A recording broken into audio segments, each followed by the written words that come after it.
What's up, chat?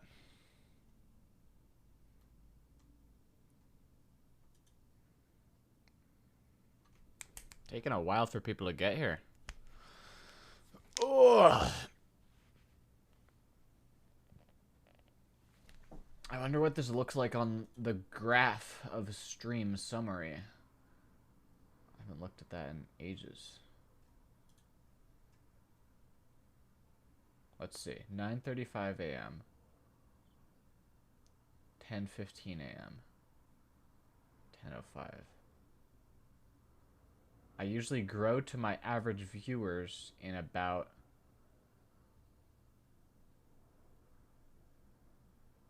I guess in about 10, 30 minutes. It's not too weird.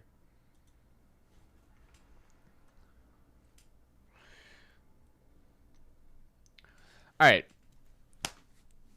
Chat, it's been long enough. You deserve to hear this announcement today. So I will make it at 10 o'clock a.m. PST, which is in 1 hour and 30 minutes approximately.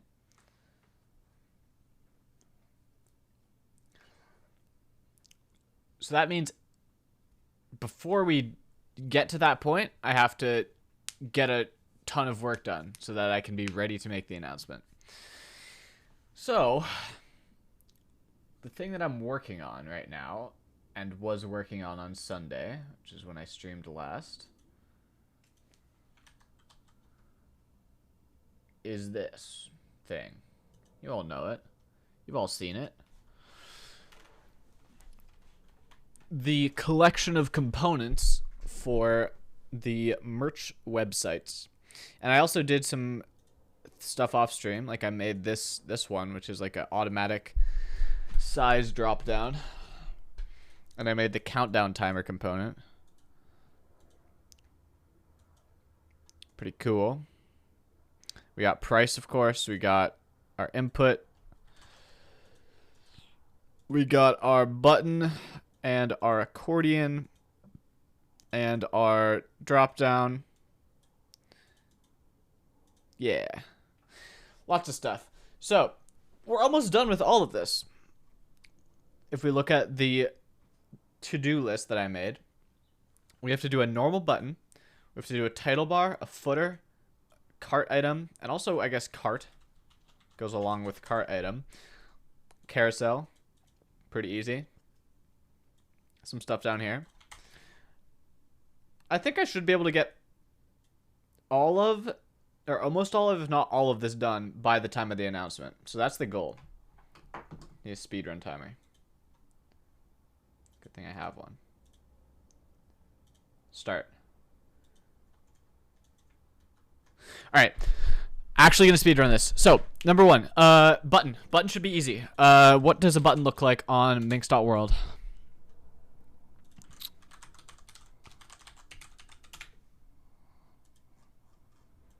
There's an add to cart button here.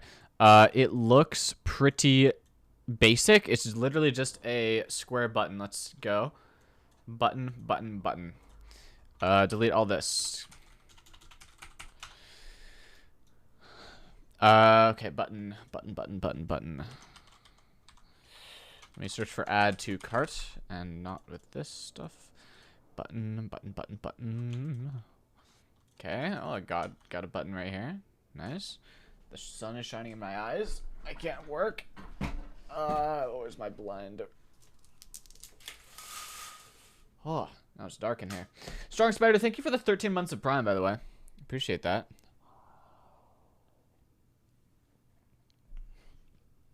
Button, button, button, button, button. Okay. The only thing wrong with this button is that I don't know how to do custom colors with it.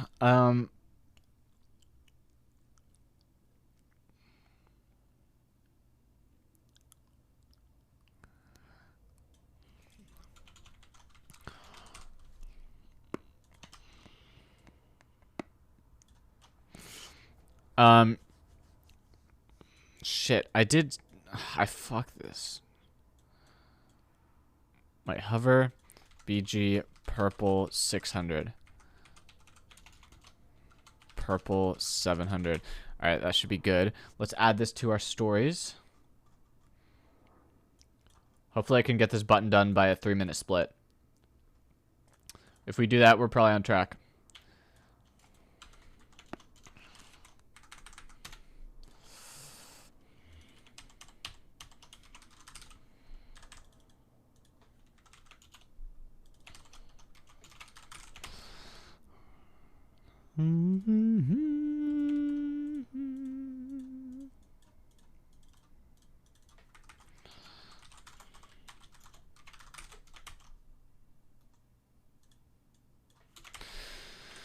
Okay. That is looking pretty good. I just have to get rid of this and then button.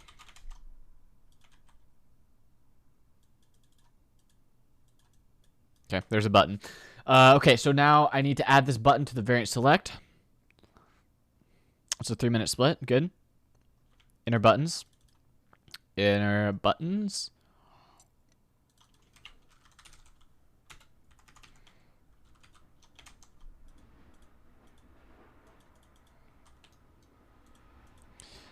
Okay.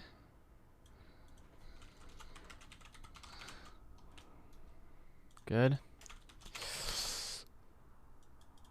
We can finish that later. Okay, button done.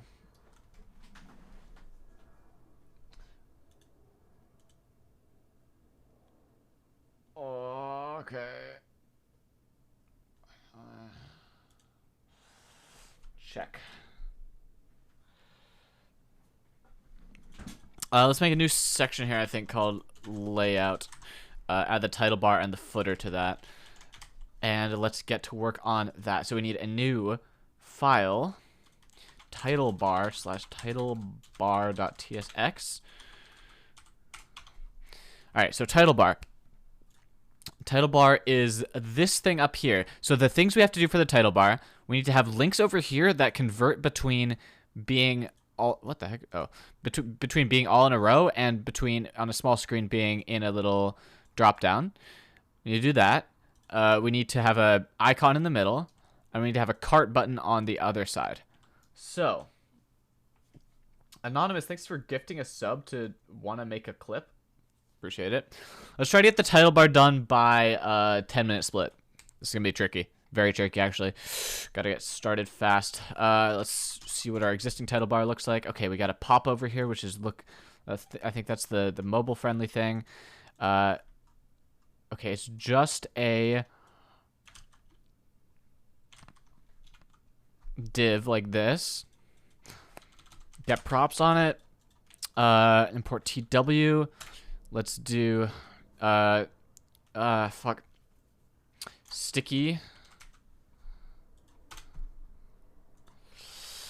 Sticky boolean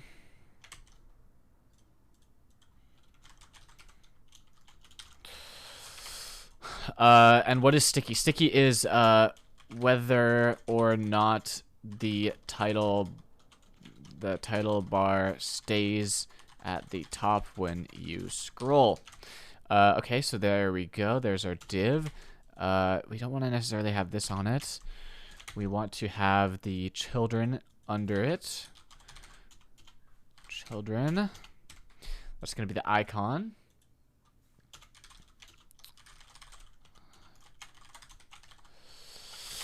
Okay.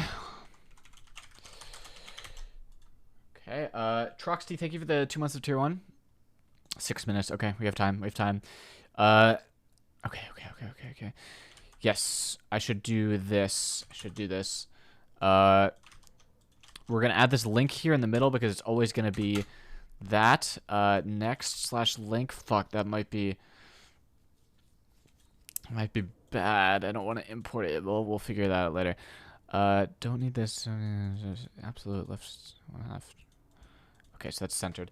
Let's see. Cart wrapper. So these are the links. Shit. Okay, I need to get this title bar link. Where is this? Oh, okay. That's just defined. I can define that right in this file. Boom.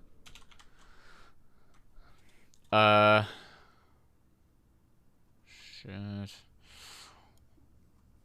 But I need like a list of links, and each link is it has a text and a href.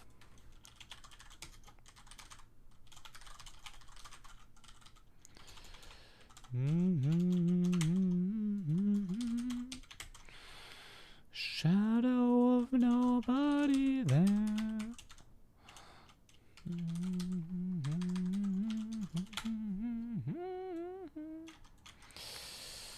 So then we do link.href. Ooh, we might have to go to a 15-minute split on this one. We're going to be behind. Key should also be link.href. Inside here should be link.text.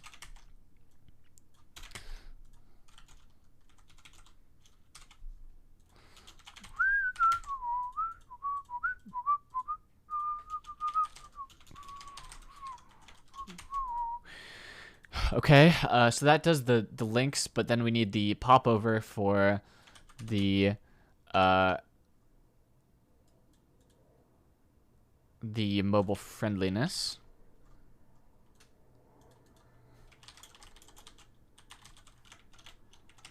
React popover.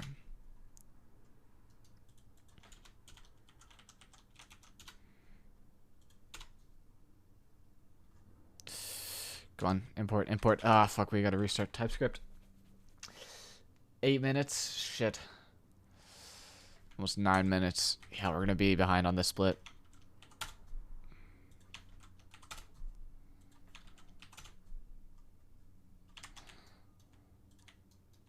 Okay, we'll aim for 15. We'll aim for 15, that's fine. I need to...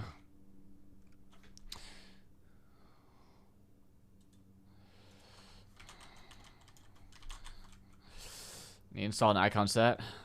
React Feather. It's good.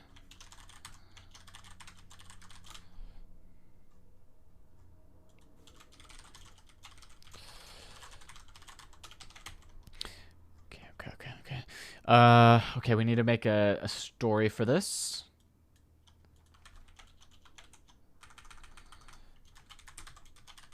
Kat, thank you for the 22 months of tier 1. Very long time. Appreciate it. Layout / title bar.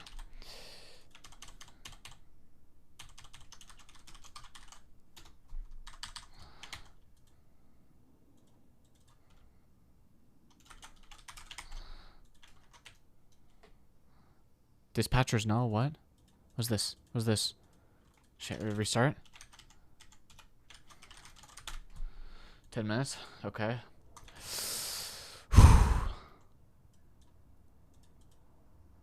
Links is undefined. Okay, yeah, got it. Primary.bind.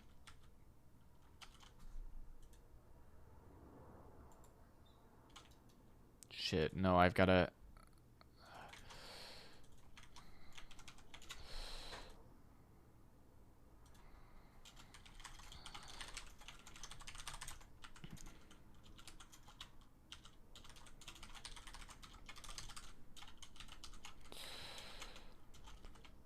Primary.args equals links text home href / something like that. This is template.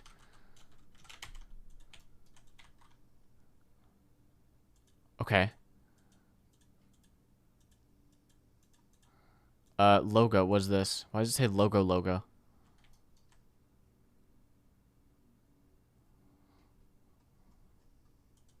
Oh, that doesn't belong there.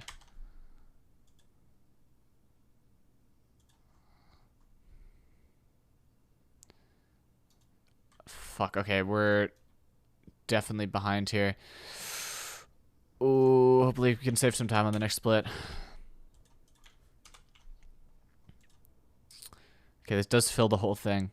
There's a problem. There's some problem.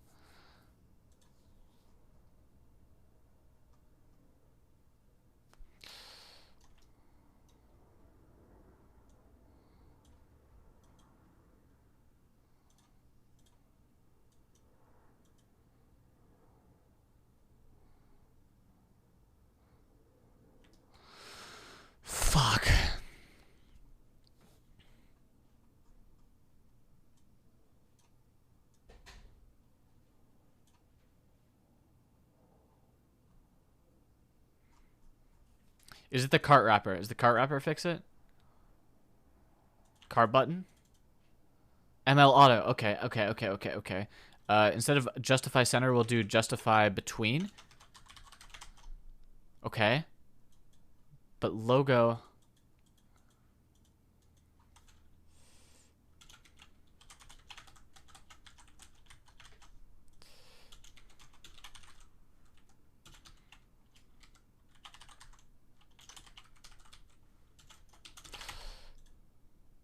Okay.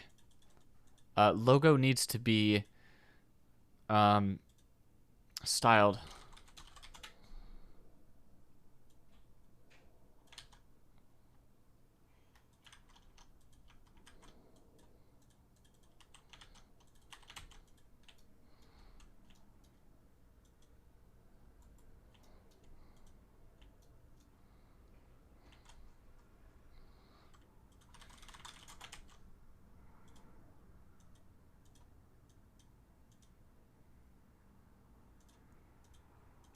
Okay, this is looking good. I just need to now figure out what's wrong with the popover. Why is it...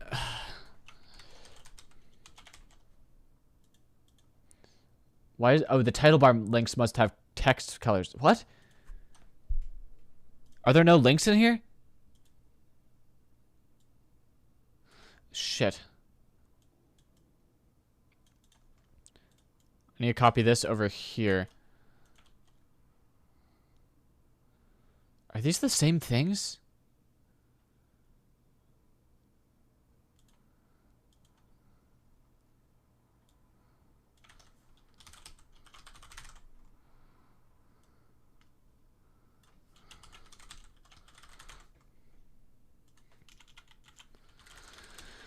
Like elements.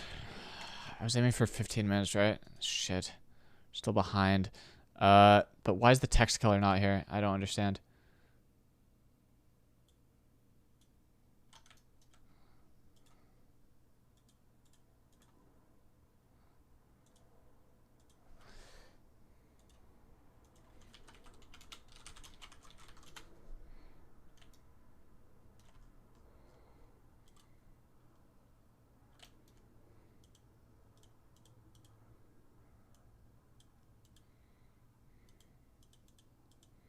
You know, I think we'll leave this for now. We'll fix this later. We're going to move on because it's 15 minutes. We're going to move on to a different component. We're going to move on to the... so much stuff is done. Let's do the carousel. Let's do the carousel. Carousel/carousel.tsx. Okay, I actually am going to have to modify this a bit from what I have currently. I've reused the same carousel on a lot of merch websites, and I have to modify it now so that it matches, so that it works more smoothly. Carousel.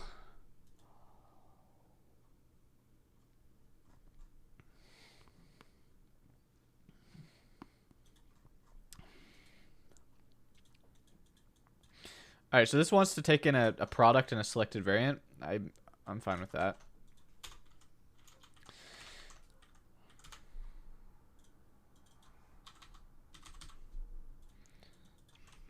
Let's see if we can get this done by 25 minutes. So I'm using the pure React carousel library, which I think is good. The only problem is that the carousel image doesn't...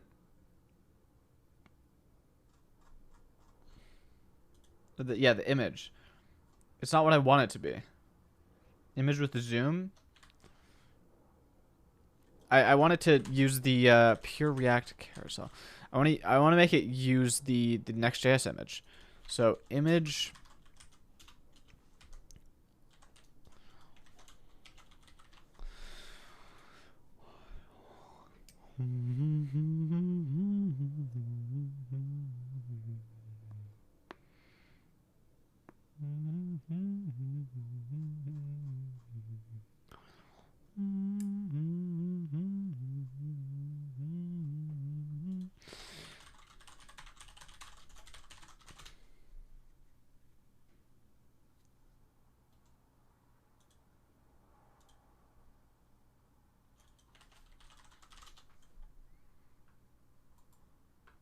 Not compatible with React 18?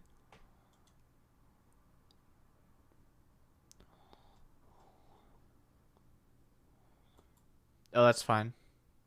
Yarn will fix that.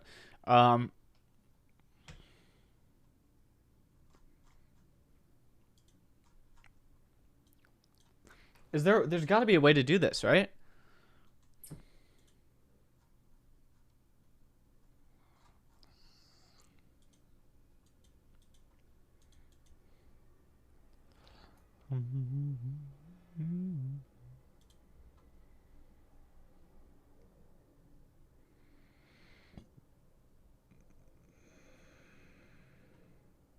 Okay, this website's bad.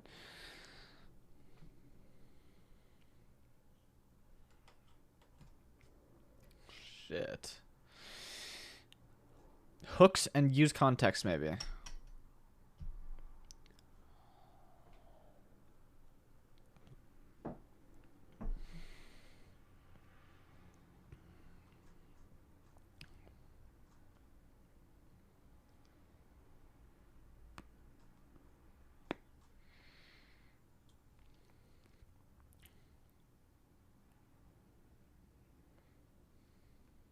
God damn it.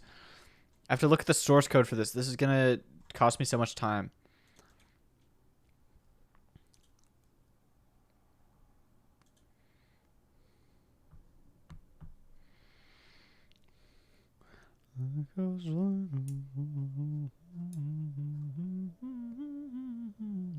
This is literally just rendering an image from the image repository.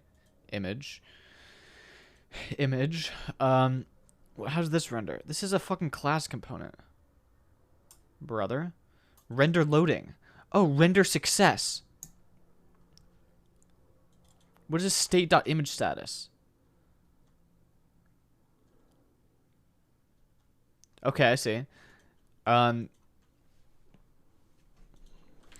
Handle or render success.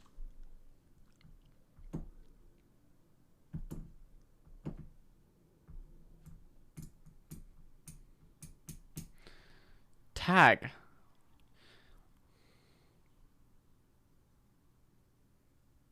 Okay, wait, I think I have an idea.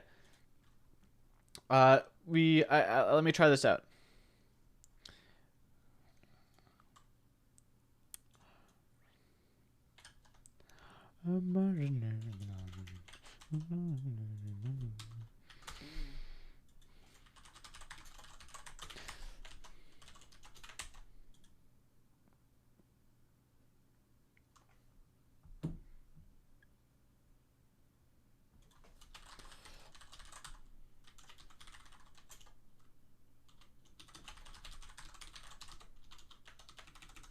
Look at that clean code. Wait, hold up. Look at that beautiful code. Natural,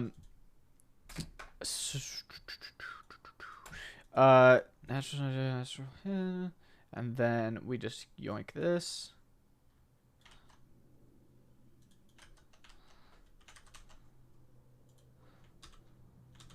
Okay, we have to install pure. What is it called? React. It's pure React carousel.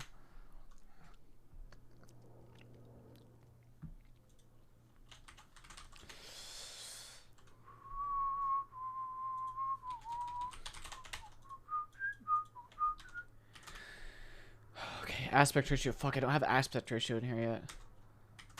You know, we'll just keep that out for now, and then we'll just do aspect square there. Slide. Image with a zoom. Thumbnail. Don't have thumbnail yet. We're going to take this out then. Get rid of that. Okay. Carousel. Let's do a story for carousel and let's see if we can get it working. I gotta update my stream title. 1 hour and 10 minutes. Right. Carousel.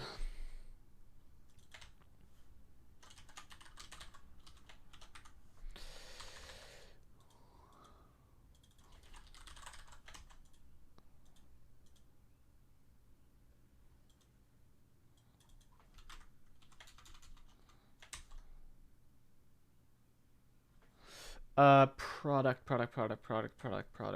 What was the other one? What was the other one? Variate select.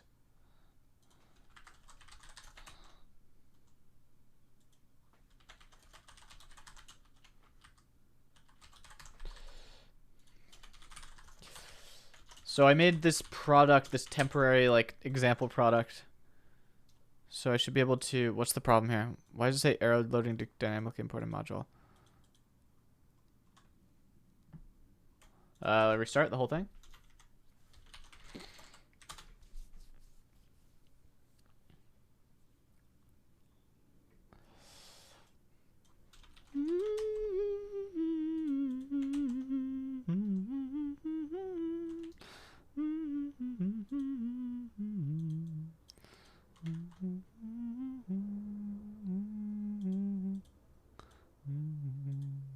What is going on here?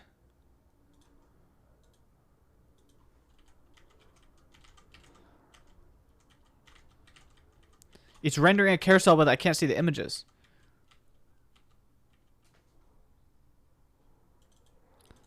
Are the image URLs correct?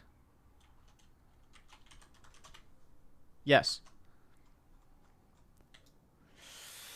This is bad. This is bad, chat. Let me see what I could be missing. If I look for carousel.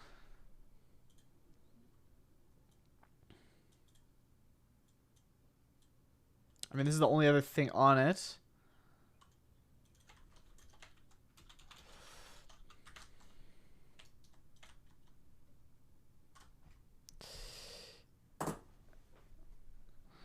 Is this the carousel? What? Oh, I didn't import this. The styles. The styles. Hold up. The styles.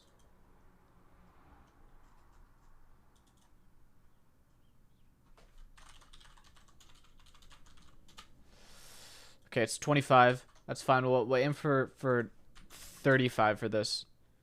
Okay, but we might even make it past that. Okay, carousel is loaded in and working correctly, it looks like. So there's a couple problems with this. Number one, when you're zooming into the image and then you zoom back out, it kind of does this weird fucking crazy dumb, like it doesn't look right when it happens. It looks like there's two at once. Don't like that. Number two, it's not loading the images with next image, so we gotta fix that. So, image with zooms. Can I do tag equals image? Please.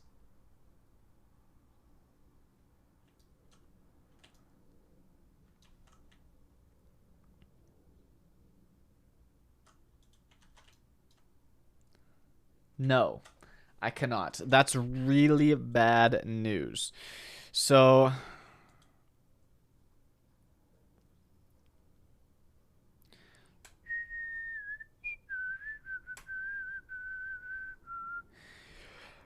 render success. So I could do like what can I pass to this?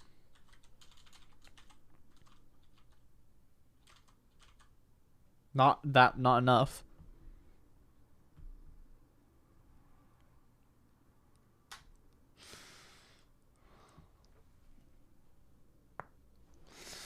Fuck.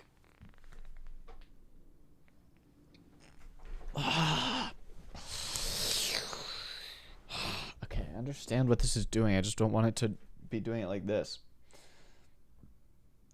Yo, chat, anyone got a prime real quick? Just checking. Because I only got like one prime in the entirety of my last stream. Which is kind of crazy if you think about it. So, if someone has like a prime and they're tabbed out and they don't know they have it and they want to tab in and check real quick if they have a prime, then I would appreciate any and all primes delivered to me.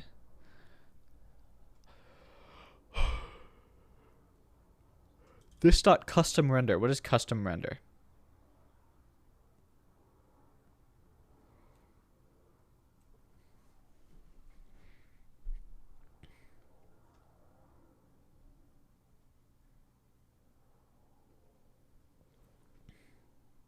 Oh, I see.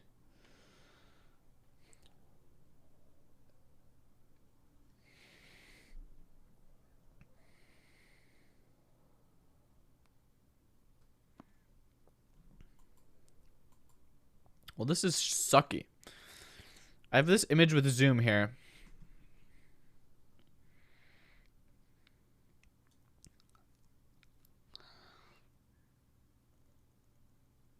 And this is just rendering 2 images. Fuck. Actually,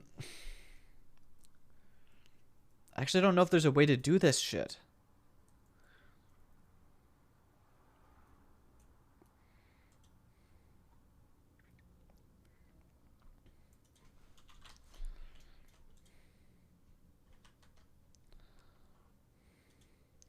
I mean, we could use a different carousel library. Earl64, thank you for the Prime sub. Appreciate it.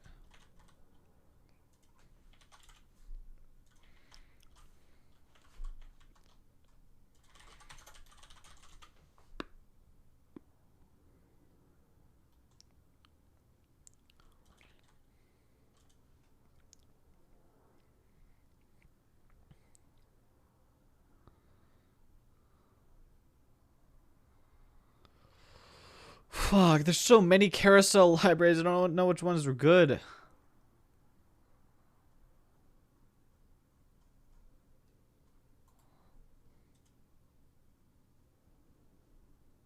Swiper?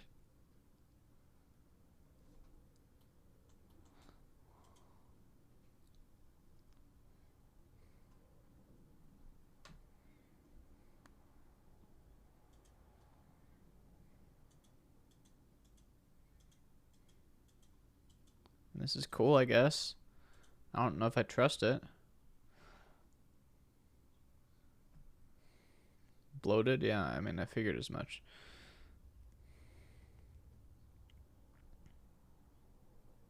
There's just too many of these, chat.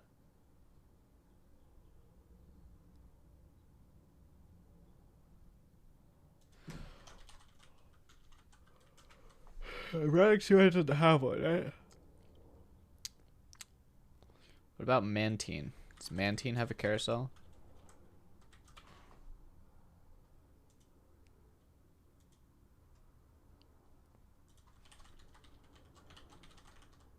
No.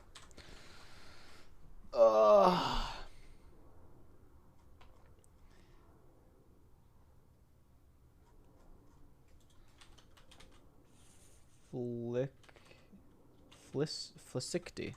Flickity? Or do you mean flickety?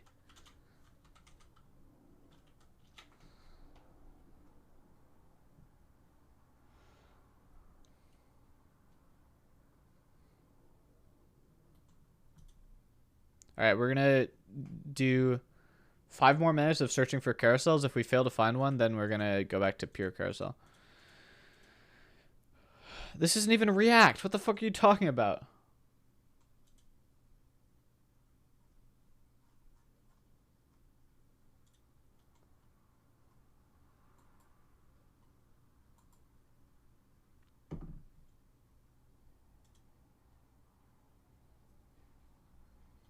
React port of Slick Carousel.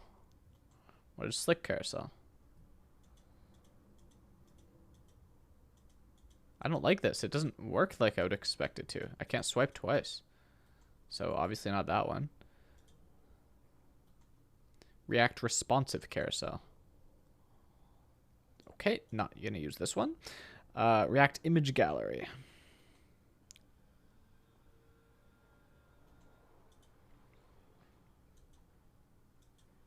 No swipe support. Not gonna use it.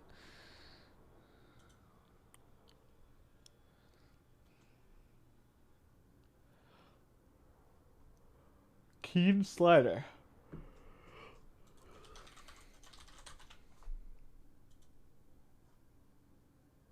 Oh, I saw Next.js. Okay.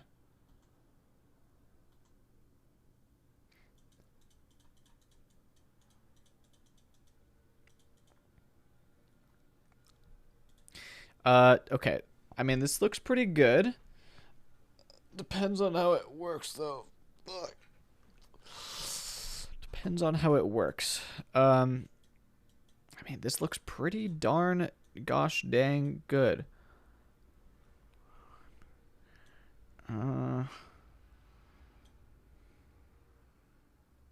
It just has a single ref. What does the ref do? Staging music murder. It comes with a hook for React. It comes with, it's not a React component, it's just a hook. Okay.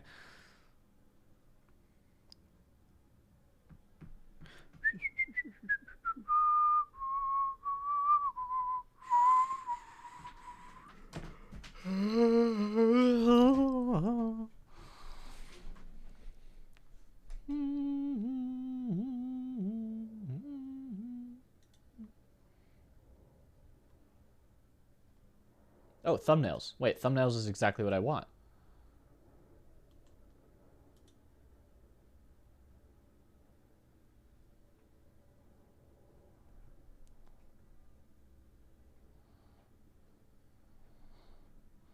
Is that plugin? Yeah, they made a little plugin for it.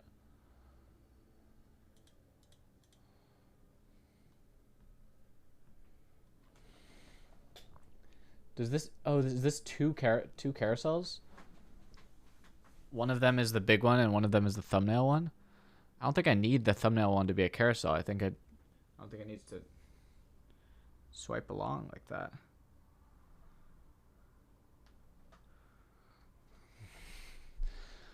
Bum bum bum bum ba dum. Oh, quite divine to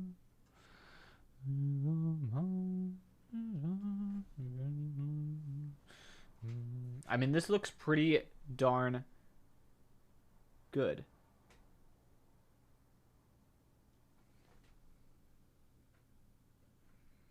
I think I'm down to use this.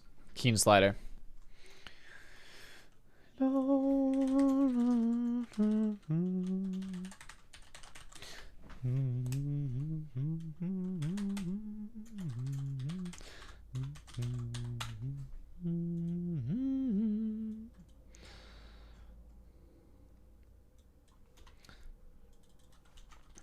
Okay, so we need to import keen slider slash keen slider.min.css.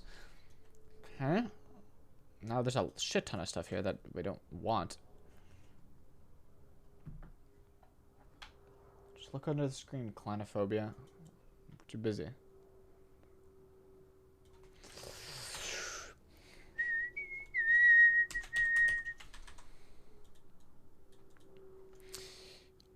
Okay. Const ref equals use keen slider. Alright, we're gonna try to finish the new carousel with keen slider by 50 on the clock.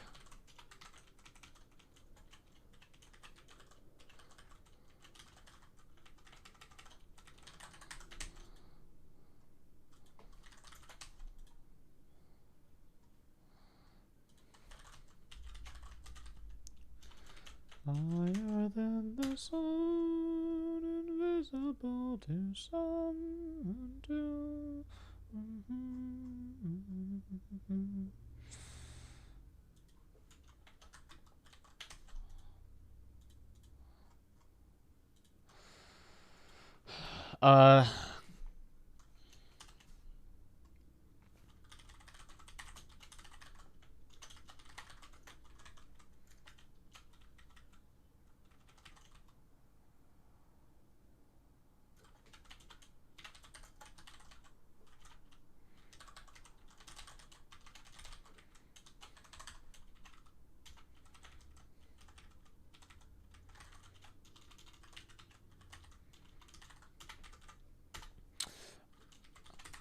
Oh, this won't have the zoom in feature though.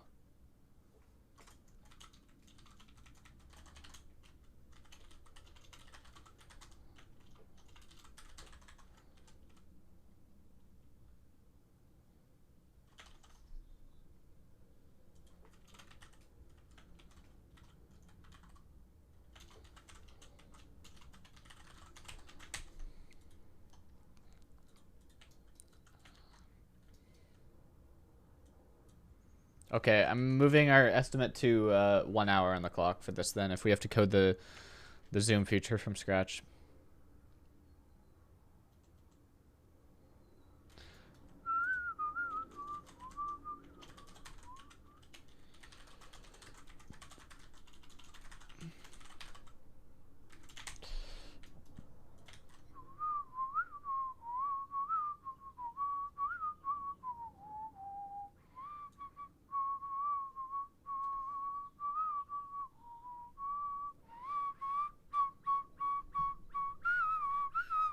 fuck. Wait a second.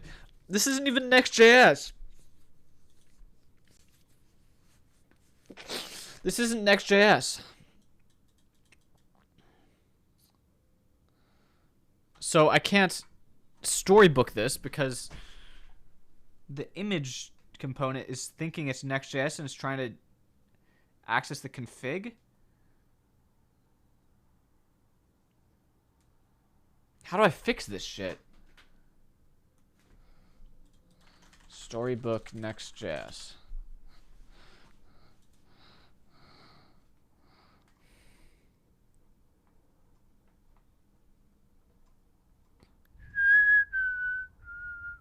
The most challenging part of a Next.js and Storybook integration is handling images.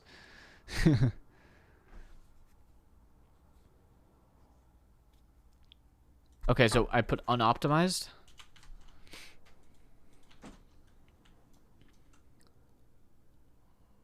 Oh, that worked.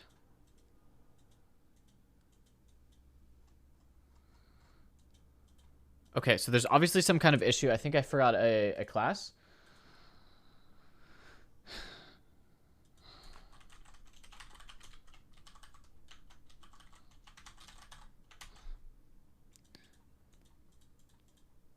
Nice.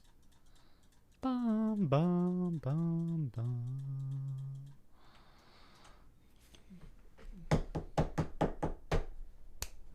All right, this is looking all right. I still need to do the zoom in thing though.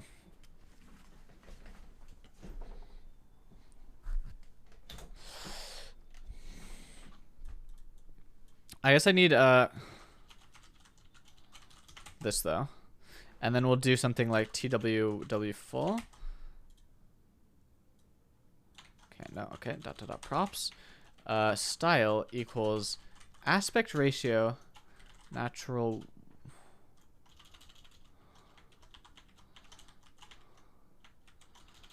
width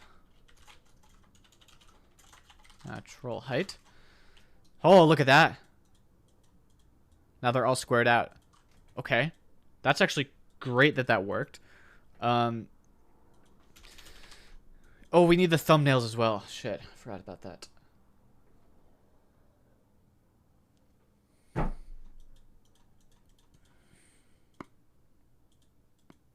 How do I make it be able to loop around?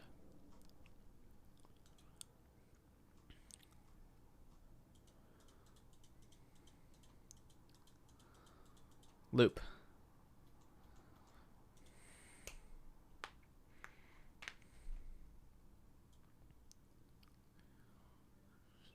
Oh, that's easy.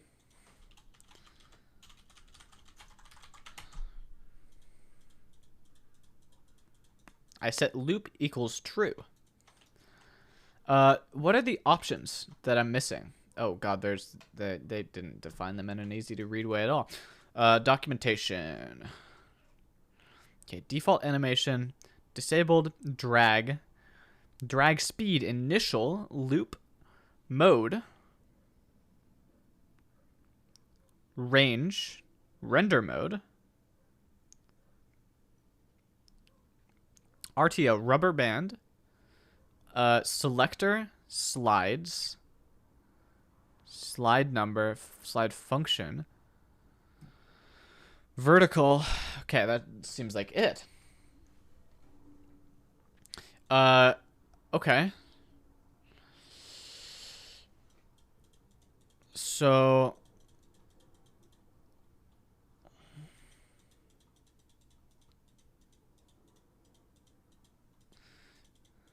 I need the, okay, yeah, I need the thumbnails and I need the zoom in.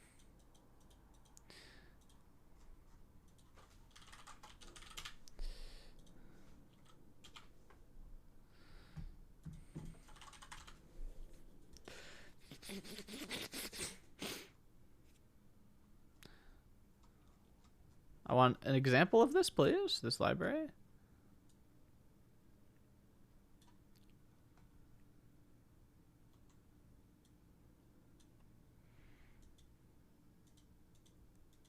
I mean, this is pretty cool.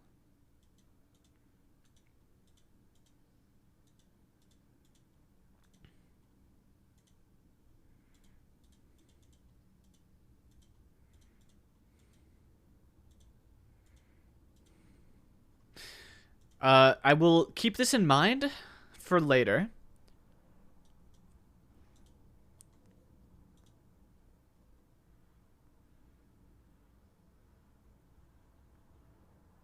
I mean, this is interesting, but not very usable, I feel like.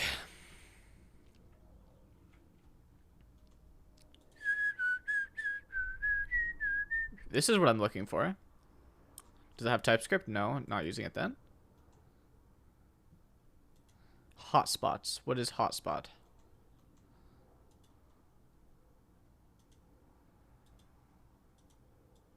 These don't do anything.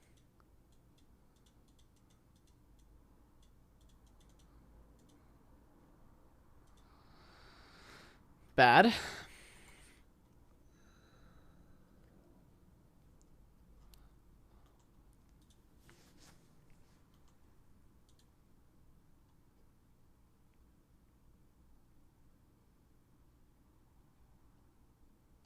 This is good. This is what I want. But I don't want it to be like that. Now, this is what I want, right?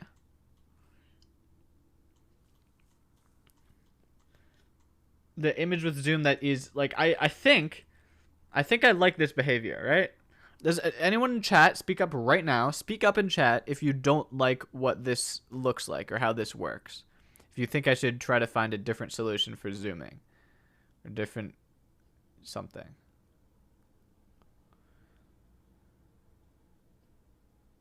Man, I can't wait for my Minx merch to get here. Yeah, the opacity is a bit weird. The glitch when you unzoom is weird. I think it's unforgivable. So I'll have to fix that.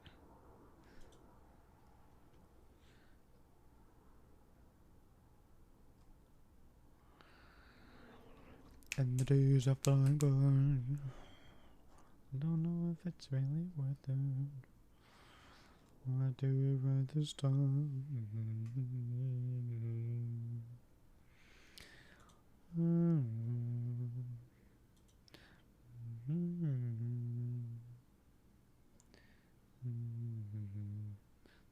Yeah, this glitch is really noticeable. I agree.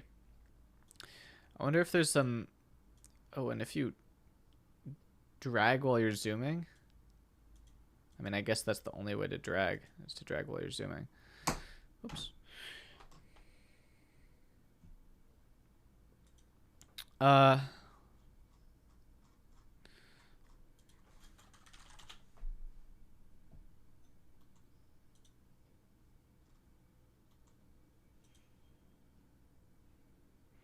Interesting, but not... What about this? Oh! Well, no transition.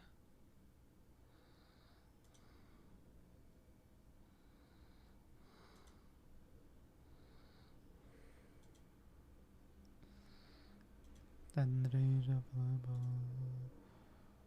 Oh, if it's really I'll do it right this time. What was the other one that was like not TypeScript but looked kind of good? This one? Does this one have a transition? I want to see the live demo of this one, see if it's what I want.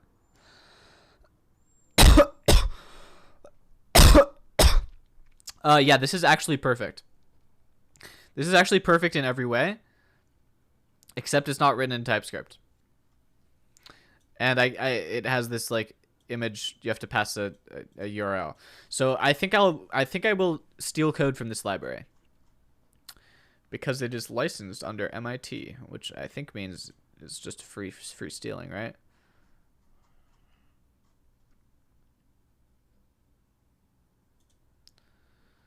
Modification, distribution, private use, commercial use. Yep. Yoink.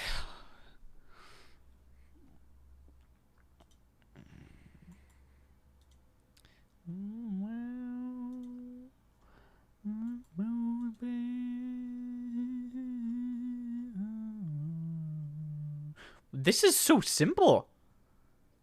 This is like 100 lines of code.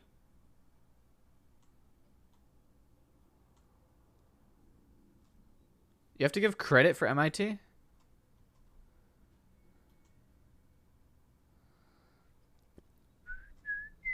Permission is granted to any person to deal in software without restriction to use, copy, modify, merge, publish, distribute, subject to the following conditions. The above copyright notice and this permission notice shall be included in all copies or substantial portions of the software.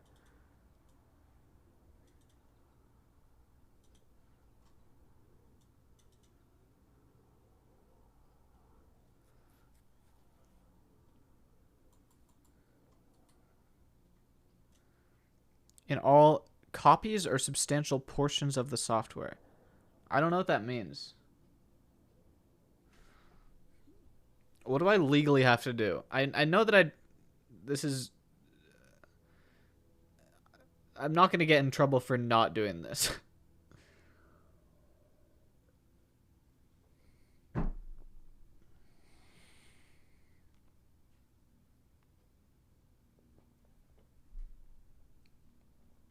Well, I'm not releasing a version of it. It's only if you're also releasing the code. Okay. I will read that and take it to be true. And plus, I'm not even taking the code one-to-one. I'm just taking the algorithm from it. So, let's make a new file. Call it zoomable image.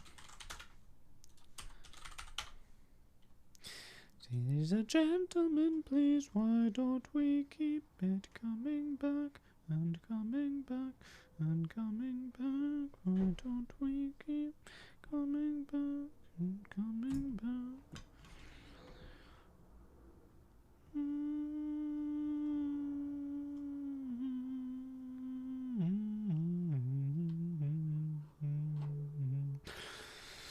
This is using a background image which we can't use. Every time you come here, I'm listening to Tally Hall. Well, I'm not always listening to Tally Hall, but Tally Hall is goated.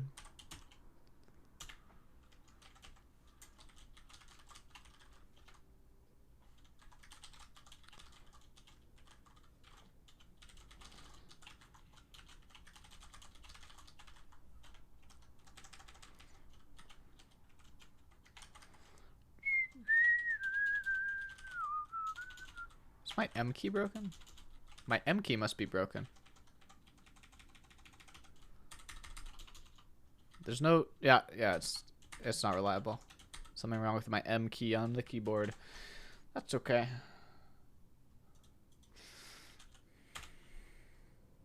So what does this do? Zoom false, zoom true.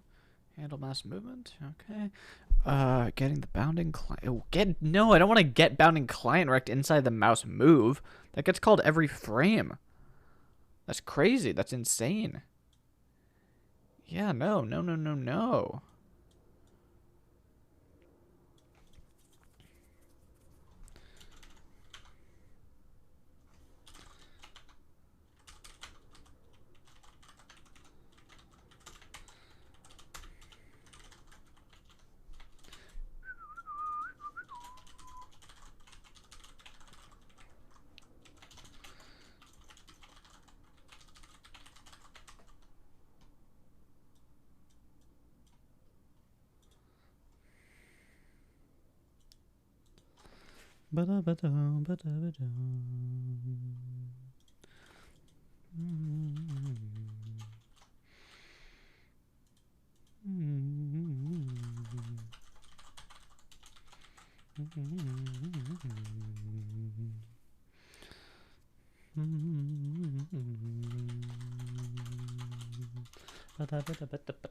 All right, do this. I have 8 minutes left.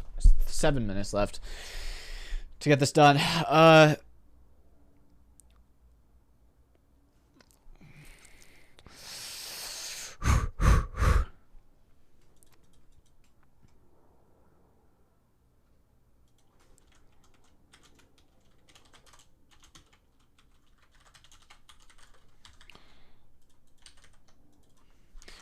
Yeah, I'm not gonna be copying very much code at all from this, it seems.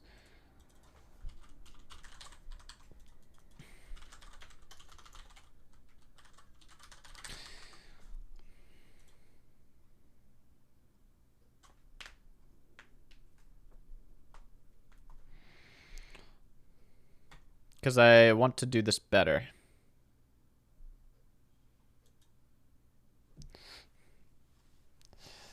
I probably will take these 2 lines of code.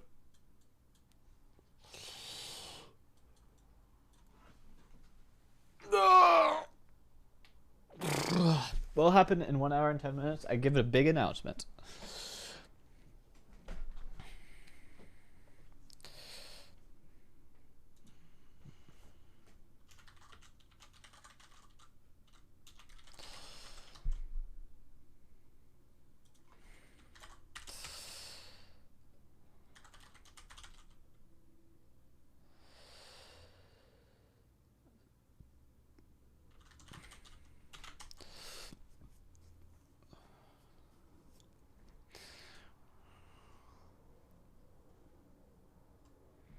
All right, so what we're going to do here is we're going to basically ignore React because React is bad.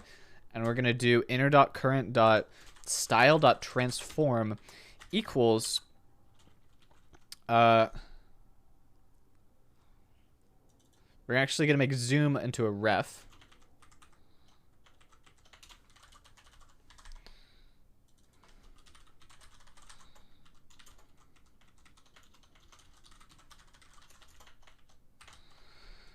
That's not how you spell current. We're going to make zoom into a ref, and we're going to do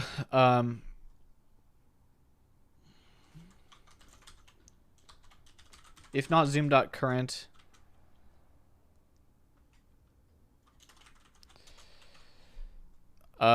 equals scale 1 else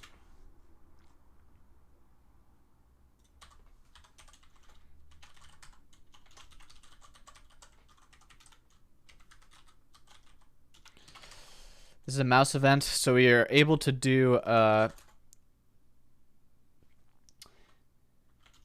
dot page, yeah, page X. We're just gonna yoink the, we're gonna do the get bounding client direction for now.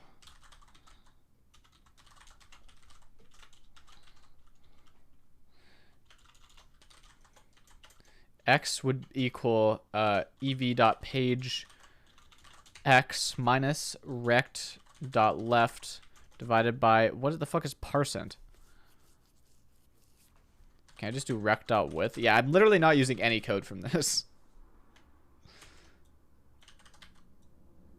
This is not a very well-designed library. There's a bunch of performance optimizations that you would want to have.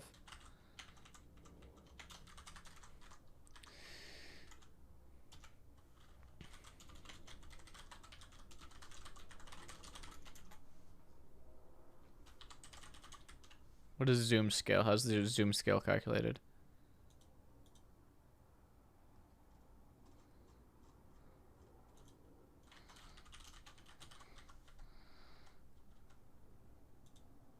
We'll just put in 1.8 for now.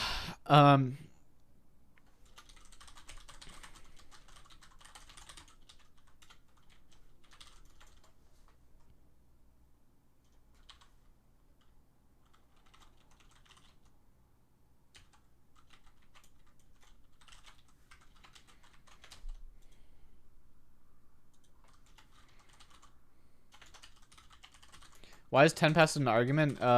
Because it's base 10.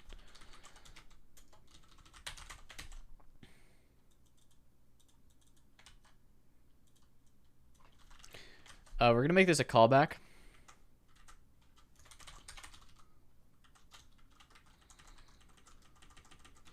That depends on just zoom scale.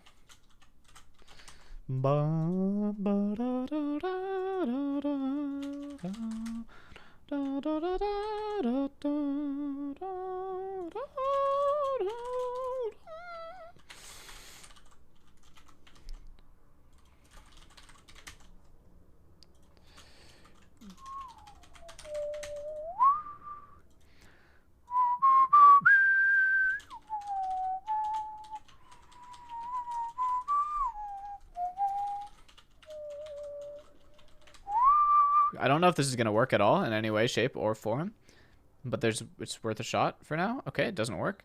Let's take a look at what's happening to this slider.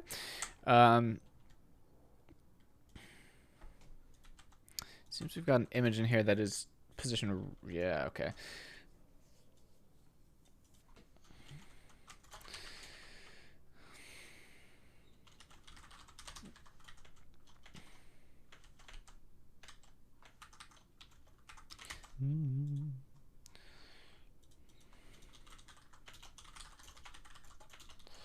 We're behind schedule, chat. Look at the time. I said it would be done by now. Almost.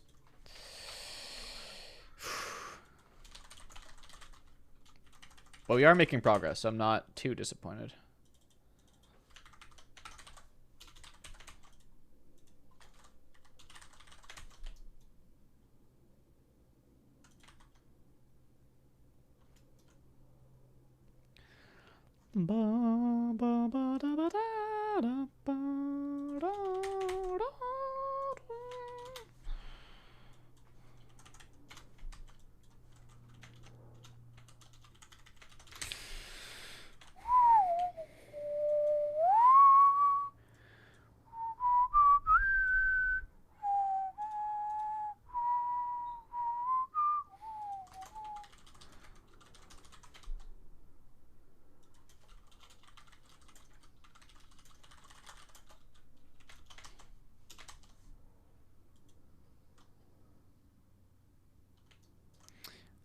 Progress for sure. The only thing is, why is this not zooming back out?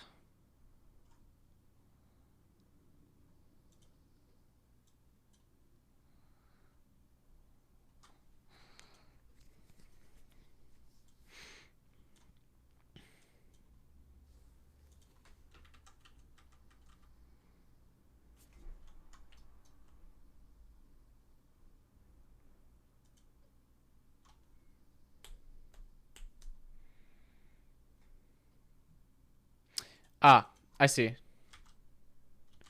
We're gonna make zoom a state again.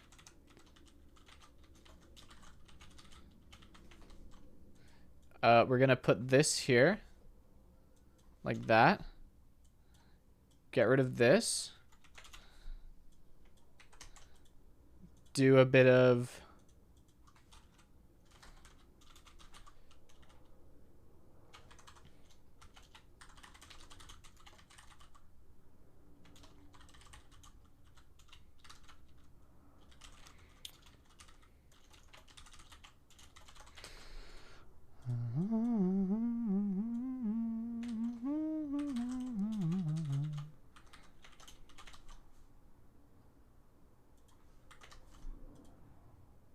What is...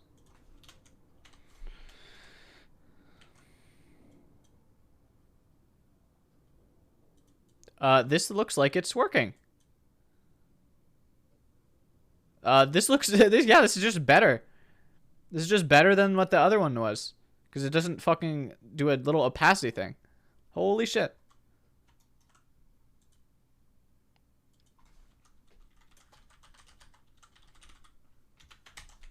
And if we have a little magnifying glass for a cursor, even. Nice. I literally used zero code from the thing, but it did you know, I used guidance. It's spiritual guidance, let's say. I still don't like get bound and client rect every single frame, but it seems to be working pretty smoothly, so. Well, yeah, fuck yeah, actually. Fuck yeah.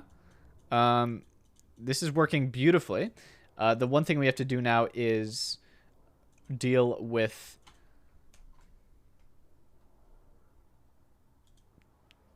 the thingies. Thumbnails. We need to do thumbnails.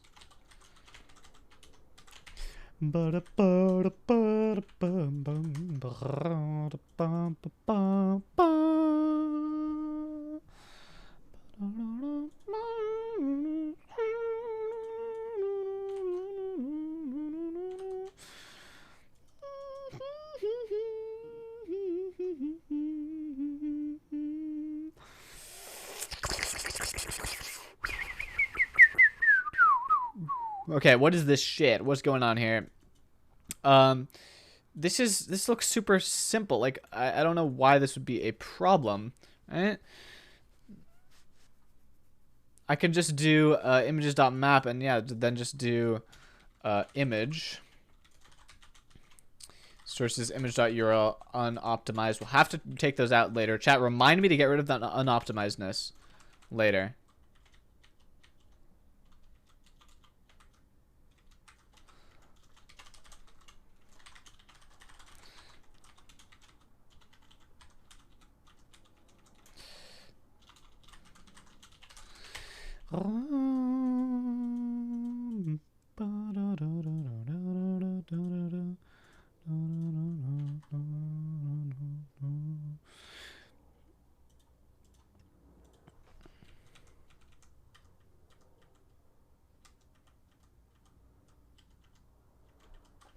Okay, here are the little images. They are not very visible right now because I need an aspect ratio on them.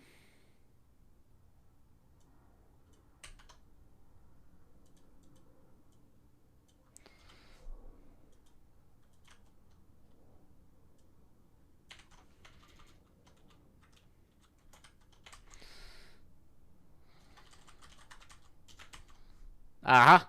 Okay. Now I just need to do why am I using the thumbnail that was shown with the slider in the example? You mean this one? This one? I'm not using this one because this one is like two sliders. One of the sliders is the thumbnail one, and the other one is the big one. I don't need that. I just want to show 4 thumbnails down here. So there's never going to be more than, there's not going to be any to scroll around, so I don't need that.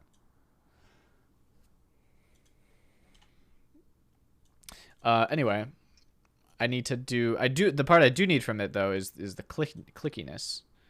But that should be pretty easy because I have a ref here. So I should be able to just do on click equals ref, well, handle thumb click I.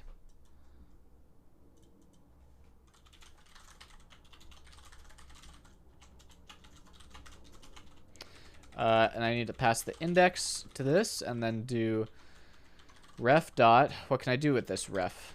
That's not a usable ref. How do I use the ref? Are you with me? I got all the time in the world. Are you with me? I got all the time in the world.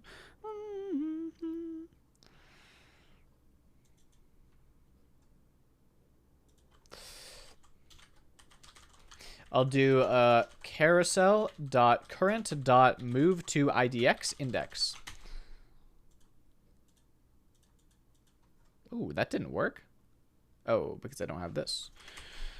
And now, wow, look at that. Look at me, chat. Look at me. Wow, it finds the shortest path between two things. So it's not like, I would expect like if I go from the first image to the last image, I would expect it to go boop, boop, boop, right? But it actually is only going back and forth one. That's super cool. What a cool library. I'm so glad I found this.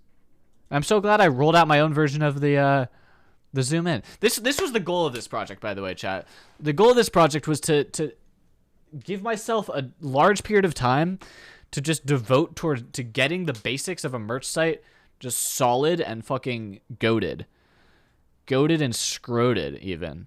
So that when I'm making websites in the future, I can devote time towards making them fancy rather than having to re-implement all this stuff every time or worry about it not being perfect. So yeah, I'm really happy about this. I'm really, really happy about this. If anyone has any qualms, then make them known because I am qualmless.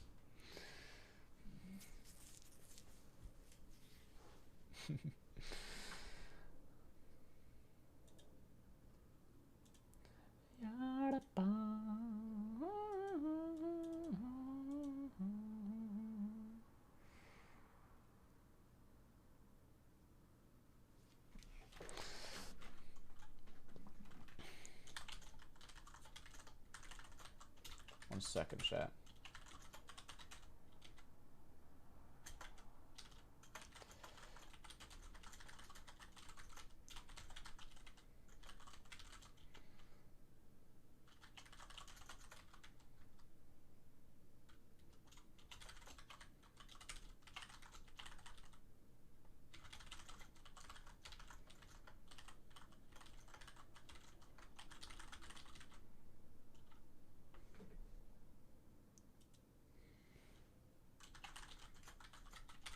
second shot.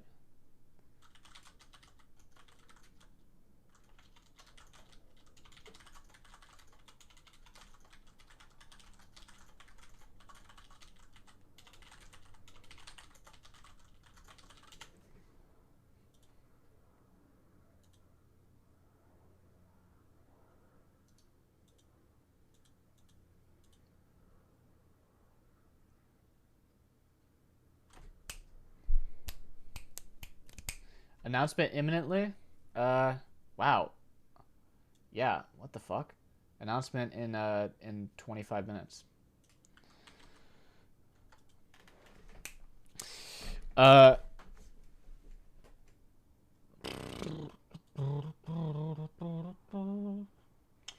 got recognized while playing Duck Game yesterday, chat.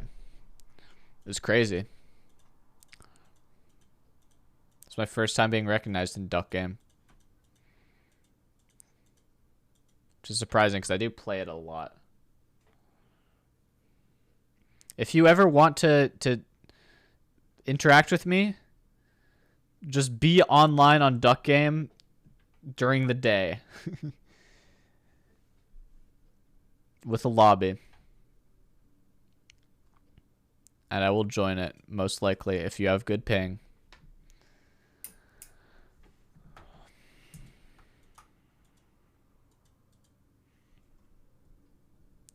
I want to tweak the zoom scale. What? Duck Game doesn't have voice chat. It was because my username is automated. I like 1.8, I think. There's always 4 picks, and if there's more than 4, then I will rewrite this component to handle more than 4. No announcement? It's not 10 a.m. yet. All right, we are done with the carousel. I want to get... So I have 20 minutes before the announcement. Carousel check. Cart and cart item. That's a big one. Do I think I can get this done in 20 minutes? I think I can get it done in 30 minutes. Let's just fucking speedrun the fuck out of it, okay? Hold up. What's this? What's the song? What's the song I'm thinking of? What's the song? I'm wasting valuable time.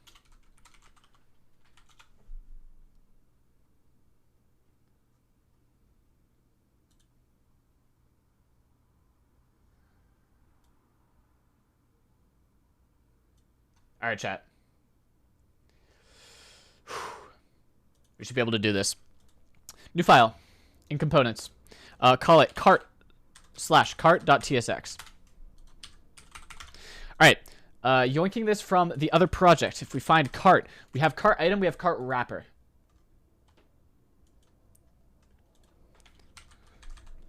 Fuck, where is it? Cart. Okay. So this, what is this? What does this use? It doesn't use anything? I could have sworn there would be a cart wrapper. Aha, dialogue. It uses a dialogue. Okay. We need to install Radix dialogue. React dialogue.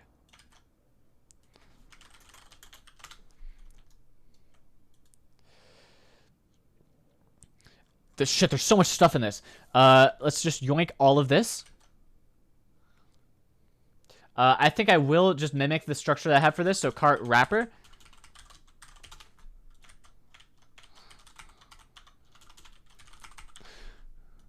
All right.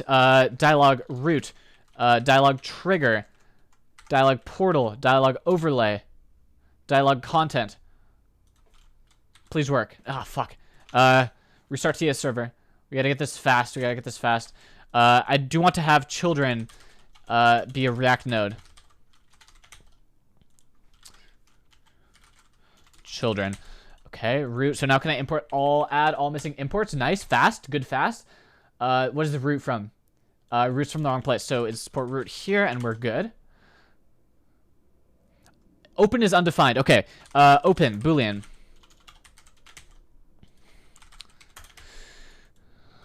Shit. Let's just use state. Let's just use state open here.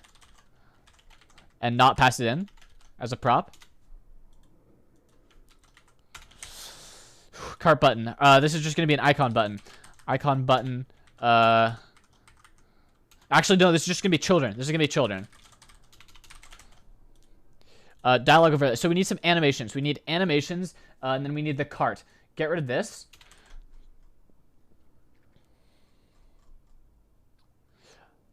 Okay, animations. Where are my animations? They are here.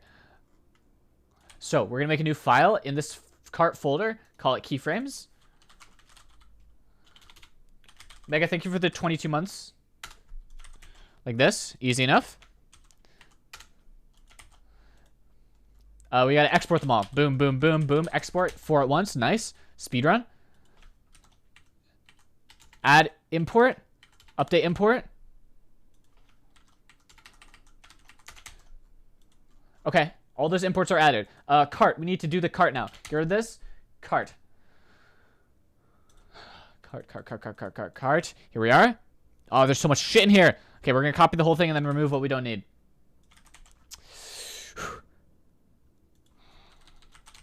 What properties do we need? The query. Okay, we're just gonna do query as any for now.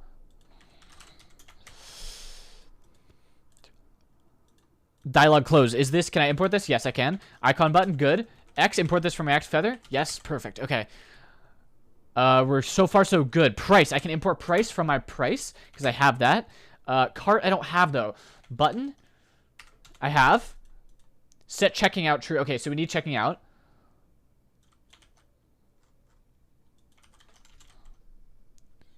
Okay. Create checkout. Okay.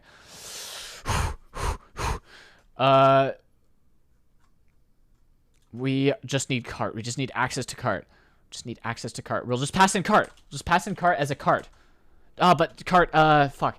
Cart component.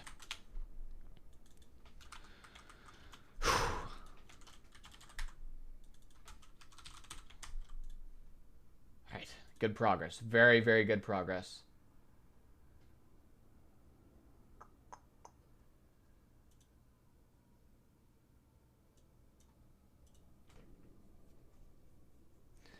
Good progress so far. But there's more to do, chat. We import cart like this, and then we're suddenly almost all the errors are gone. Cart item, though, is a big one. We have to do this. Cart item, luckily, I've already made this. A lot of this code, don't need. But this code, I do need. So let's grab it. Yoink. Make a new file. Call it cartitem.tsx. Make a component. And paste in the code. Now this is almost completely working already. We need to import image.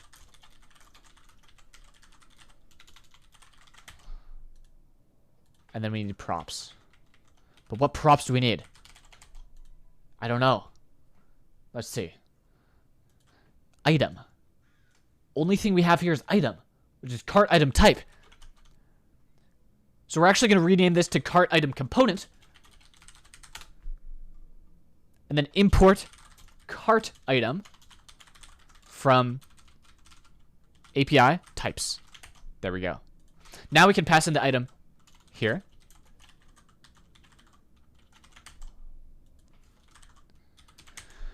And this is good. We do need the image though. So I should be able to do item.variant.images 0. And that's looking good. But now we need to add these icon buttons. Should be easy enough. And this mutation is one thing I don't have yet. So I'll have to take these out for now. Because we're going to do the cart hooks later. We'll do the cart hooks next after this. Minus and plus, can import those from React Feather. And price, import that from the price component I already made. Good. So now, this is basically done. Cart item is done. Cart is done. Add import, good. Use state, good. Cart wrapper, what's the error in cart wrapper? Cart component. Ah, see.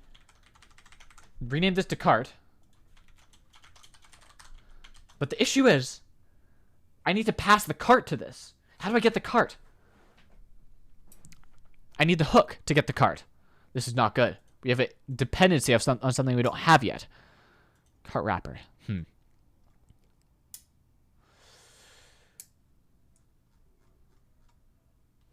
15 minutes left. This is plenty of time. We can finish it in time. We can totally finish it in time.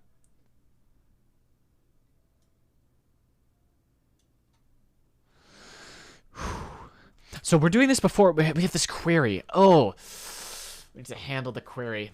Shit.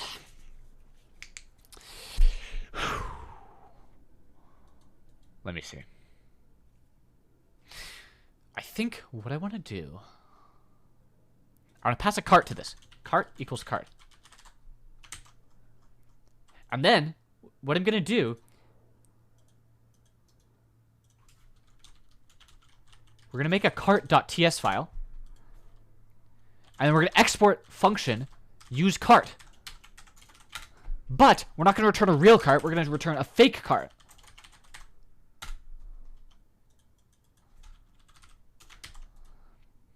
Aha. There we go. And now I'm free to use cart right here. Boom. Get the cart.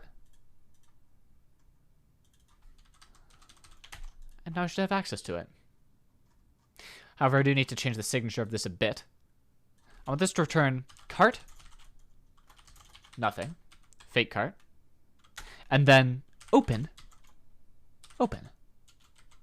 Set open. Set open. And then we're going to use a state here.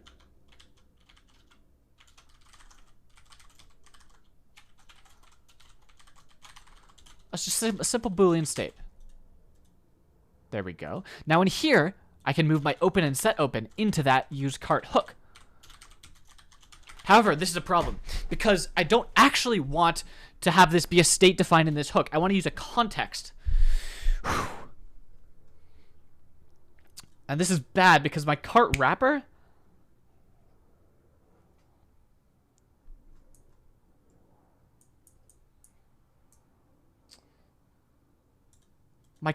oh shit.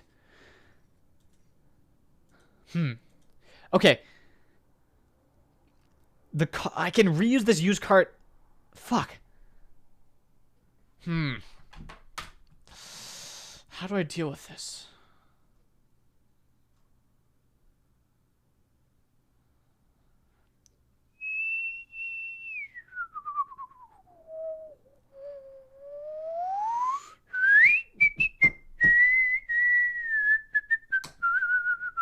This needs to be a global context that the entire app can activate. But I was going to use a global context anyway for Chatra. So what if I make a component and I call it like Mogul Merch Provider, and then I always wrap my entire app in that context, and then that context can include the cart context. So we're going to create a context here.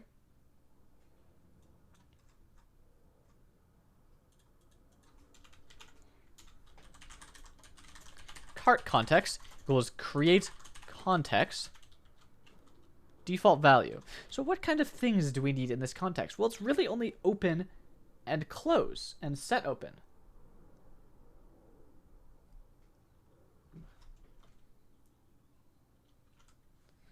I have to do that later, Cat. 10 minutes, 10 minutes. This is not enough time to finish it 100%, but we hopefully will get mostly there. Instead of doing this,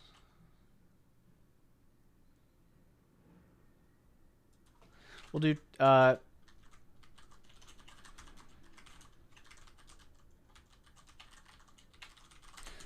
that little fancy magic.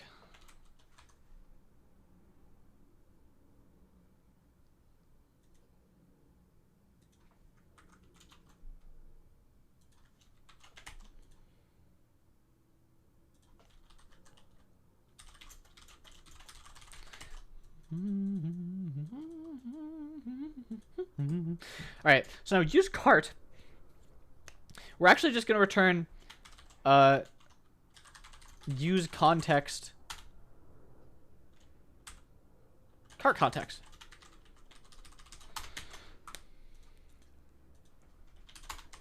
Okay, that's simple enough. Now we just put this here,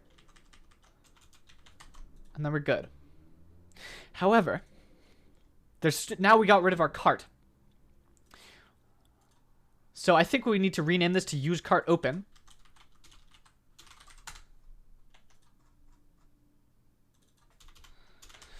And then a new function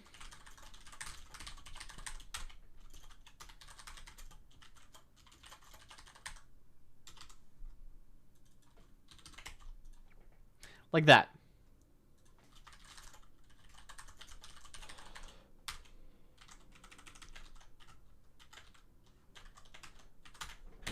All right. No errors. No errors. No errors. So far, so good. But we now need to do the story.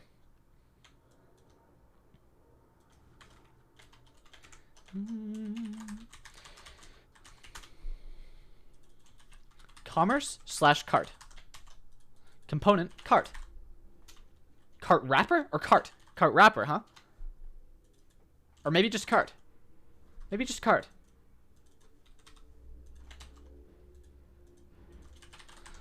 But we now need to import it.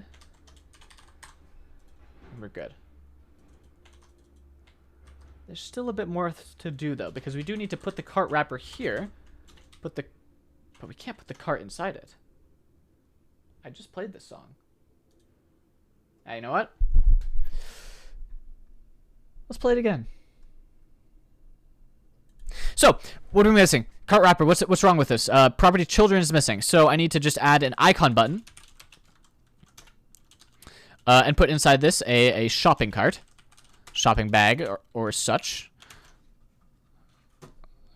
Almost dropped my mouse on the floor. But we're good now. That should work. Get rid of this. Boom. And now, what do we have on this page? Cart. Primary. Lagging a bit. It's lagging. Dispatcher is null. This is a problem. This is a big problem. Let's reload the app just in case.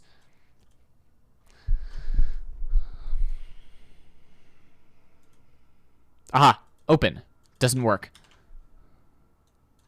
Bad news. Bad news. Bad news.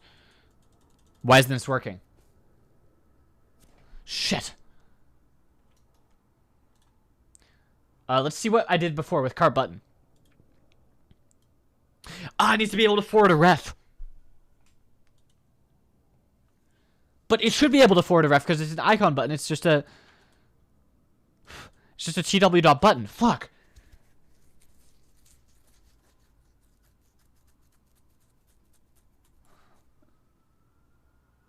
This is bad, chat. I have too many tabs open. I'm overwhelmed. Don't know what to do. This wasn't even the right project. I closed tabs in the wrong project. We can do this, though. What if I just do a normal button just for testing?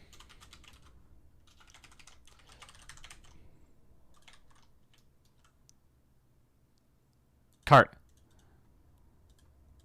No, not an icon button. Just a normal button. That still doesn't work. This is bad. This is really bad.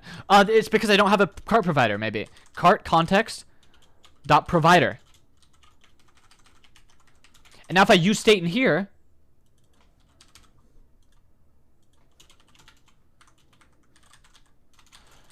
Okay, fast.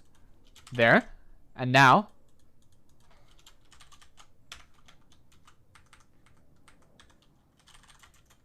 Use state false. Boom.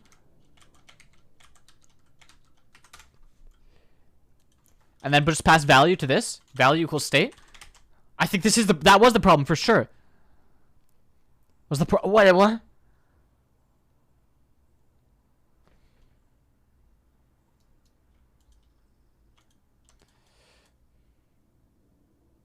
Why is this Boolean or undefined?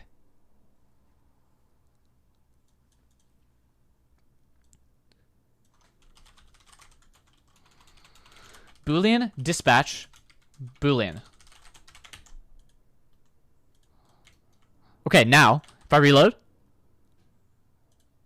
Cart. That's exactly what I wanted. Okay, wait. Now I just need to make a fake cart. And I think I have that. Fake cart? No, fake empty cart.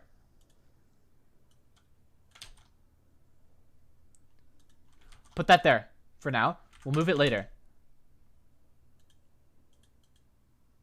Wait, no. We can't put it here. Let's put it in here.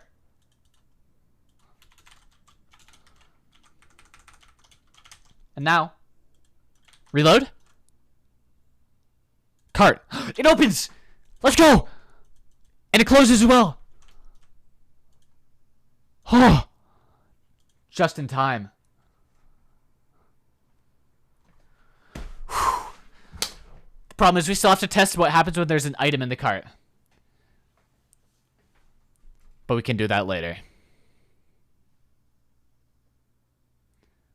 Because there's only 2 minutes left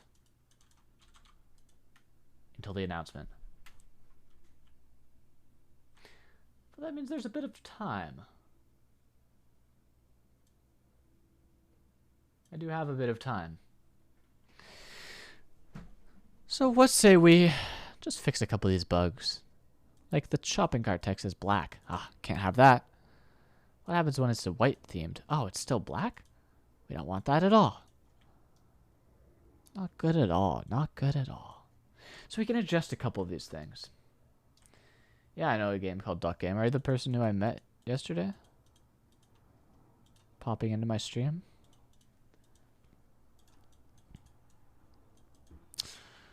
Let's see. Nice. It was a fun game.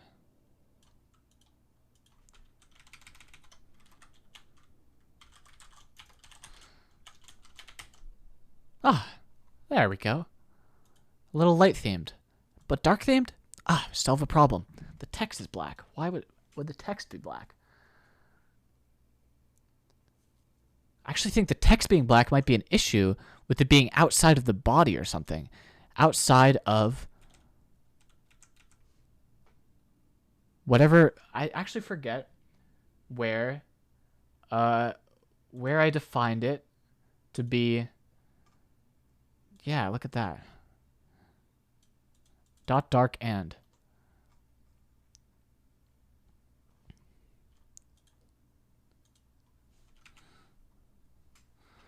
No, but it should be here, right? Here's the cart.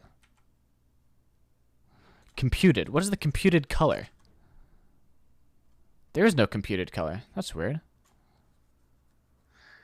Antdog7787. Thank you for the 60 months of tier 1. Appreciate it. Oh, you know what time it is, chat? It's announcement time. Seems like. And for this announcement, I will finally reveal the person who most of this is for. Of course, this project, as you can tell, is obviously something that I'm going to be able to reuse multiple times in the future for many merch drops to come. But the first person that it'll be used for, who could that be? Who could be the first person to benefit from this project? Got some guesses in chat. Forsen? No. Myth? No. Me? No. Not me. Not you either. Minx? No, we already did Minx. Yeah, it would be a great announcement if it was me. An actual merch announcement? No. I will do merch at some point, I promise. Not excusey. No. The person is Point Crow. We're going to be building Point Crow a merch site. As soon as this project is done, we'll move on to actually building him a merch site.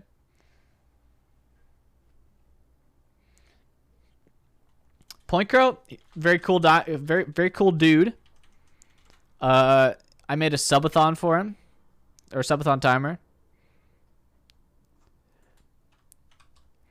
The merch looks very cool. I've heard that this merch has been in the making for a very long time. It's finally coming out. It might be a like I think there's actually very limited stock of merch, like only about 1,000 copies. So it's gonna be a very, very exclusive drop, and we're making the website for it.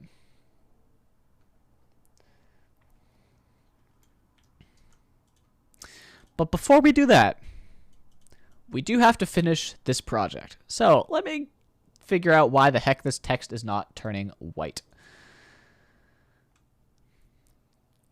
I don't understand. Why is there no color? Why is the color not being inherited? Let me see here. Because if I go to this preview.js file, I kind of want to do... Oh, no. Maybe I just want to do this. Well, that didn't work at all. That worked even less. So there's some kind of problem here. So HTML class dark. Does this have color white on it? Maybe I have to reload the entire project.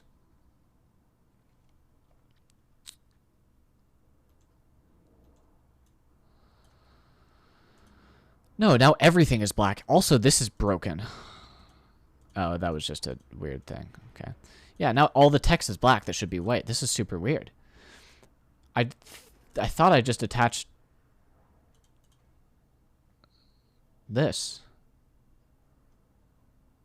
HTML class equals dark. So why is there no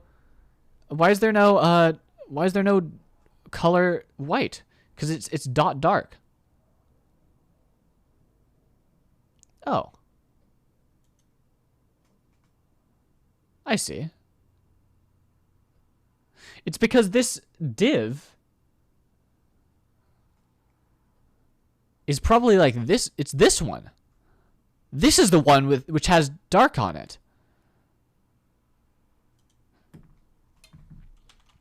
Wait, so shouldn't this work then? Oh! I understand now. I understand, chat. It's because this div is the one. The code that I wrote, what the code that I wrote is doing, it's basically saying if the HTML has dark on it, set myself to white text. But what I didn't realize was that when I open the cart actually opens outside of that div. It opens directly on the body. Because the cart is like an overlay over the entire page. So it's outside of the div. So it didn't respect the color.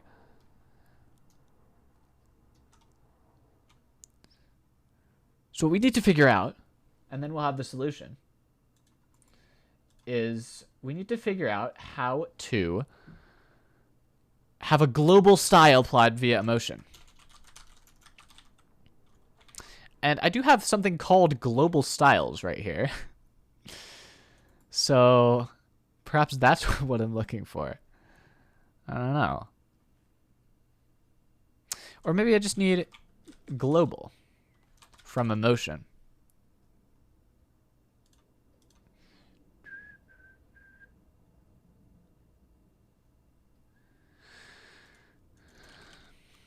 Global styles equals dot dark color white. So set everything that's dark to white. And that should work, right? So now if I import global,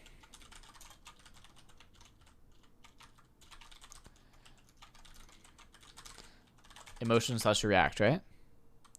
Now if I open the cart, there we go. White text.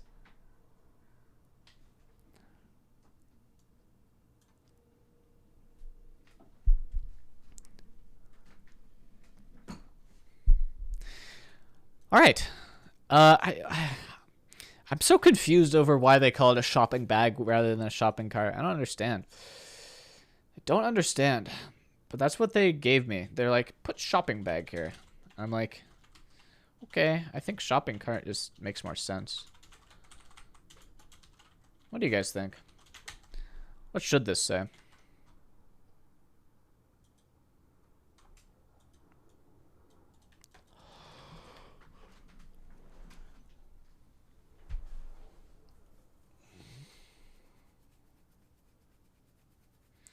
In UK, it's basket.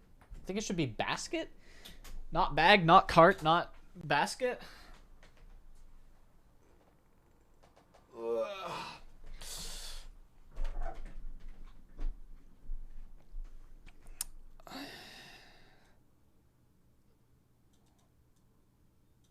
Let's go to a big store like Nike.com.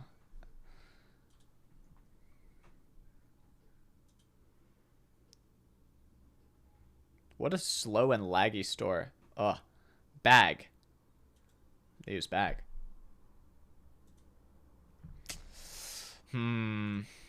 What about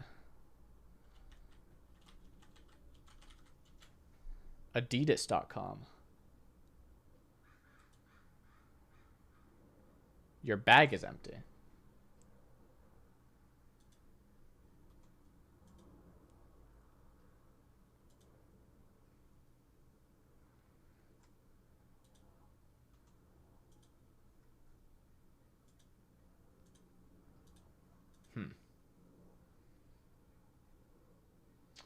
Bag is for clothing? Well, this is clothing. Merch is clothing.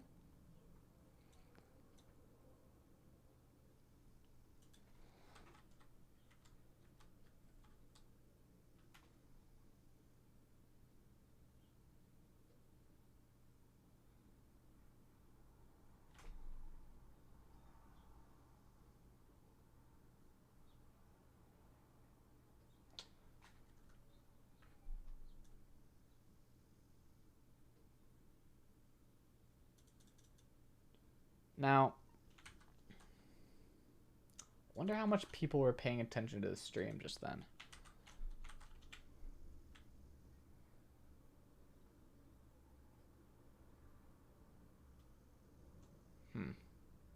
Weird.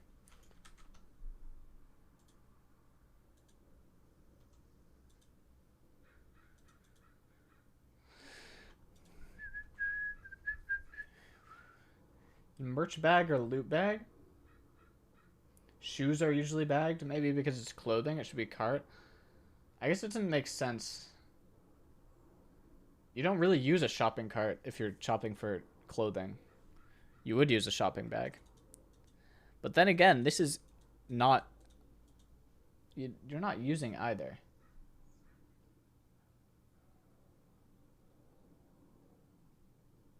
You're using a website.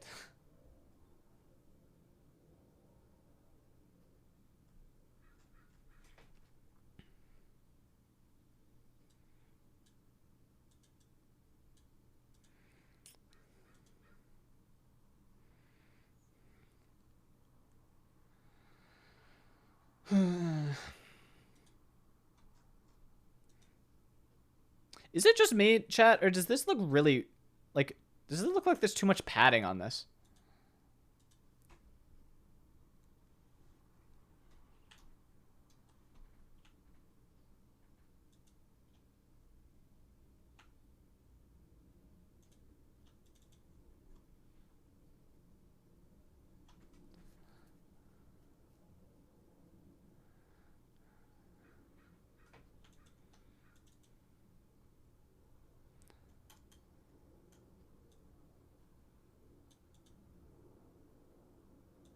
Let's go with like 12 and an 8 or something. Now it feels too wide. Okay. This is the design that I was given for the Mink store. I don't like it that much. I don't love this design for a cart item. I think it's too big. Maybe. What do you guys think? Actually, what do you guys think? Because this is... There's just so much stuff in here. The image is so... It's like it's so tall. Like if I add another item that's a different size, it just takes like 3 items to fill up the entire height of the thing, right? I feel like that's crazy. I guess orders would normally be quite small. That's true. So maybe that is good. Maybe it is good as it is.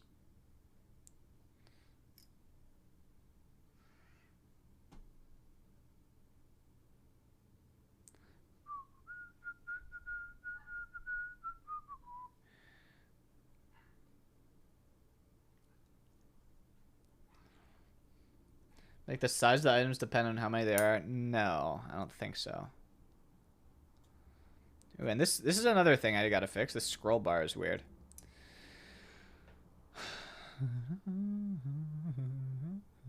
You know, you guys are right, I think. I shouldn't worry about what happens when there's so many items because I'm not going to, like, no one's ever going to see it unless they're fucking around.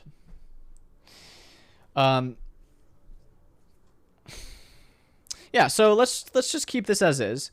I do need to test it though. So I actually should be able to test it by making sure I don't leak anything, and I can just take this cart. Like, I can extract the raw JSON from this cart and then just use that.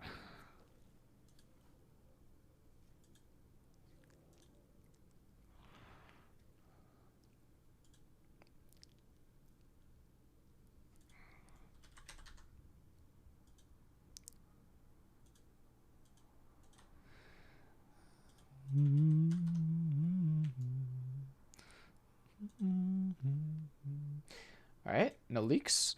And then if I just go here to my story, actually we go to here, I guess.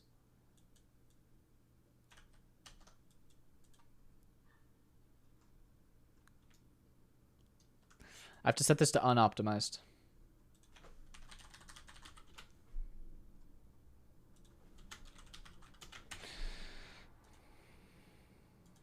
Ah, why is this not working? It is working. Okay. Okay, cool, very cool. I think this looks good. Except for, again, the scroll bar being overlapping for some reason. And I feel like there might be too much padding between these two. Actually, the cart was bigger. I shrank the cart down to 500 pixels instead of 600. It was 600 before.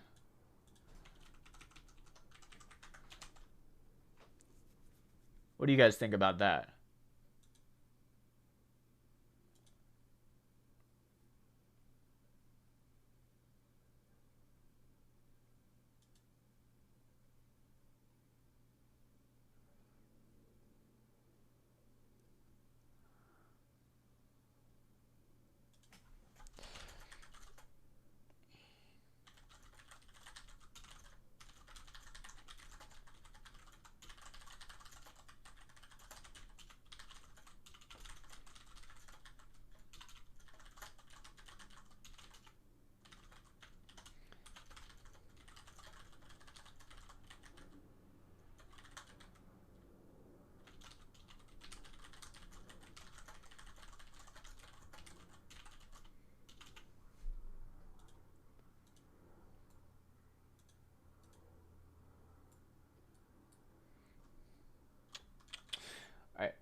Just checking something.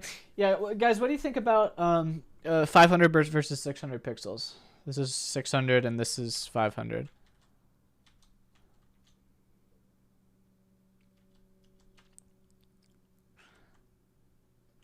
$600 is better. This is what 600 looks like on the actual website, I guess. So that's worth looking at. 600. Okay, I gotta pull this, I guess, because it seems like you guys are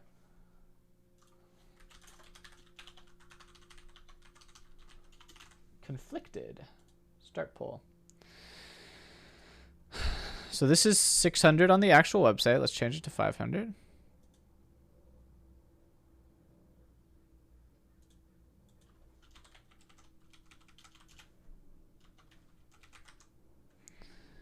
That's 500.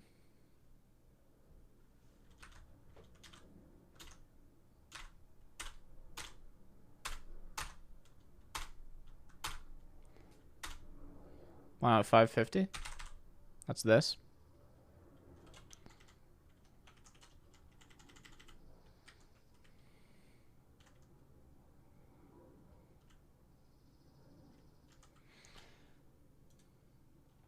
People are all voting for 600, which I think makes sense.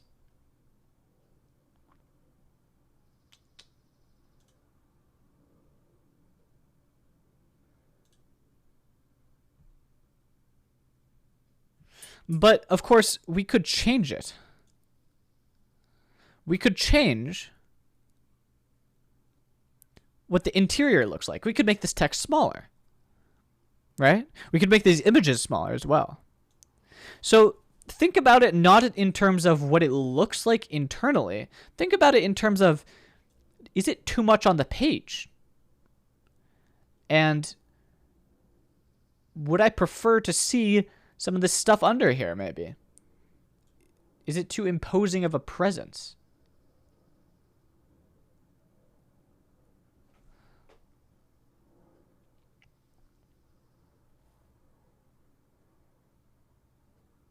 And then, of course, think of the mobile users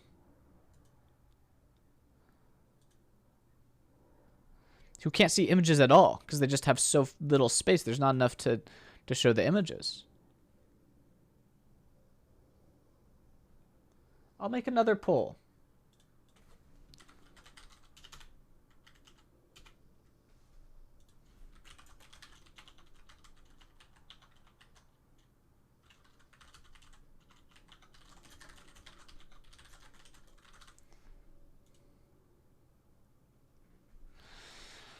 Yeah, indeed. I have coded it so that at a certain amount, the images disappear. Because there's just, and also the text gets smaller. Because there's just not enough space when you're in mobile. But I would love to be able to see the images there when it's about this size. There's just not very much space.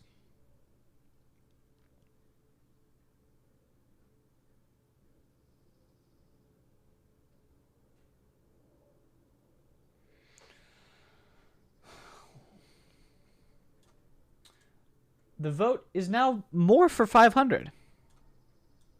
Which I'll remind you looks like this right now. And we'd have to figure out how to adjust the font sizes, the image size, etc. to better fit the 500 pixels. That also gives us the advantage. Well, let's take a look at this. How big is an iPhone 12 Pro? 428 pixels.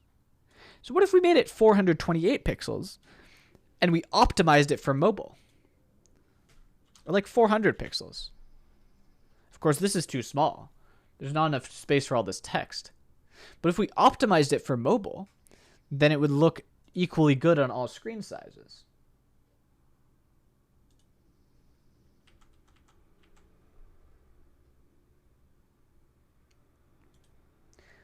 I'm still a 600 Andy. You know, I might be a 600 Andy myself still. Because if you're on a real big normal sized screen like this, 600 isn't that big. You can see most of the rest of the page. And I agree. It should be your focus. When you click add to cart, it should be big. It should be imposing. It should be the most important thing on screen. So perhaps we should keep it at 600, but then optimize the mobile view in addition to that. So that it doesn't look so plain and empty on mobile.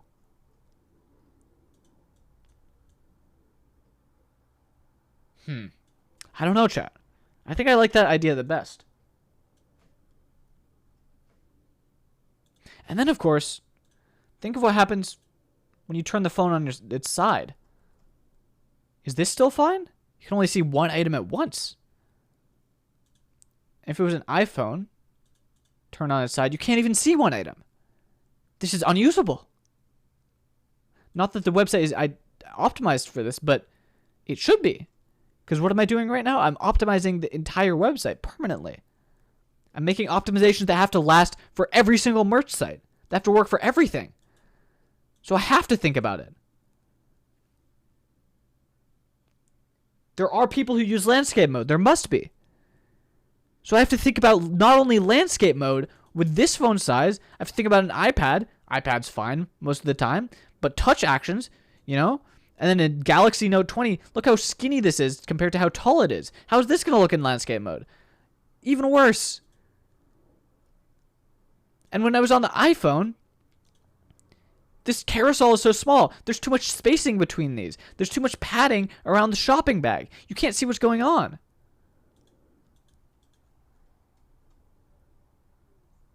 And look at the footer. The text is bumping itself. It's bumped up against itself. There's no padding on the left side.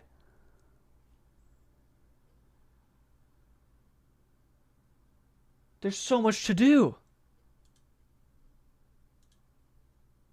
This is awful.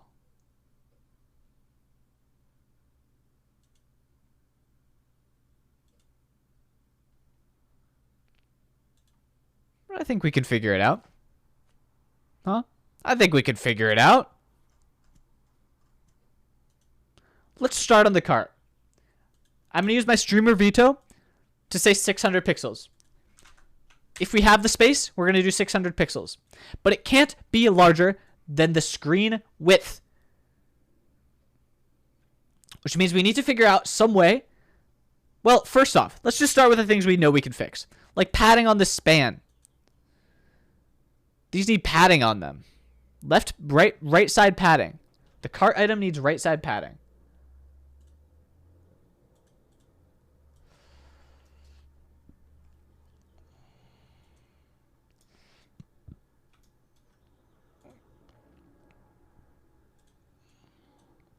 So I have the image.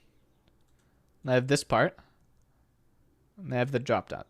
So does this have padding? This has PY4. Let's do PR2. PR4.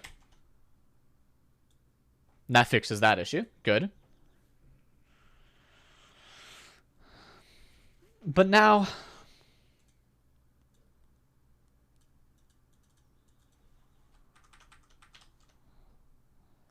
what are the images?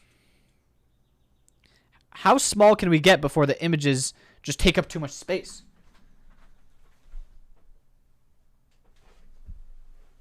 Well, perhaps what we have to do... Okay, first off, can I get rid of this? I can. Aspect ratio is square. That's good. That's a good thing to have. H full. Okay. MR9. This should be less. I feel like there should be less space between these two things. So let's do MR3. Is that... do we need any MR? We'll go with MR0. And then as soon as the screen gets big enough, we'll do MR8. So that will look like this. Okay. That's a good change, I think. And now, is there like padding on the other side? No, there's no padding. It goes all the way to the edge. So we actually do need some margin. The only reason we don't need it, it looks like we don't need it, is because there's actually some black space in the image itself. But maybe the image can be smaller, which we can do like this. That looks pretty good.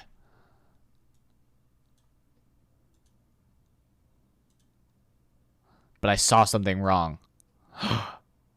It's overflowing. There's not enough space for this text to go onto 2 lines. That's bad. That's really bad. Because that means if this thing is overflowing, I mean, that's awful. What can we do? Well, it has a lot of padding on it.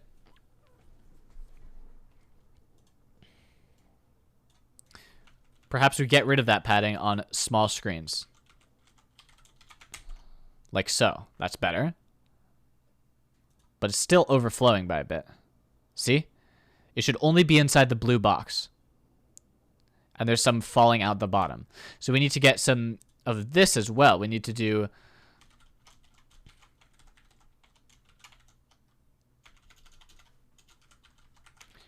this. That's better. Now it's all fitting. And then as soon as the screen gets big enough. Okay.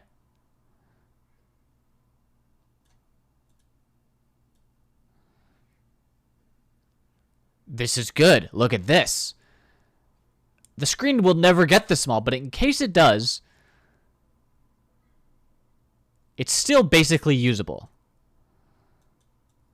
Can you... Yeah, you have to scroll horizontally. This is still usable, I think. I don't want to optimize for this, obviously, because no one's going to be using this.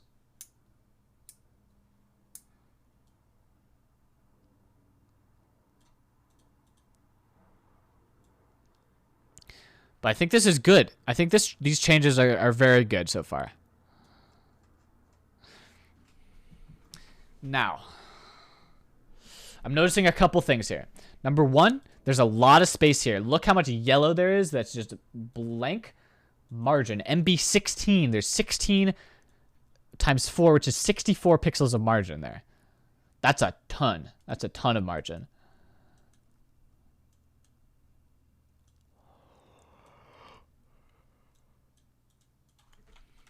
So let's shrink that down to MB10 on small screens. Okay, that looks good. You know, this whole thing is looking pretty good. And as soon as we get big enough, it gets all big and nice and you can see everything. Very good. Now this text is too small at this size. Am I crazy? I think this text is a bit too small at these sizes. So that would be the variant attributes description.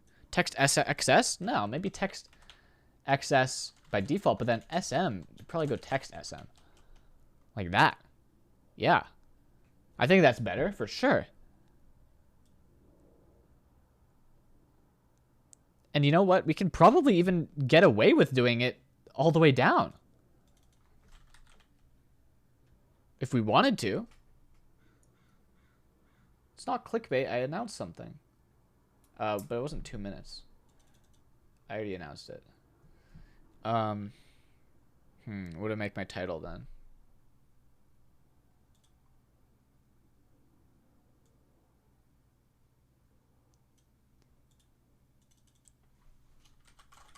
New merch store announced.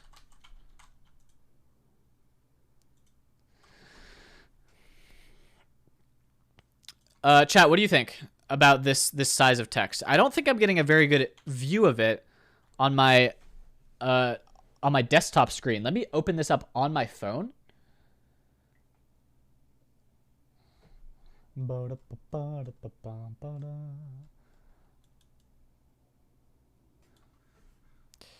I don't know what my IP address is. It's like 10.0.0.60.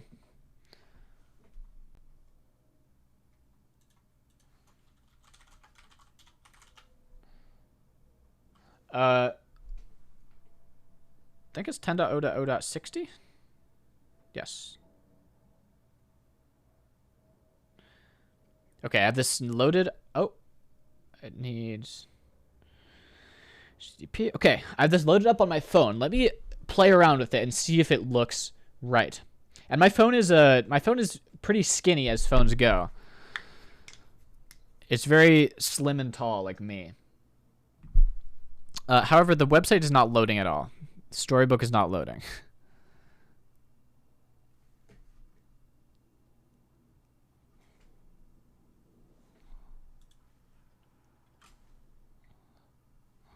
What if I put in question mark path equals slash story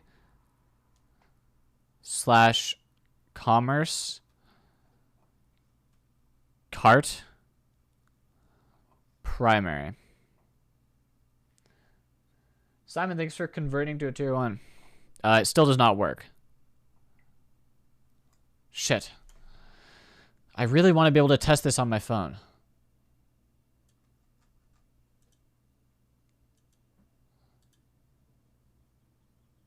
Like, I feel like... Okay, I feel like this is too much horizontal padding.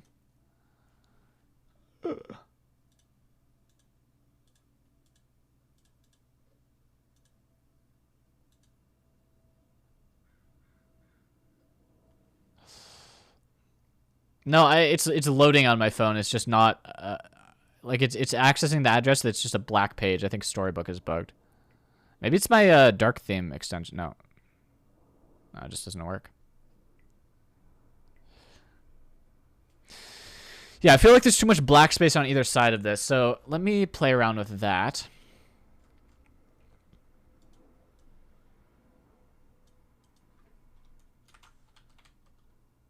That's better.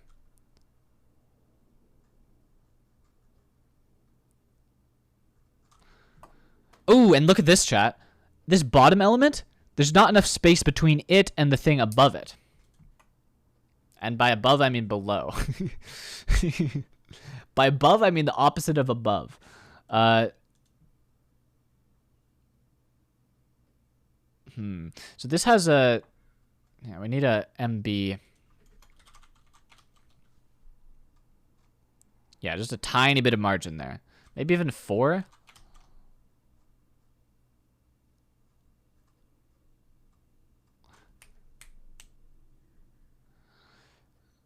Okay.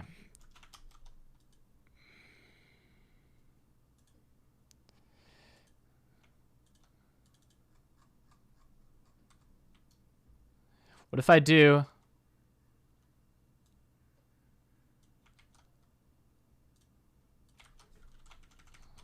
this?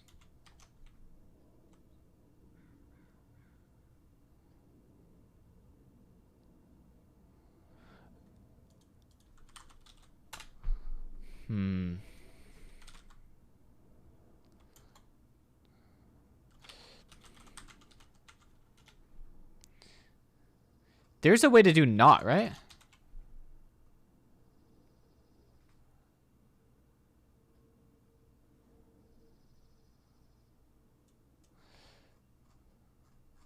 Okay, wait. I'm playing the playlist I put together of hype songs Ludwig used when he was playing Jump King. Boomic, thank you for the Prime sub. I would rather play something like the... I haven't listened to this in a while on stream. I actually haven't listened to this in a while on stream.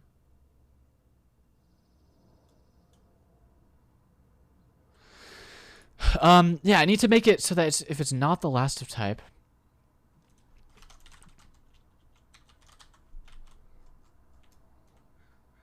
Wow, lag. Pseudo class reference. There's got to be a way to do not, right? Or maybe it's just not. Maybe it's not last of type. Ah, I just have to do it like that. Okay, cool.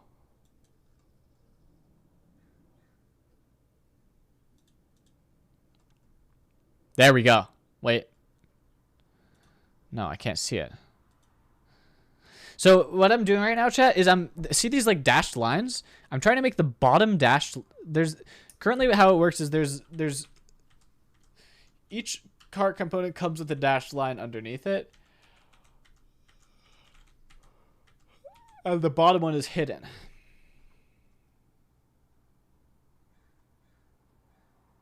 So wait, why can't why isn't this not like being a scroll container now?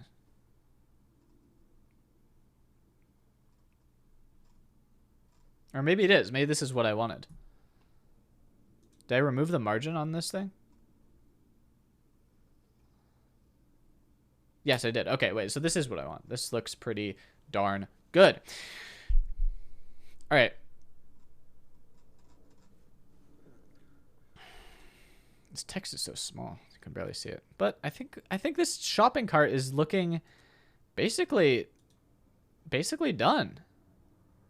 I don't know about this small text. I think this text should be bigger in desktop view.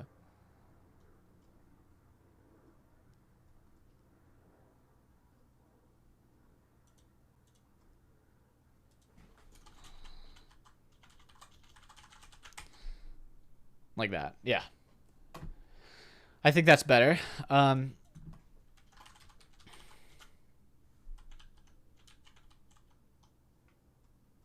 Yeah. I think this is looking pretty good. Now I think I might want to add something down here. How is that subtotal? Do I want to do like subtotal and then like,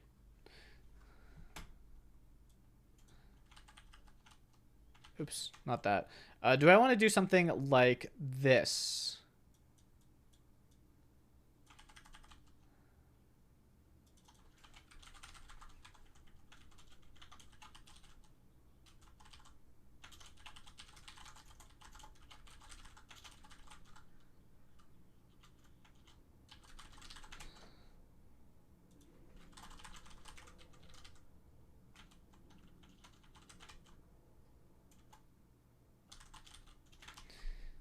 Like this?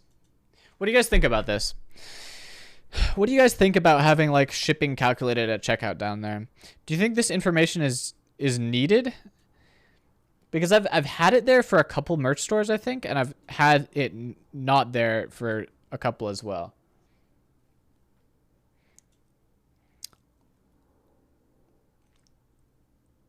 Like, do you think that there should be any additional information next to the subtotal?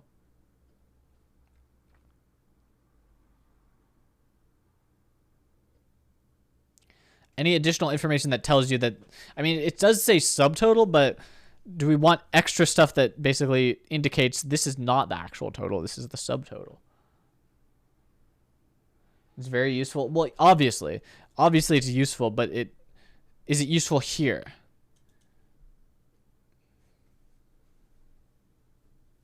Don't want people assuming it's free shipping. Yeah. That's the thought process behind adding it, but the question is the word subtotal enough to indicate to 90% of people that this is not free shipping? And is the 10% that, or whatever percent, is not going to be is not going to figure it out from that, does it matter that then they're going to get to checkout and they're going to be like, oh, shipping? I thought it was free.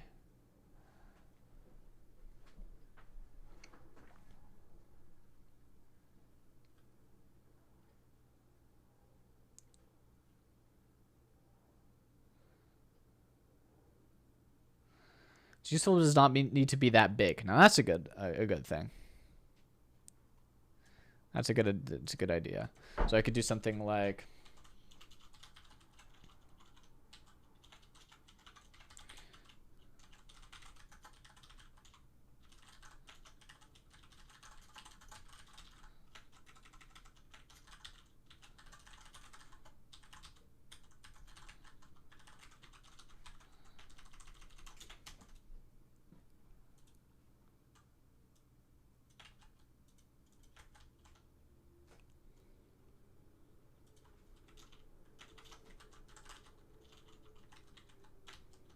this, maybe.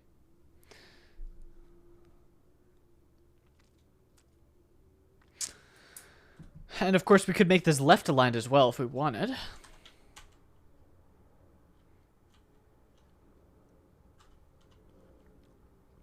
Or we could make this say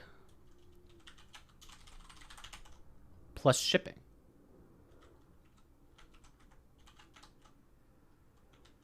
Shipping has stopped looking like a word.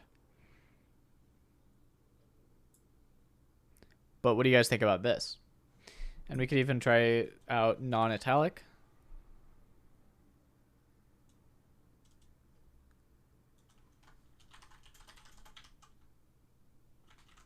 Do this.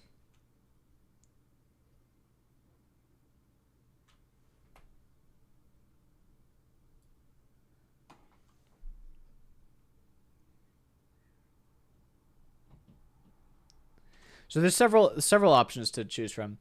Italicness, the text. Actually, those are the only two options.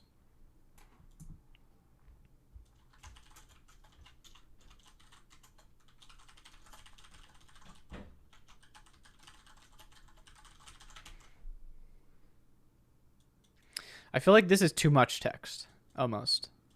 Like it feels like it's now getting disconnected from this number here, which I don't like. Now we could go with the classic all lowercase, italic.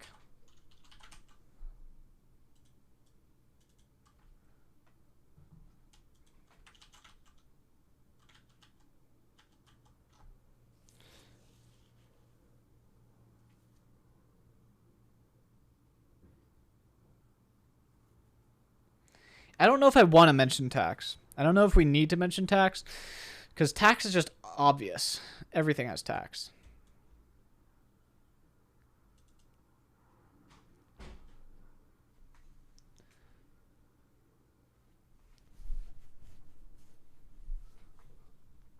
I don't think saying total would be better because you don't really understand that. Like, what the fuck? Total calculated checkout? Doesn't it say the total right there?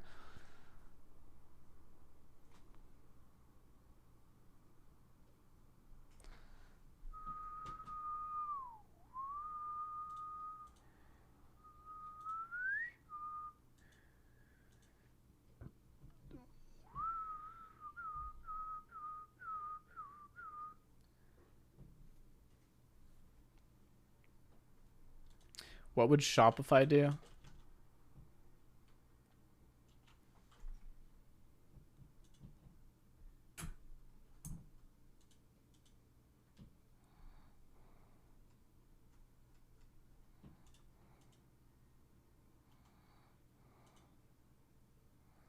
Why do so many people have cart on a different page?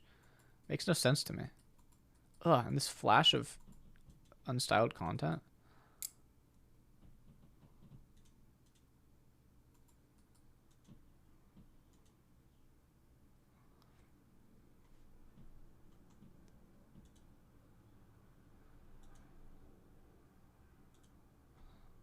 Okay, what if I add something to the cart?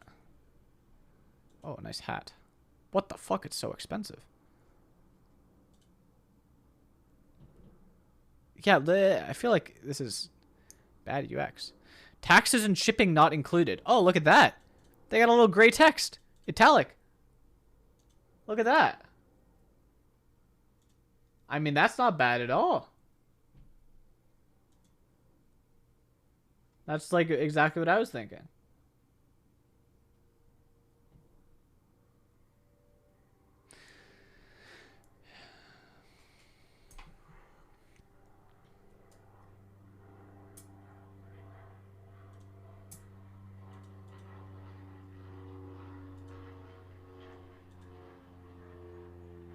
What does that look like? Taxes and shipping not included.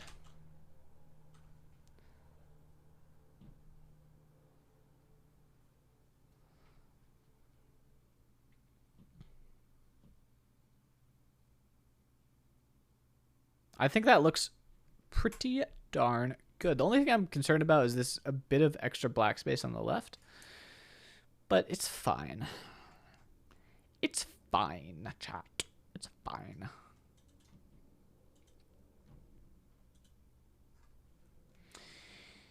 All right. Well, that is a shopping cart done. That took a very long time compared to the rest of the stuff because this is made of so many different components. And we'll probably have to come back to this later. I do think that once I actually start building merch stores with this, I'm going to come back to everything and be like, oh, I want to add this feature, add this and that. What does it look like in light mode?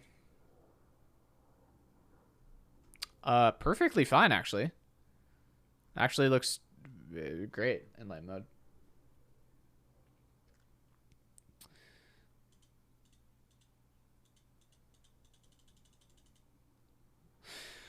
Cool. All right. Let me push this. What is the problem here?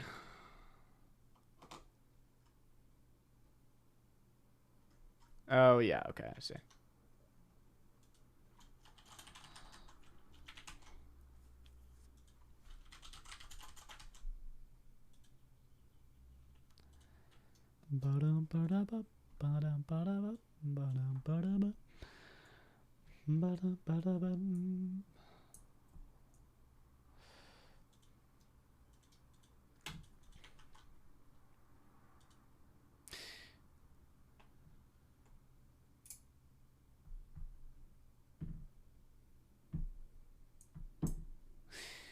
Okay, what is left on the list of things to do? Cart item, check. Cart, check. Look at how few things there are left. Title bar and footer. Oh, didn't we do title bar? Yes, we did, except it's not very good right now. It's not done. Title bar is not done. We have to finish title bar. Footer is footer is harder than you would think. To make the footer work well on all screen sizes, like look at the fucking footer. This looks fine. And then you get here and this looks kind of bad. And then if you get a bit smaller, it all gets crushed up against itself. If you get a bit bigger, it looks fine again. There's like an awkward zone in the middle where it kind of jumps around. So making a good footer is actually going to be very important. Anyway, do that later.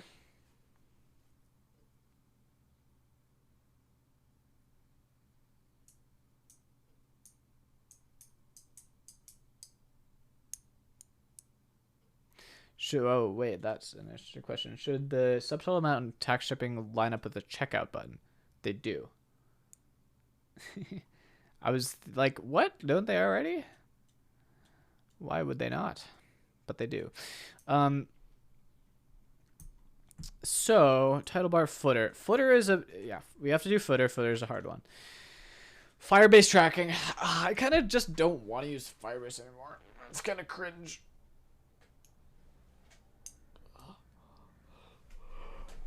I'd rather there be a better, like, I could spin up my own. I feel like I could spin up my own tracking solution pretty easily.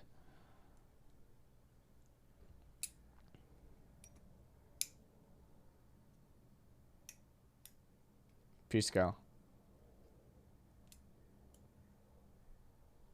And not anything for this. I'm talking about analytics right now. Analytics. I could spin up my own analytics solution pretty darn easily. Now, do I want to do that? Probably I don't want to make my own analytics solution.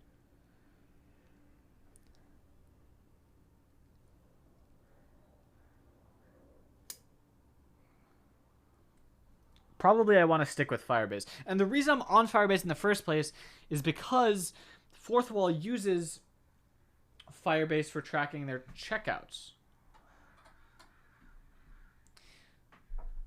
So it's all, if I use Firebase or Google Analytics, then everything matches.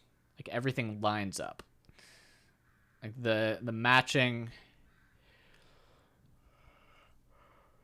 What am I trying to say? Everything lines up. Like the analytics for like viewing the cart or viewing an item line up with the ones for checking out an item.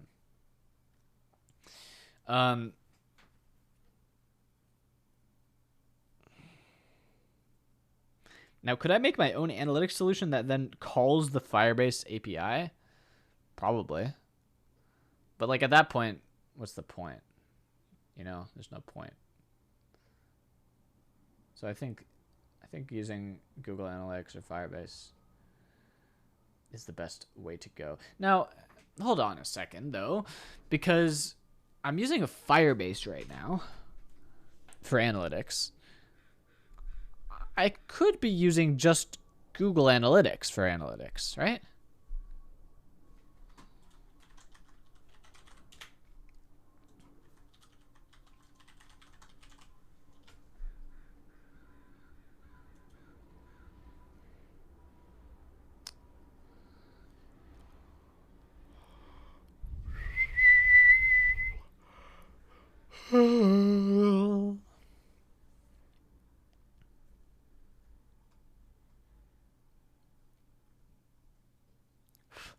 Yeah, I can call events.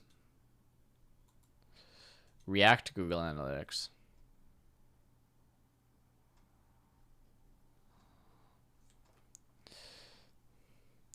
Ba-da-da.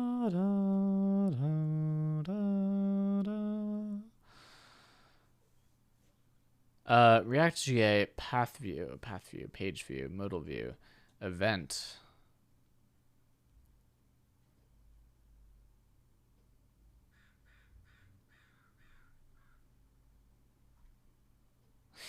I think I should probably, because I've already written code for most of this. For Firebase tracking.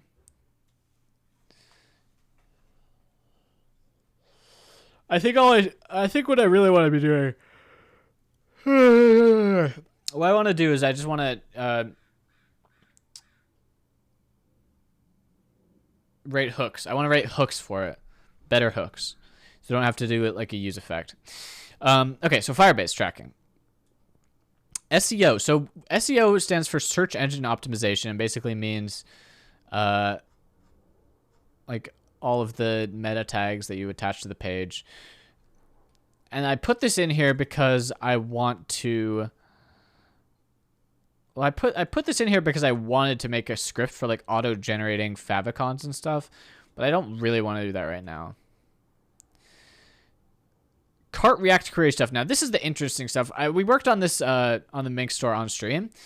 This is the stuff that makes it so that when you click these buttons, look how these numbers update instantly, even though like your cart is stored on the server. So it uses optimistic mutations to basically predict what's going to happen when you click this button, and then reflect that change before it actually happens in the database, which is, I think, very cool.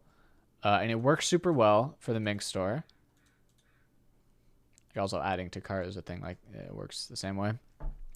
Anyway, it's very, very cool. Works well for the Mink store. I just have to make it not so bulky in the code, because what it looks like right now in the code is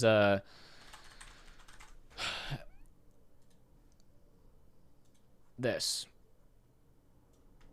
This has to be in all the, like, this is ugly. This is a lot of code, right? So if I'm able to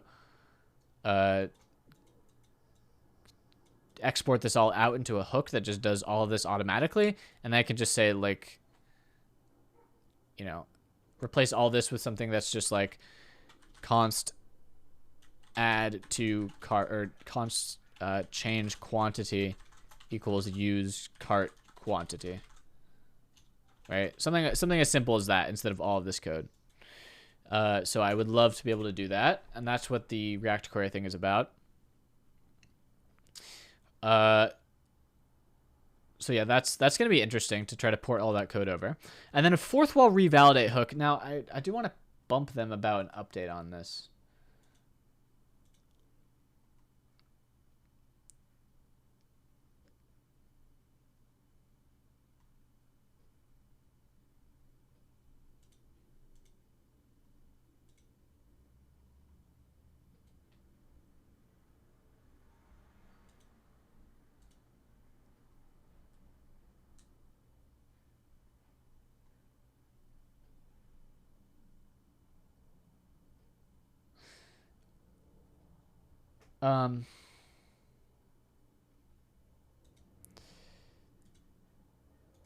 Yeah, so what this is basically, it's a thing,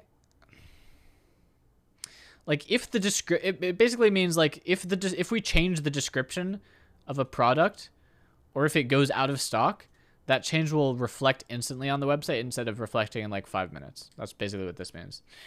It's not that complicated. It should be pretty easy. I just have to figure it out. In fact, let's do that right now. We'll make a new file called revalidate.ts. And I don't know exactly how this works. I just know that Next.js added it. So where's the blog? What is this?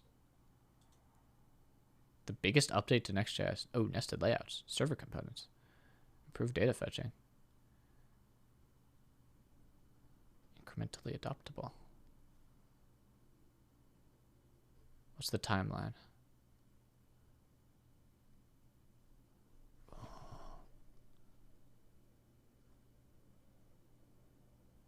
Introducing the app folder. Wow. The app folder will work alongside the pages directory. You can incrementally move parts of your application to the new app directory.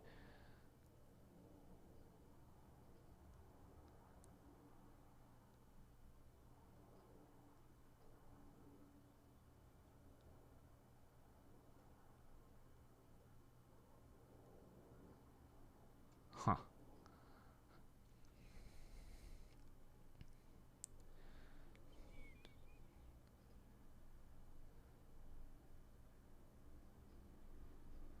This is...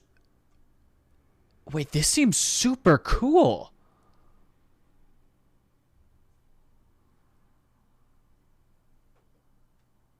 This seems extremely cool.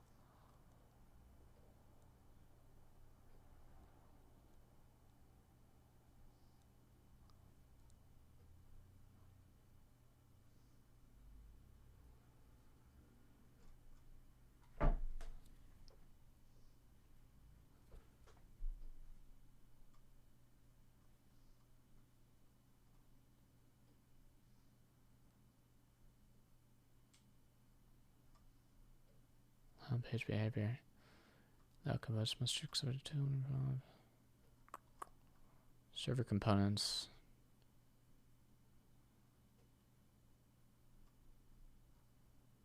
I don't know what a server component is, really.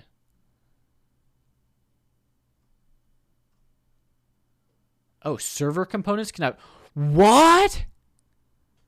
Server components can have server-only code?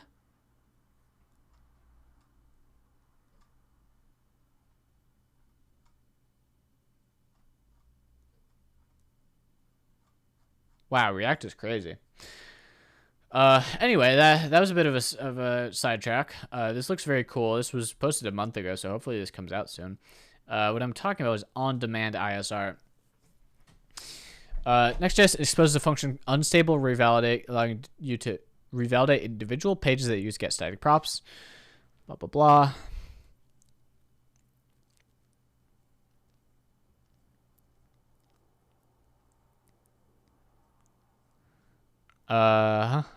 Check for a secret. Res.unstable revalidate, path to revalidate. Okay, so it just calls... just call res. Yeah, okay.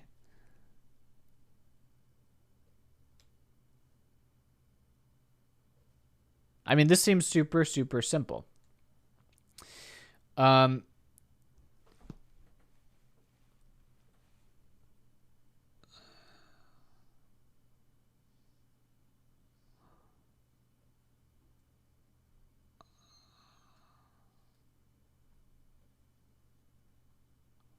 Huh.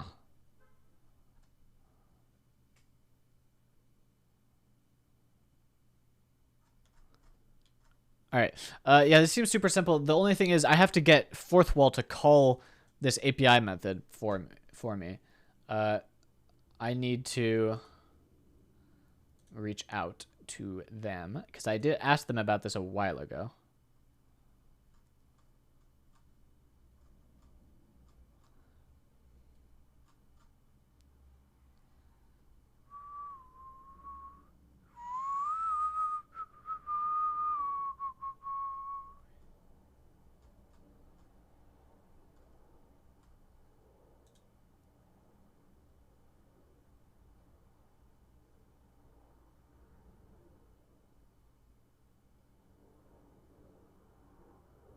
Oh, 27 days ago, they said gonna try to hack this out tonight.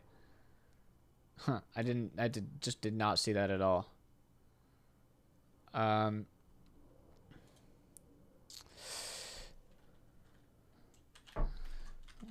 me ping. Any updates on the revalidate webhook I mentioned a while ago? Okay. Back to work then. This should be very easy to implement. In fact, it's this easy. So what I basically want to do is the same way that I have in Acre. This is how I'll use it in the resultant code. I'll make an API revalidate.ts file. I'll basically do this.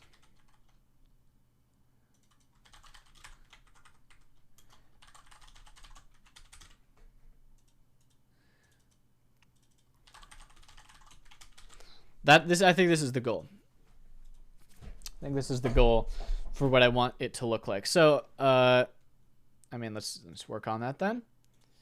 So, function revalidate hook. And this is a next API handler, I believe.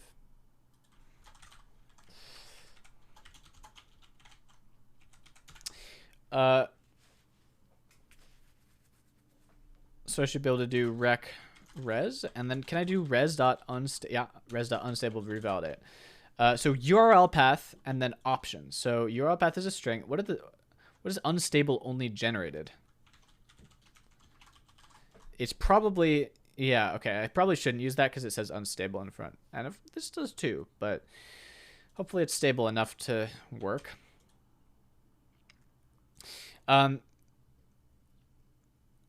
So, I mean, yoink. Oh, you want to see this really cool thing I made off stream, chat? Look at this, chat. I have there's a couple places in this code where I'm using environment variables. And environment variables are things that I might forget to set later. And if I forget to set them, it's just going to bug out the whole thing. So what I want it to do is make a function which is like called assert_env.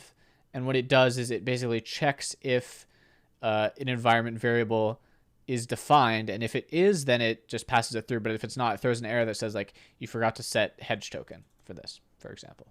And so the problem with that is that what I'm doing here, okay, the problem with that is, first of all, the first problem is you can't access them like, you can't access environment variables like this. So if I did const key equals hedge token process.env key, this would not work just by the way that environment variables are implemented, even though this should normally work. So you can't have a function like this, which is like assert_env and you pass the key. And then you would do like if not process.env key, throw new error, key is missing, right? I would love to be able to do this, but this doesn't work. And if I do it this way, this is a value. So value is string or undefined.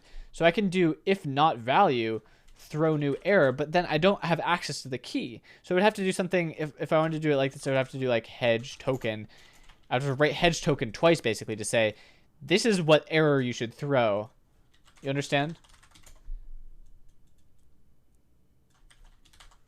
What this is doing is basically I would have to say, this is the text that you should show if this doesn't exist, and this is the value that you should check for non-existence. I would have to do it like this. So you might be wondering, how does this work? How is it working without any key at all? Because process.env.hedge token, this is just going to be replaced. Like this is just going to be, when this is compiled, it's basically going to look like token goes here. So how is it ever going to know that you should say hedge token is missing if all it receives is something that says token goes here? Any guesses, chat? Any guesses? Any guessers?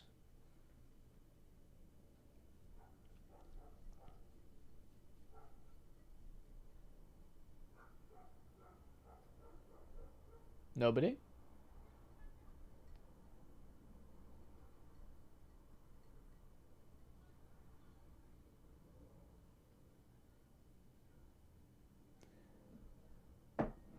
Yeah, the variables are global, but you can't if I pass in hedge token, then it won't work because as I said, you can't do process.env key. That doesn't work. It might seem impossible. It might seem impossible to do this. But what I've done is I made a macro. Look at this. Look at this. You want to see what this does?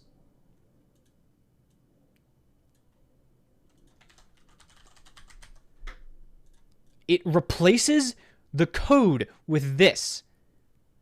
When the package is compiled, it automatically generates this for every single environment variable that I'm using. Basically, it's doing an inline check. It's like if it doesn't exist, throw an error, and it's just copying.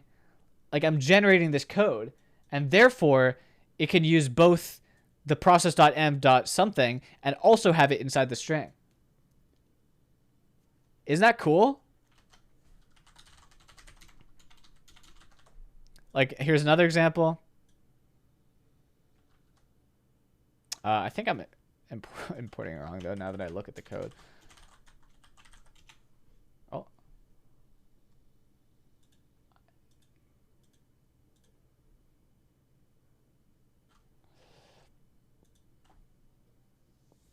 Why not throw out app boot? This basically is going to throw out app boot. Like, these things are called at app boot. And I don't think there's a way to throw at app boot.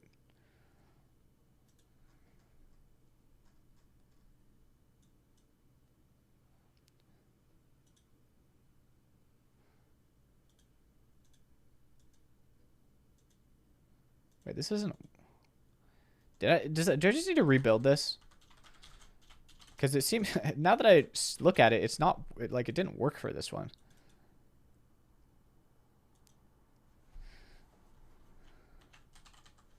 If I search this file, it shouldn't have any... What? It only does it for the first one in the file?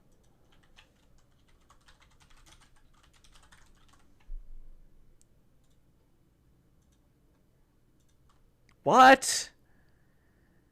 It doesn't work, chat. Wait, it doesn't work.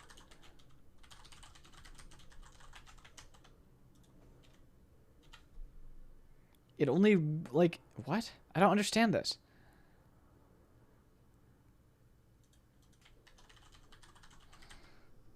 It only does it for the first one in the file. What?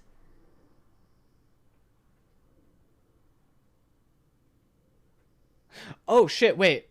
Maybe this is only... Oh, maybe this is only called once per file. If I do references...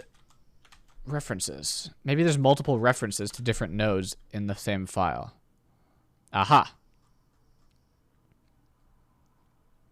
Yeah, that's right. Okay.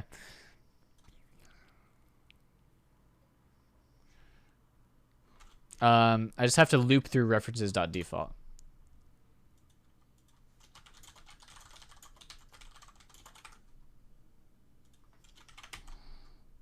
And now it does it for all of them. Perfect. Cool. Good catch, chat. You helped me. Okay, so I just got a message back from Fourth Wall, and they said yes, I think. Intermediate turn, local one, spun up midterm.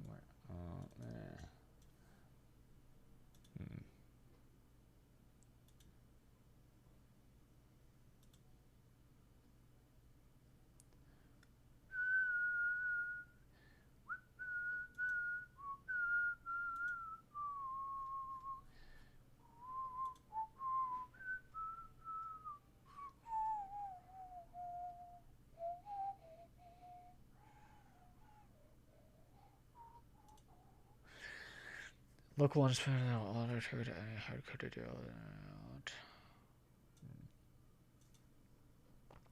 Okay, so it's not done, but they have a test version done.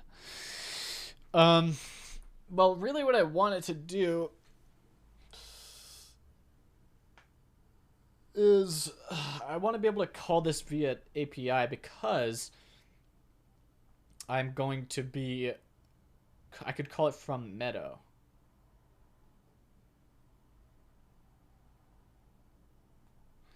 Whenever, yeah. Yeah, okay, so mid late July. Is that soon enough for the next one to happen? No. Point Crows drop is in early-ish July.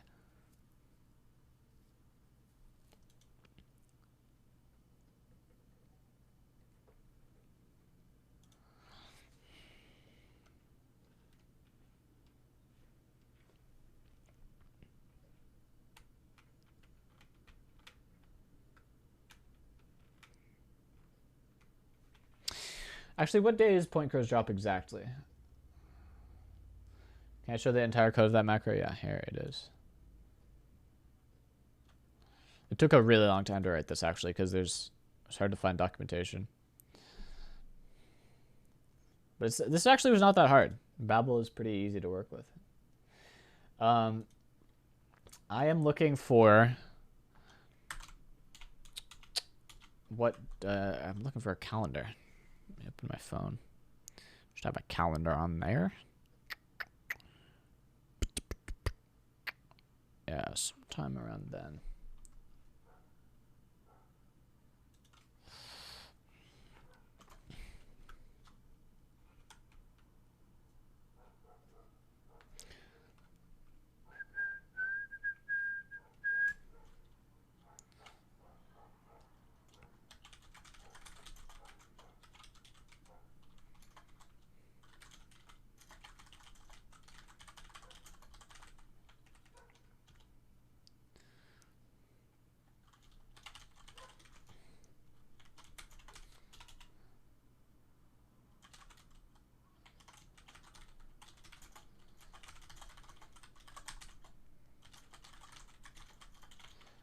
Typing what I want to do.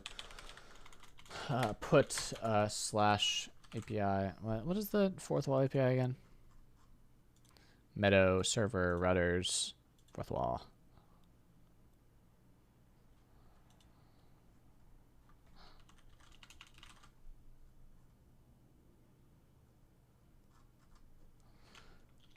Slash API slash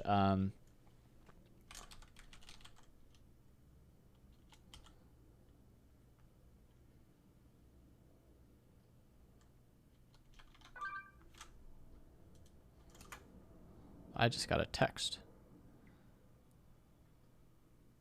Cool.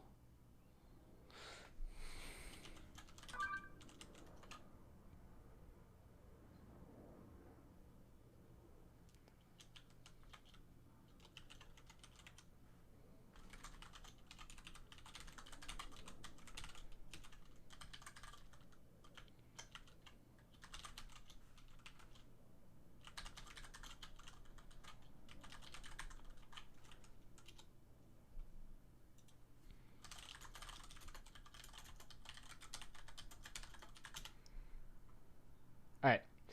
Texted my requirements to them. And we'll see how that goes. Hopefully it'll be up by Point Crows drop, but that doesn't stop us from writing the code for it right now. So we do want to unstable revalidate. Well, yeah, it's so my end is so simple.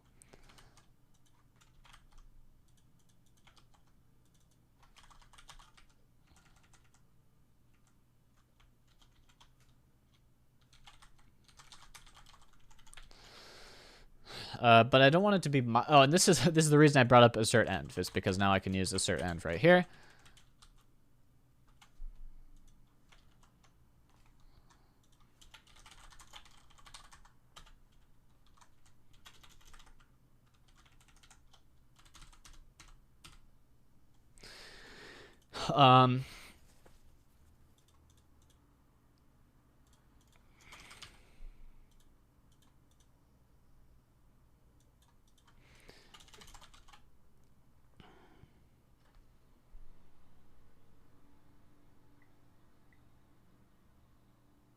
So this is, if I think about this,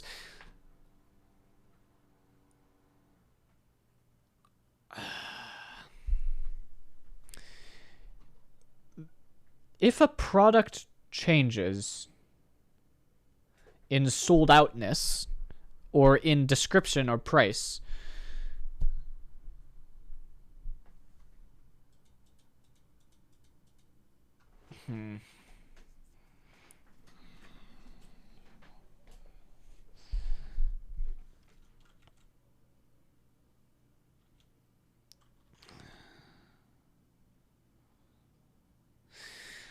then I want to update both the home page and the collections page and the page of that product, basically.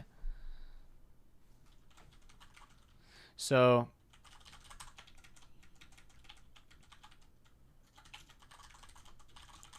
status 400 error missing product query.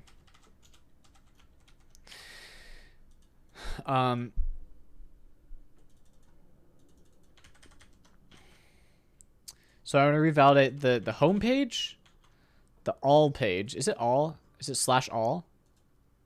Collection slash all. Slash all. And then slash plus rec dot query dot product.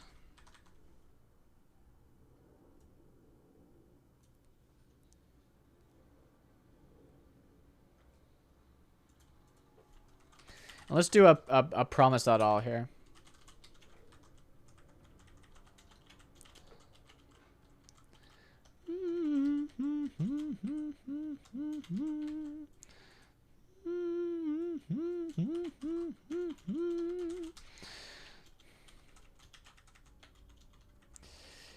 And I do want to show some kind of error for debugging purposes. Probably. Something like this.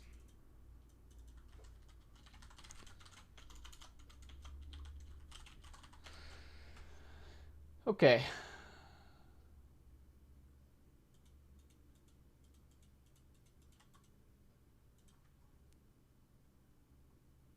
And I will send this over.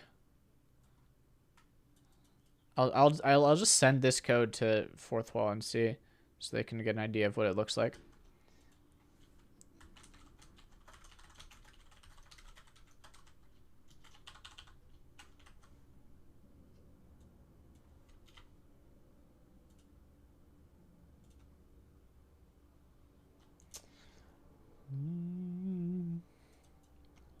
Go to the text there.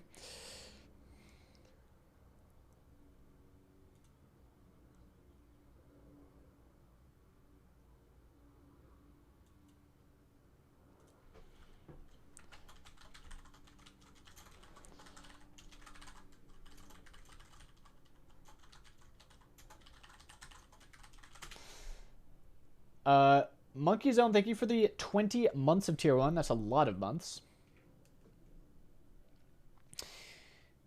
And you've been there for all of them.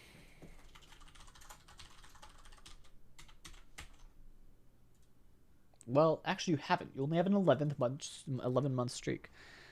So that means you haven't been there for all of them.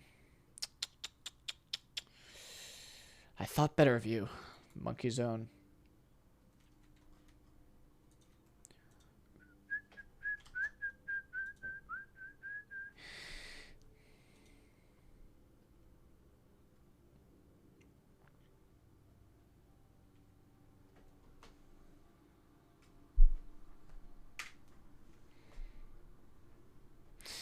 All right, so that is the fourth wall.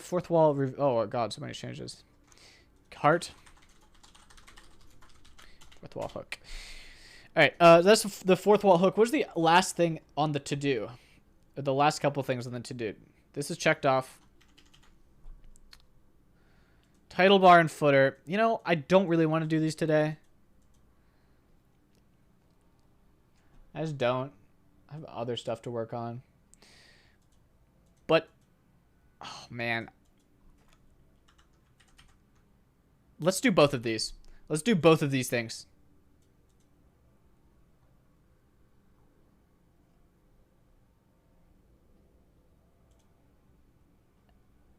I gotta restart my timer. I've gotten out of this. Okay.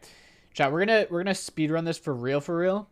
But before we do that, I gotta get like a tiny snack, just so I have the energy to speed run this.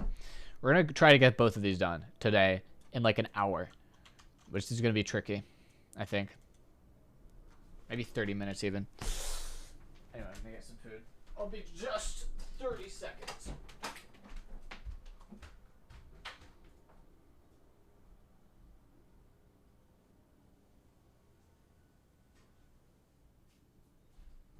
Oh, I just realized I turned off the music right before I left. That's unfortunate. Here, let me. There you go.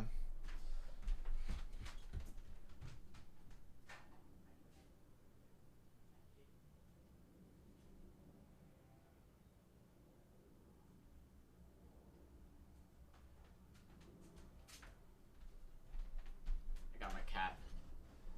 There she is. Look at the kitty. Chat, if we get like 5 Prime subs by the time I get back, in like a minute, I'll take a picture of the cat and send it to you guys. 5 Prime subs. I know it's tricky.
That's only 1 Prime sub.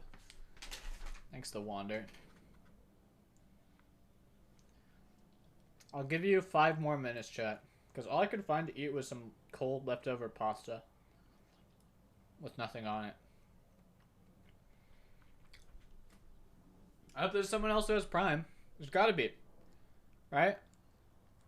Mathematically, there's gotta be at least 4 more people who have a Prime sub. Just check. Just check. Literally, I know you guys are tabbed out.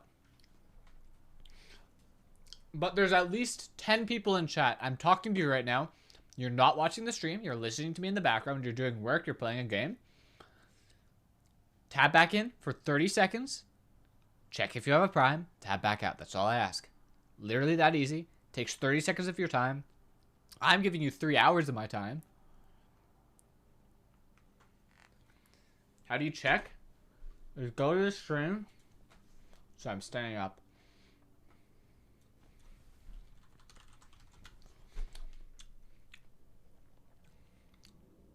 Go to the stream. Click the sub button. It says there's a little check mark at the bottom. Click that. Oh, God. And you click subscribe for free. Let's see what you made happen this month as a subscriber of Automated. What did I make happen this month as a subscriber of Automated? That can't be right.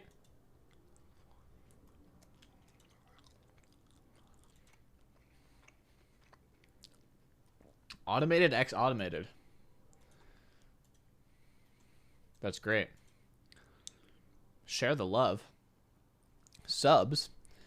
Ooh, for a free live. Thank you for the Prime. The Big Shot, thank you for the Prime. That's 3 Primes. Actually, we only need 2 more to get a picture of my cat.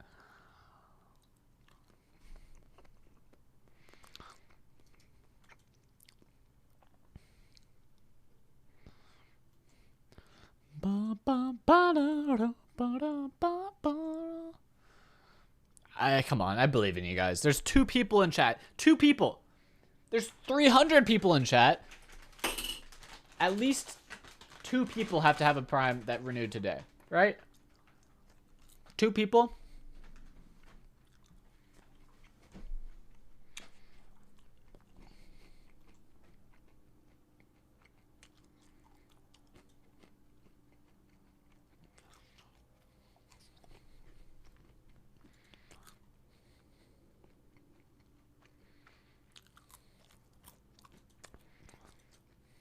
Well, I'm sorry. I tried. I helped you as much as I could. But you just couldn't get there in the end. No cat pictures.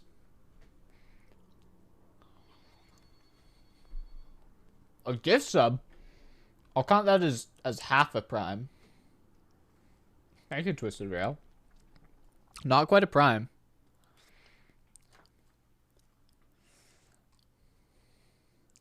It's half of a prime. So we're at 3.5. So there's got to be at least 1.5 people, right?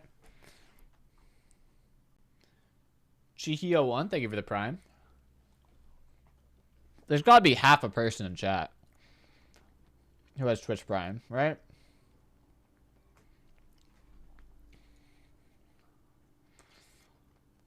I'm gonna have to get. She left my room, so I have to get up, get the cat, bring her in here, take a picture of her. It's gonna take me so much effort. You know, I really needed some compensation. Muller VGS, thanks for the tier 1. That isn't a prime, but I will count it as a half because that is the precedent. Okay, let me get my cat. Exclamation point Discord if you want to see the picture. I'll post it in general in a minute.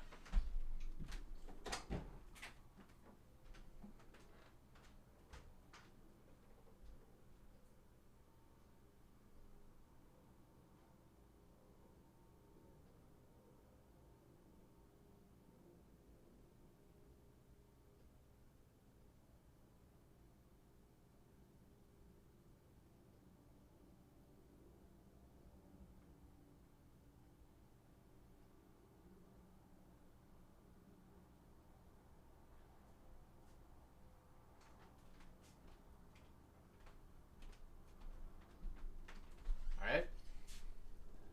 Got the cat. Which is my arms. Alright, just stay here. Pose. Pose. Pose. No, no, stay. Yeah, good girl.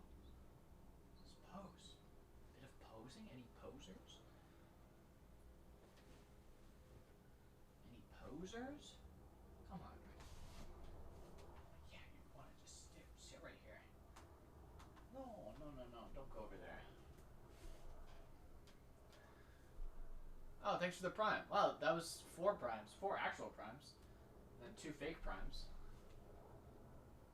Oh, are you trying to get the windowsill?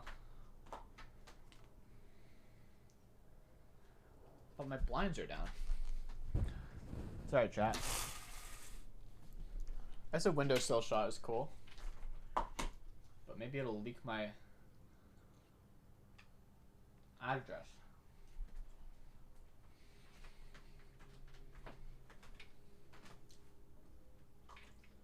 Come on. Stay still. She's just walking back and forth on the windowsill. I can't take a picture of her like this.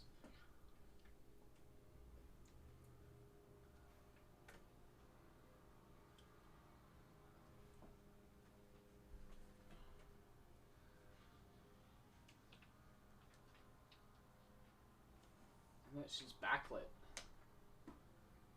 So I can't get a good shot. Hold up. Ugh.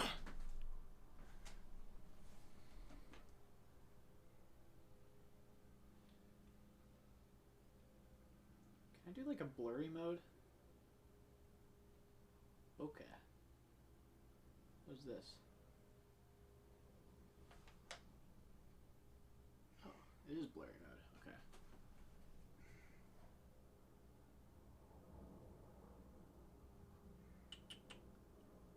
Look at me.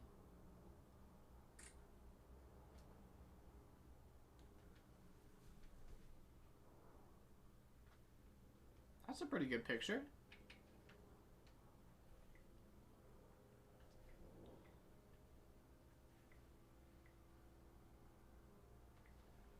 Picture taken. Let me check it for metadata.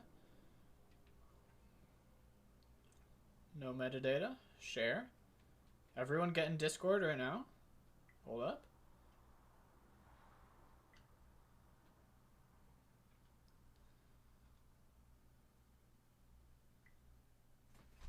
Ready? Who's not in Discord?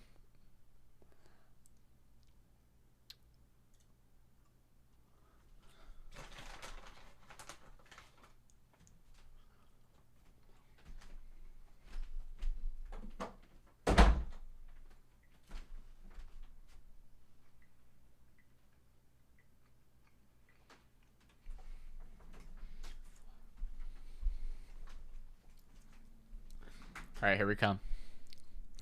This is a high quality 4K cat image. Sent.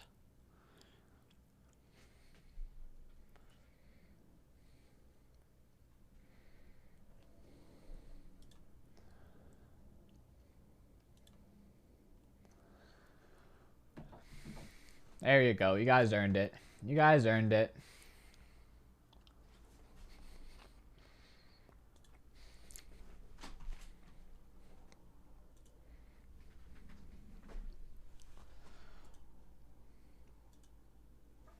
Oh.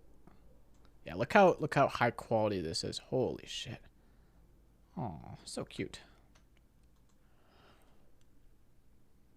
Anyway, what were we doing? Oh, no, she's moving. She's coming down. She sneaks between the gap in my monitors. She's checking if my glass of water has any water left for her to drink. Sticking her head in it. Now I can't use the glass anymore. Oh, she might be maneuvering to my lap. Hold on, chat. She's found a noodle. A pasta noodle that I was eating. She's sniffing at it. Oh, she's given up on it. Oh, she's coming back to it, though. Batting at it with her paw. I can't see you, chat, because chat is she's in front of you. I'm going to put this noodle over my lap in case this attracts her to my lap. Come here. She's sitting on the very edge of my desk. Okay, she's checking my water glass again. No, still no water. Sniffing my phone. No, no water in the phone. She has turned on my phone. No, you have to swipe up. Okay, she didn't figure it out. Oh, she's poised over my lap.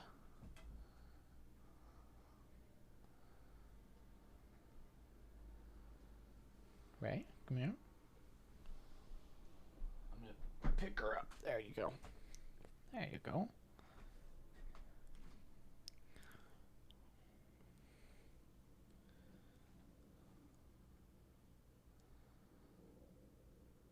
Oh, she hopped off.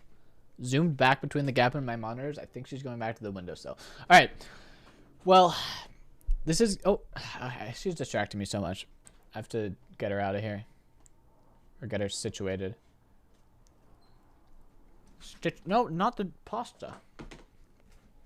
Not the dry, cold pasta. Sorry about this, chat. No, not that noodle. That was the one that fell on the floor. I'll hide it inside my napkin so she can't find it. Alright.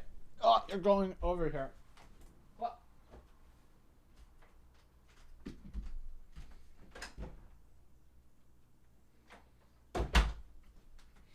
Alright, she's gone. Alright, chat. We have 1 hour at most, 30 minutes optimally, to code two pretty big things. Number one, analytic tracking. Number two, cart hooks. By the end of this, we'll be like 99% done with the Saplings project, which is super, super hype.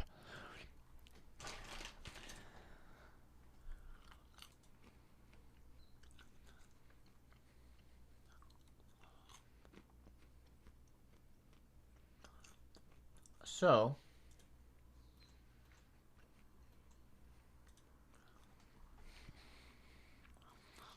let's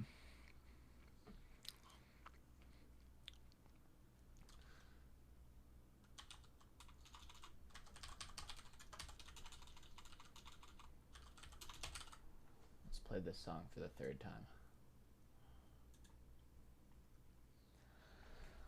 Are you ready, chat? About to begin the speedrun timer.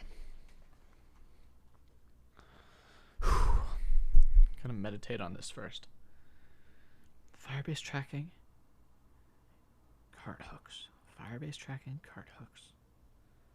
Firebase tracking. Cart hooks. Okay.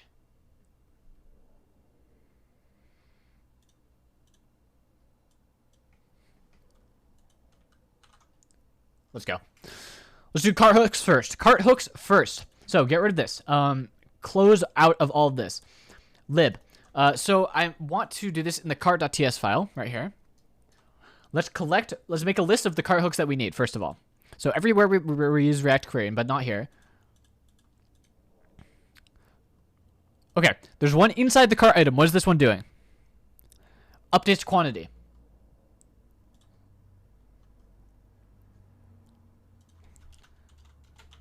Update quantity. Okay, number 2. Get cart.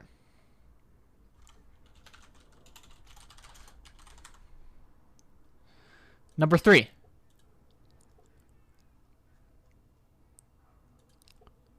Add to cart. That's only 3 things. This should be super easy. 3 things. I can do all 3 of them. All right. So we'll use cart. We'll have use cart. We'll have use cart quantity. But I feel like it shouldn't be called a use cart quantity. I'm gonna make this a new folder. Call it cart.ts or cart, and then put this in here and name this.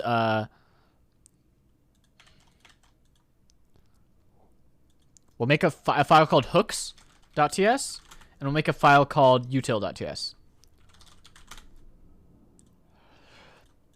So we want use cart quantity, and use cart add. Use add to cart. Yeah, use add to cart. Use add to cart. All 3 of those should be in the hooks folder. Import cart.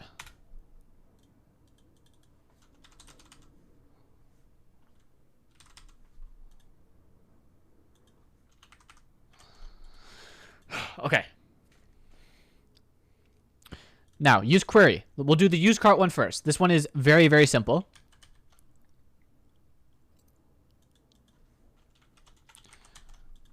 As simple as this. I have to add React query.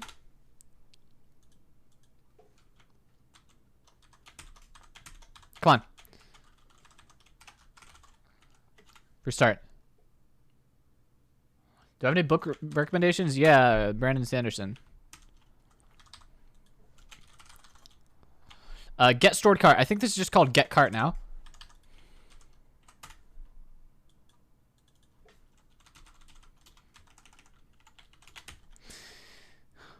All right, get cart. Get cart. What does this do?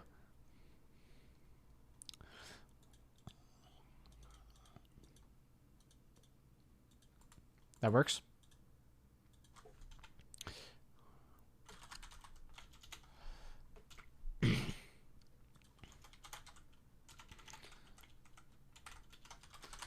We're just going to return a use query. As simple as that. Okay.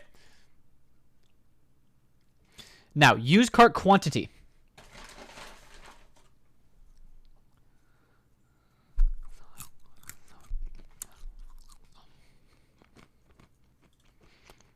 That's this one. Copy.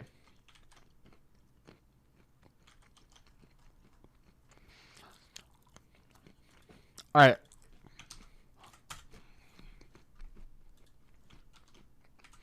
Update mutation.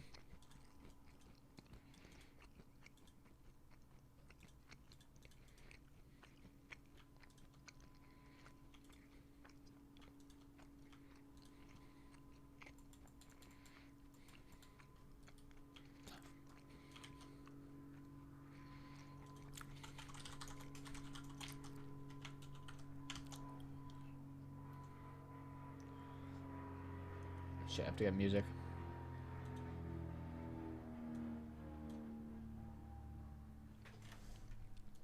All right, cart item type. Cart item type. Do I not have this? This is a thing, right? What is cart item type? Shit. Oh, it's just cart item. Just cart item. Okay. Query client. I need to get query client.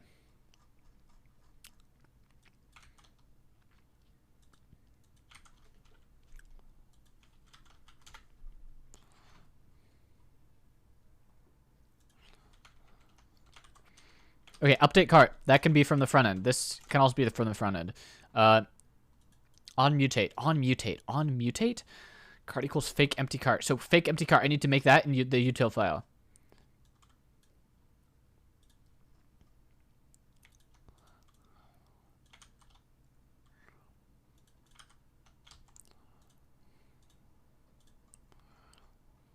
Import this.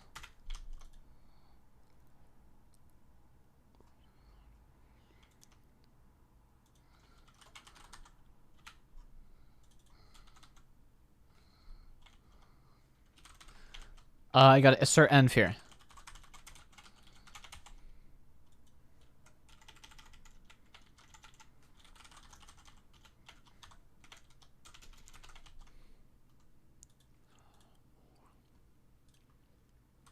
Any other problems? Sort cart. Okay. Sort cart, get cart price. Okay, both of these I can yoink.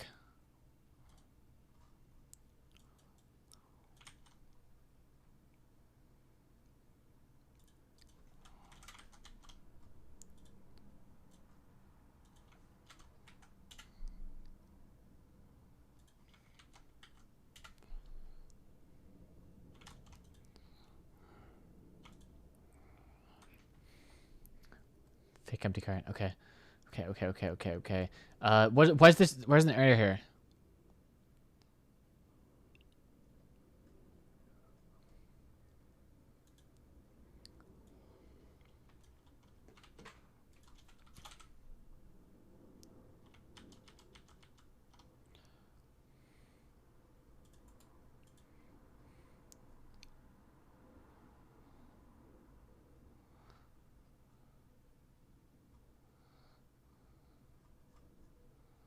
We'll just put a question mark equals. Cart ID. Cart ID. I have to change how I'm doing get cart right here. Because key. I gotta export that. And then just use cart key.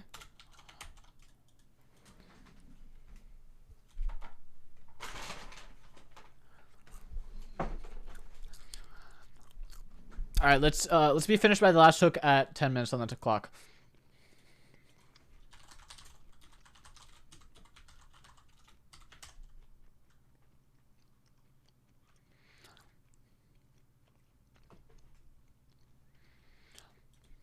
Use add to cart. That should be right here. Okay.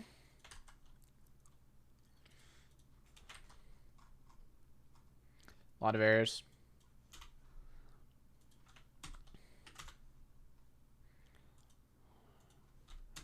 That's a Firebase thing. We can do that later. Add to cart.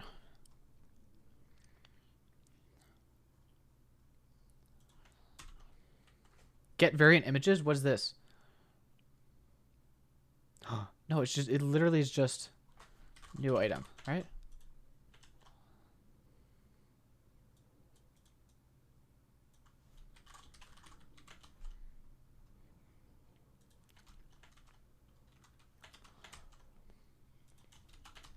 Is that it?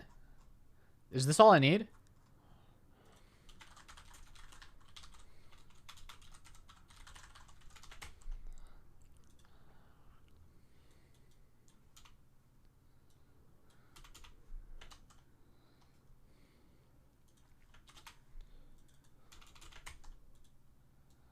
I gotta move this into the hooks folder.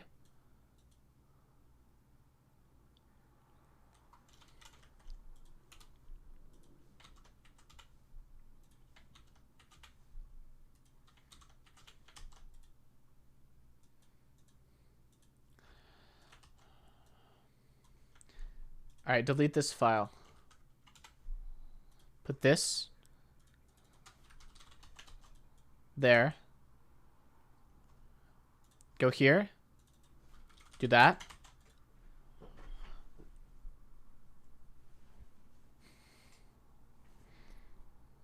What's the last error? What's this?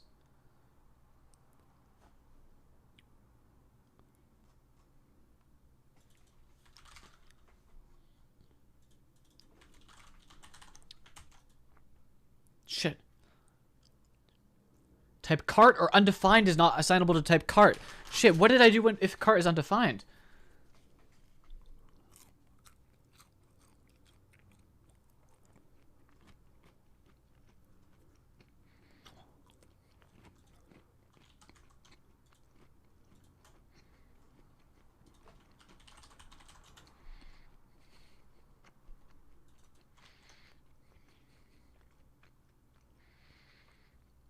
I guess I could just set it as optional.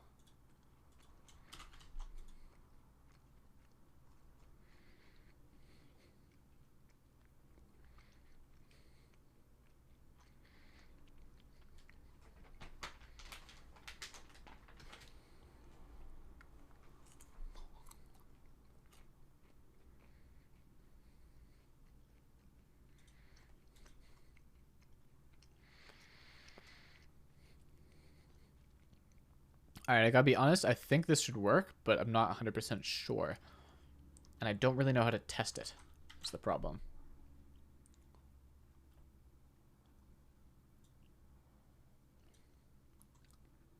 Cart. Yeah, see, this doesn't even load. Or if it does, what the heck? Oh.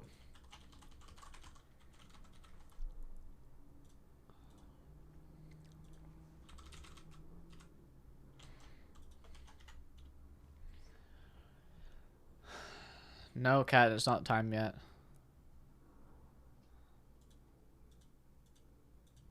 That has to be at the very end after everything.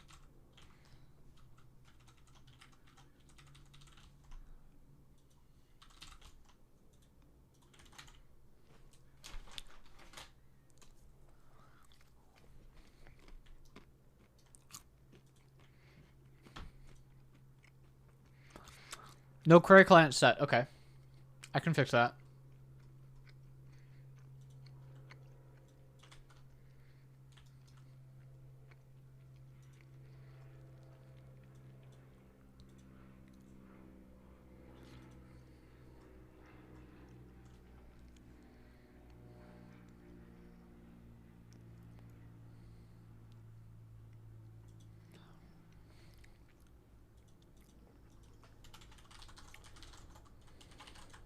I have to make cart provider.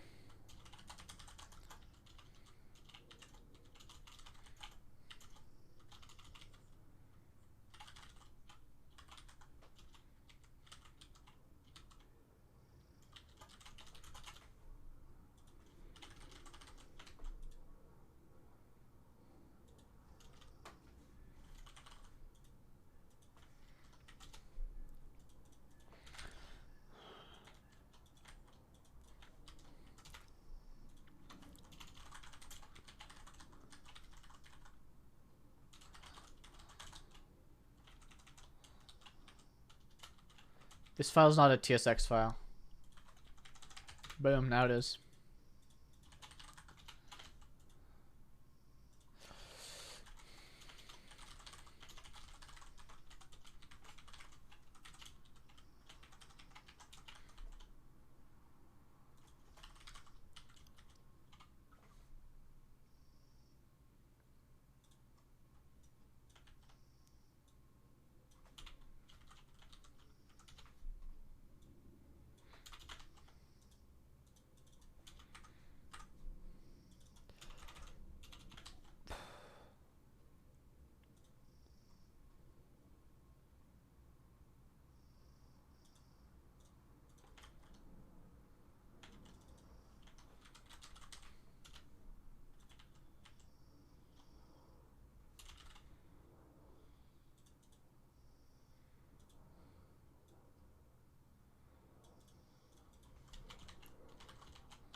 All right. There we go.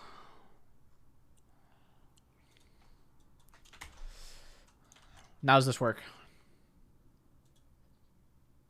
No cart. Okay, I have no cart. But what I should be able to do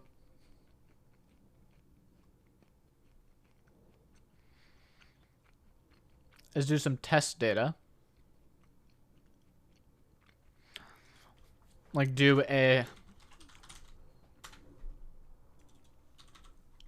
button that says add to cart.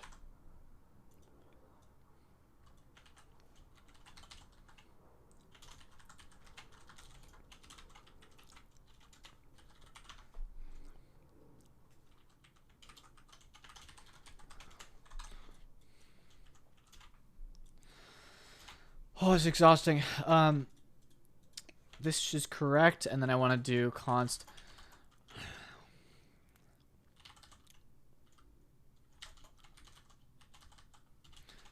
I use add to cart, right? And then on click equals add.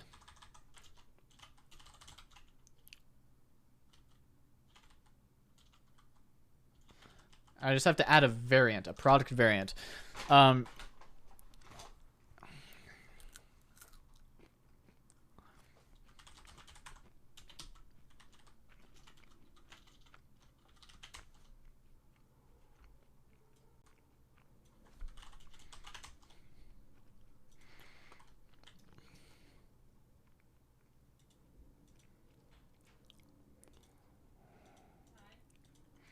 This isn't working?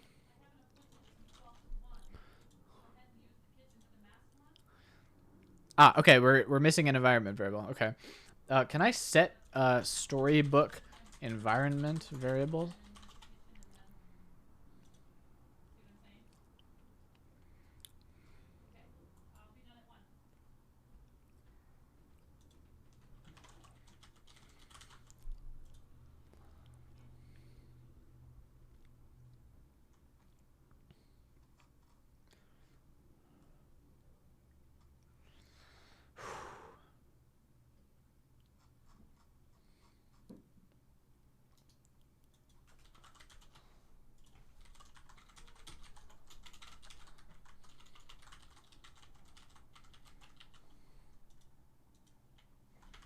Okay. What is the shop ID?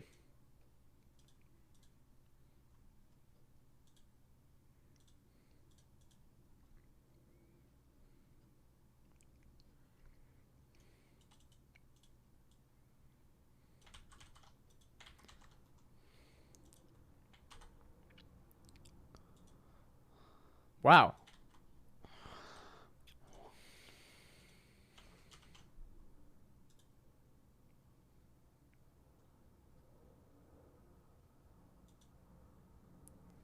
Next public fourth wall shop ID is missing still?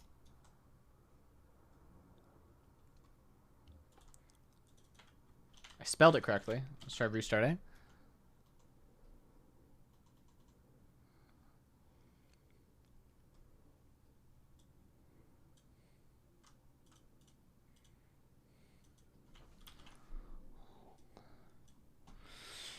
Fuck, same shit. Same error.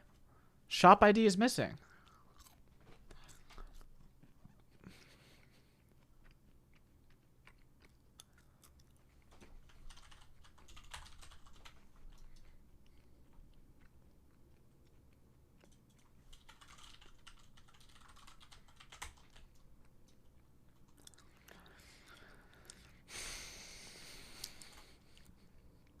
What if I do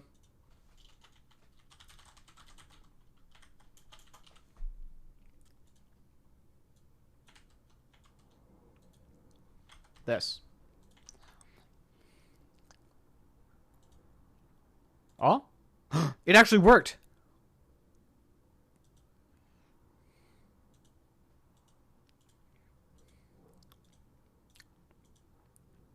Okay. It's working. All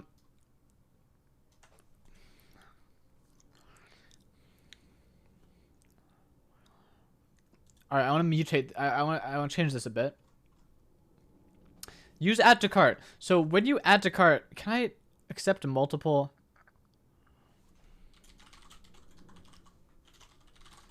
Arguments? No, I can't. So we're going to make a new type called add to cart mutation. We're going to have variant be a product variant.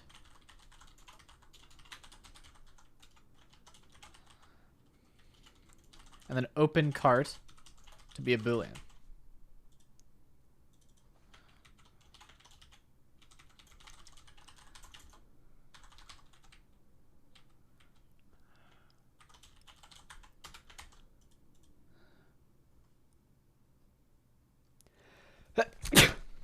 Fuck, what's going on?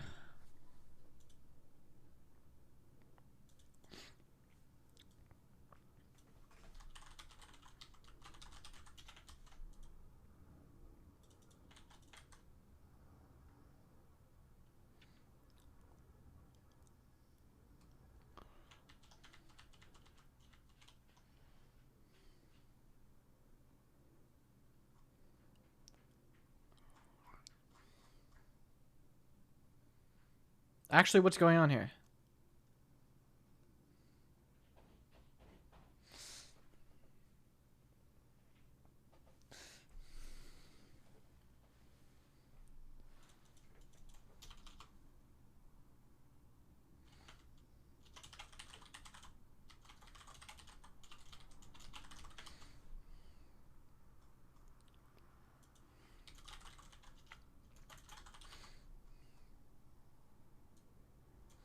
Okay, I got it.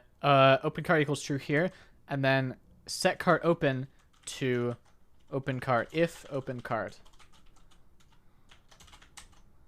Set cart open true, and then set cart open. We can get that from the use cart open.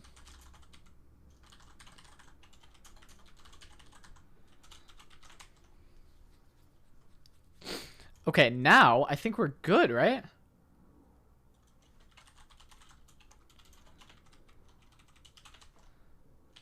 So now if I press the button, it opens the cart automatically. Holy shit. Okay, now we just have to make these two little buttons do stuff, which is super easy. We just have to go to cart item.tsx. Bring this back.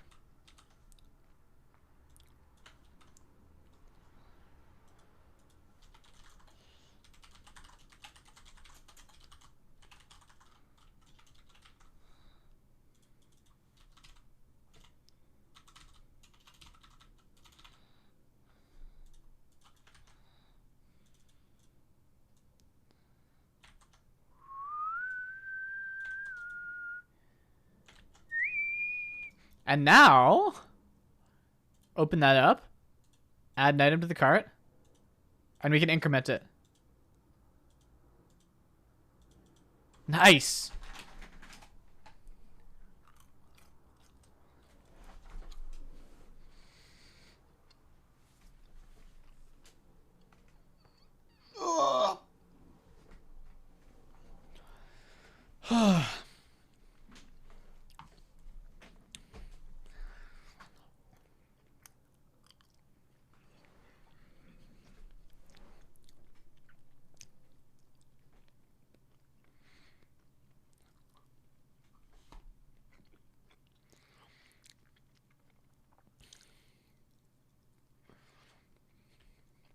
All right, I think we're done with that thing on the list then.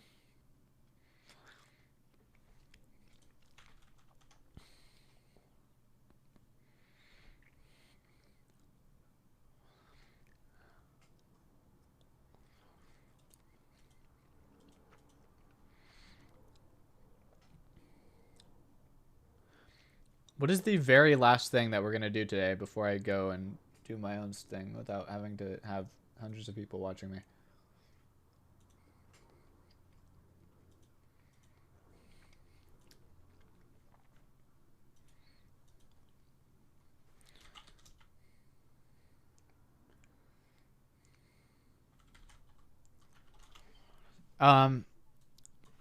Firebase tracking.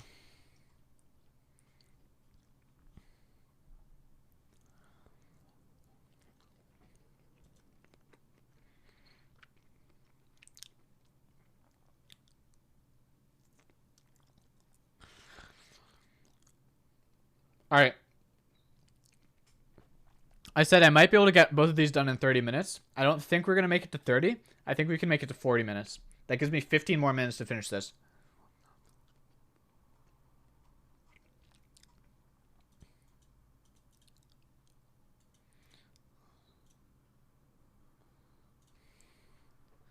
Okay.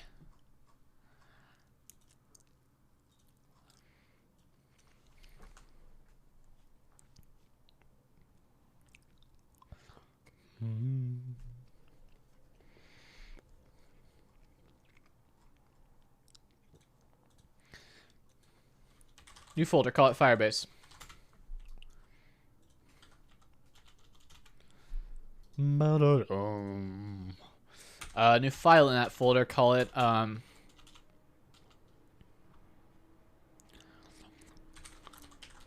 context.tsx.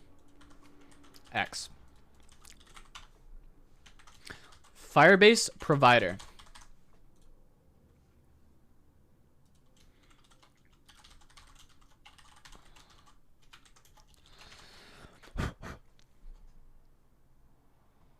Uh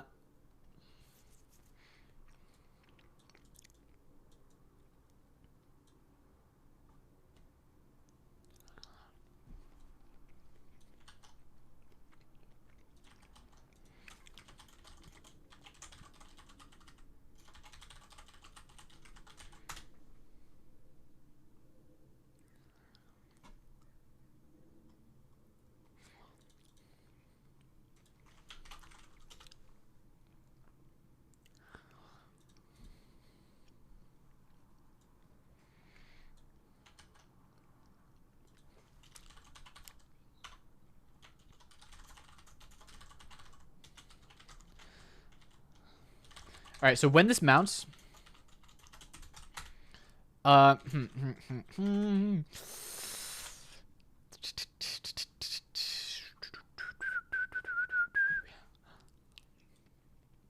we don't need this.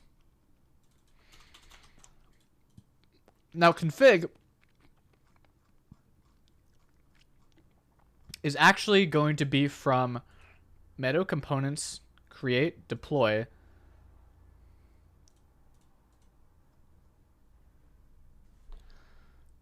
Next public Firebase config is just going to be a stringified object.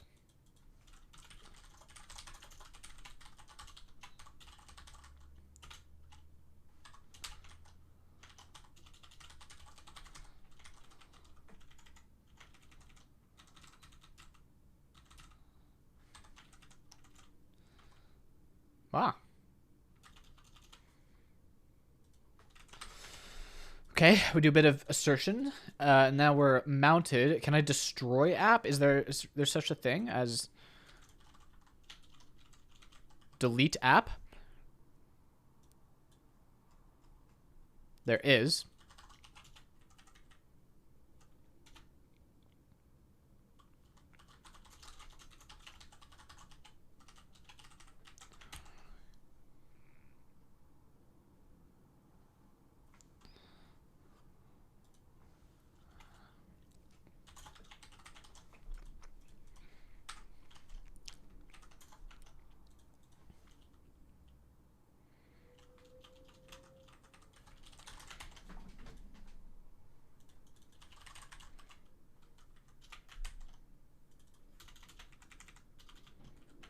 All right.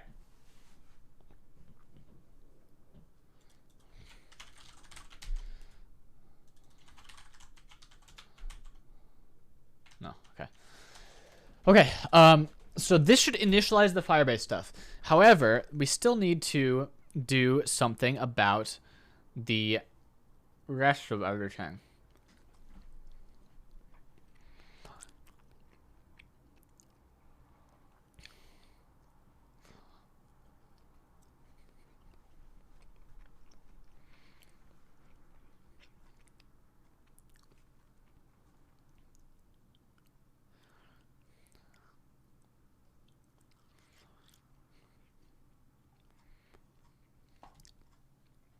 Ten minutes.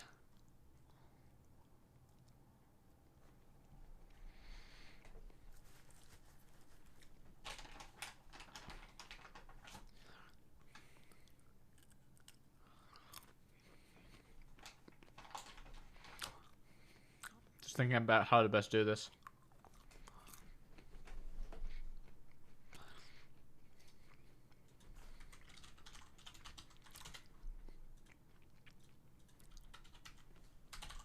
I think I'm gonna do a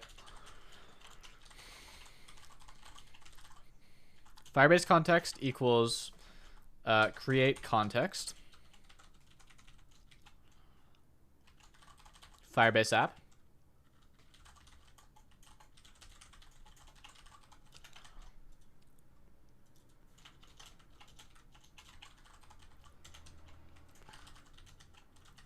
And I somehow need to get the app to this now, but what's the best way to do this? Probably through a state.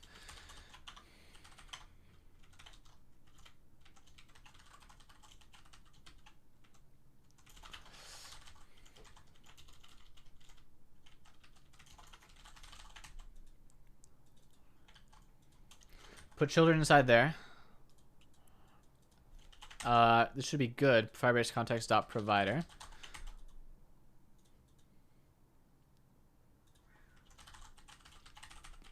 Set the app.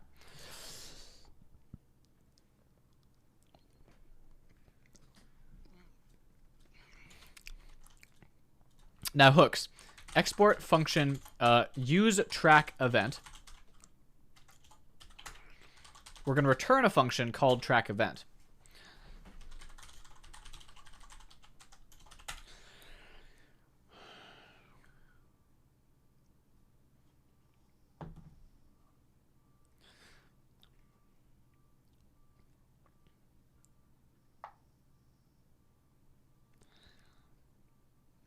I think I can basically yoink all this code.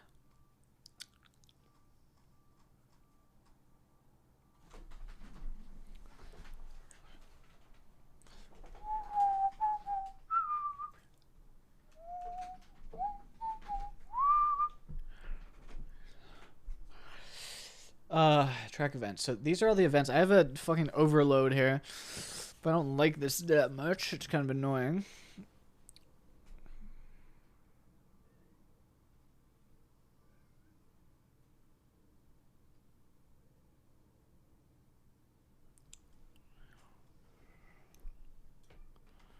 I guess this is fine though.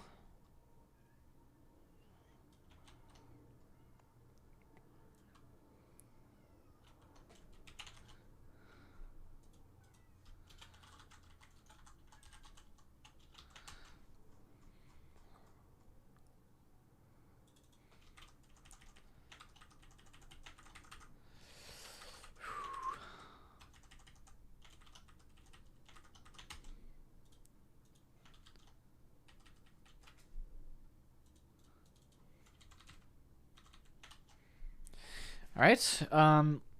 Now I have to do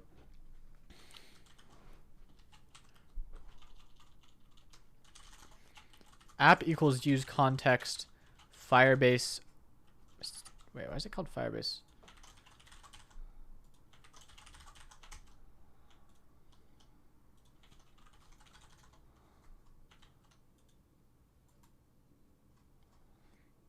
You had a dream last night and I was in it. That is concerning.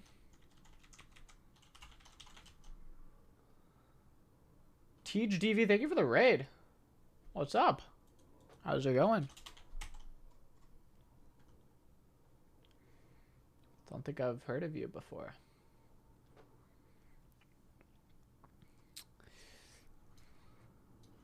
We're working on some e-commerce components right now, such as this cart.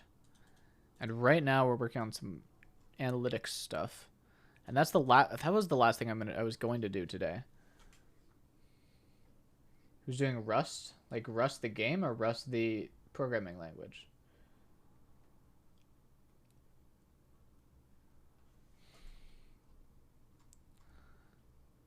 Ah, the language. I like Rust.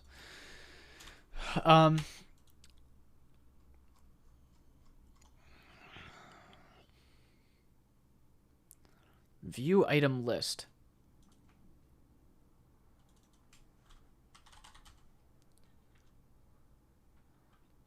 Thing called subd. Interesting.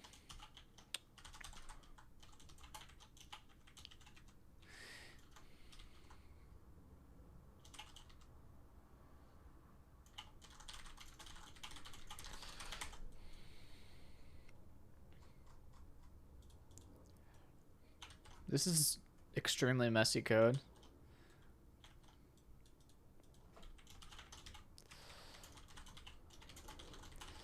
But I am fine with it, especially since I don't like Firebase in the first place.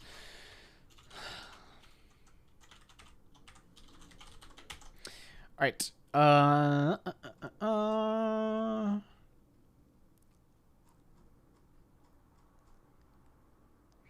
But I should probably wrap this in some kind of callback, right?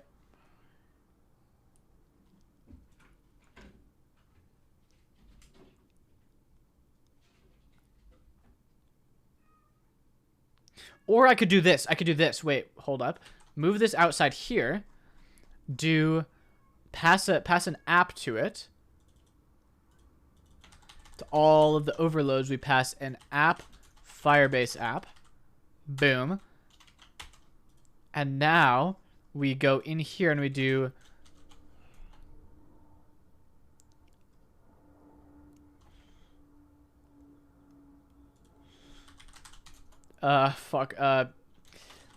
parameters type of track event 1.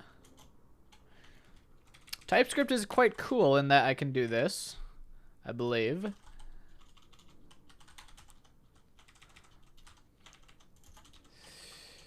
Type app event params. If we look at this, now if I try to do like use track event const track equals use track event, and so then I could do track dot or track. Why can I only do view item? Can I do like add to cart?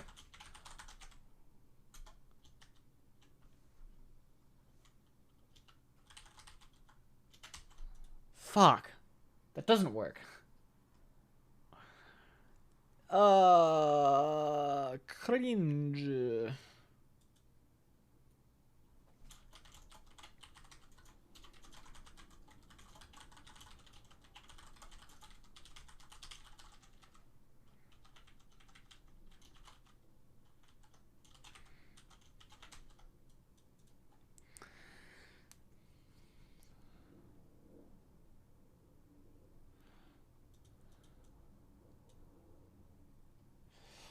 There's got to be a cleaner way to write this, right?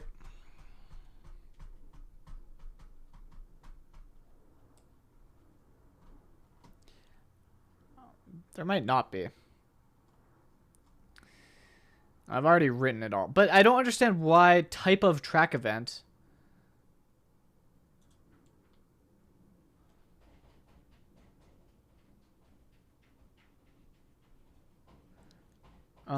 I don't think this works because... No. This isn't what because I'm skipping the first parameter. I don't understand why type of track event isn't getting all the overloads. Type of TypeScript type of overloaded function.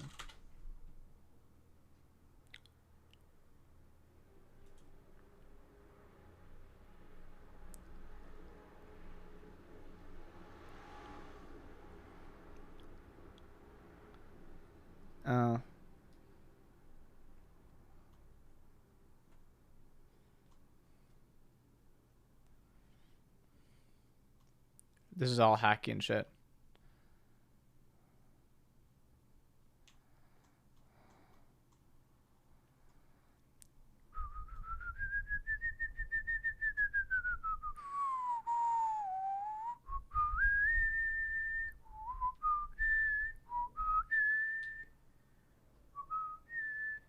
No, you shouldn't be able to infer the type. That's what this says. This literally says you can't. This is a limitation of TypeScript. You can't infer the type.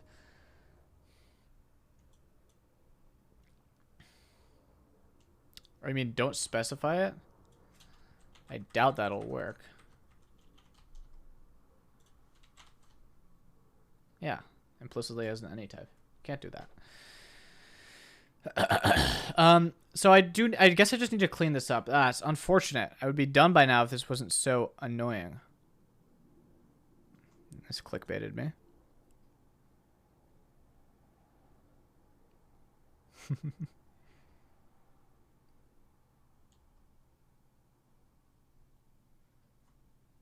This is funny. So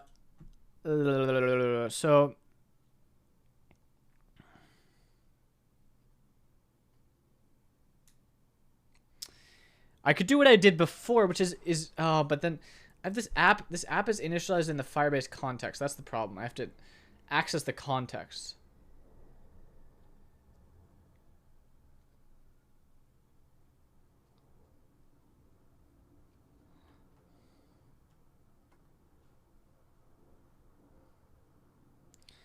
I guess I would have to define this function inside the scope of this other function if I wanted it to work.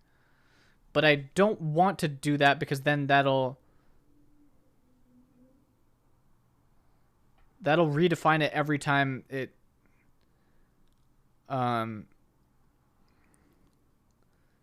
renders the component.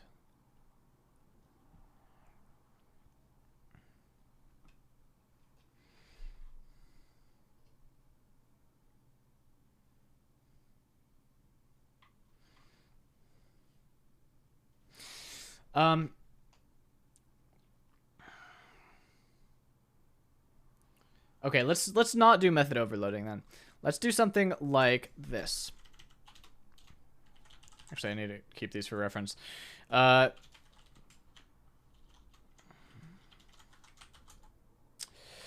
track event map, and we'll do like remove from cart. Something like this. Should work pretty well.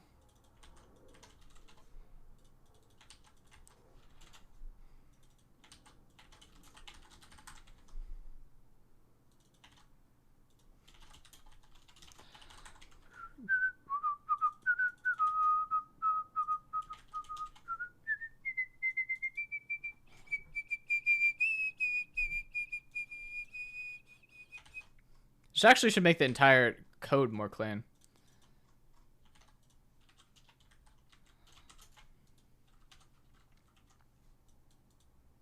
Wait, cart? Isn't this just cart item?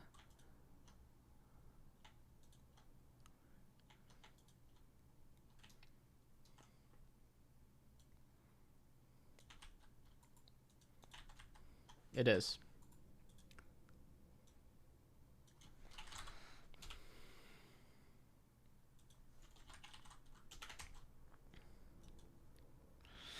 And is this it? View item is just a product? Yes, I believe that is it. So now I can get rid of all this. And I can do t extends key of track event map. Boom. And then event t params would be track event map t. Nice. And now if I get rid of this, this should actually be typed correctly, right?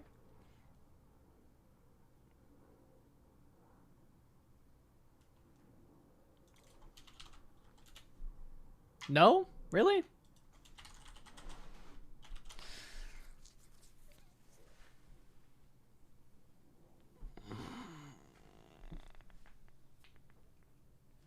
What if I do like...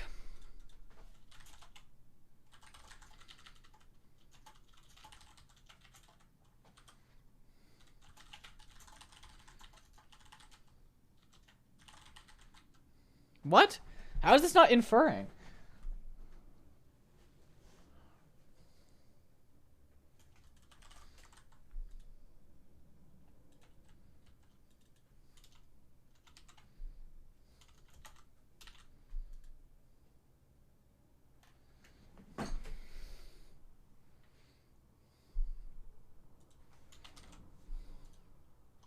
Am I doing this wrong? What am I doing wrong, if anything?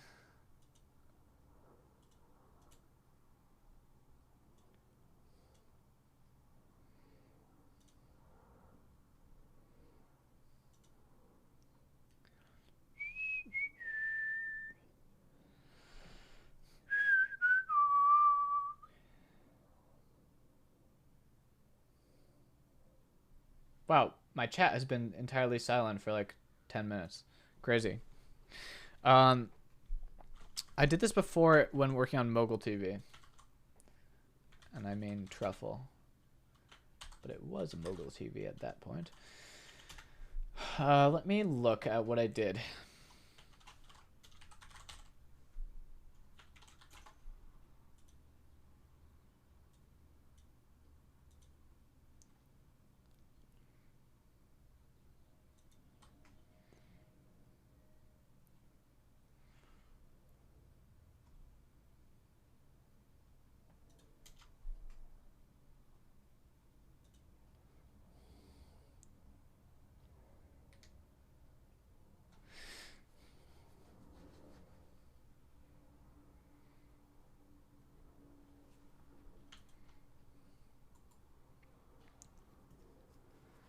Um,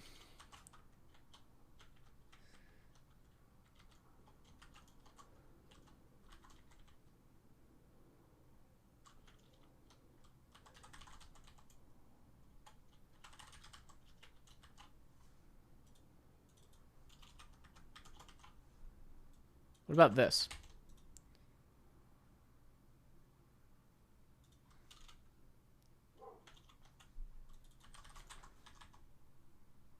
No, that still doesn't work.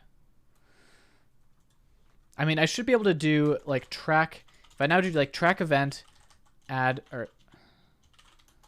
to cart. Now it works correctly. It assumes that this is a product variant. The only problem is that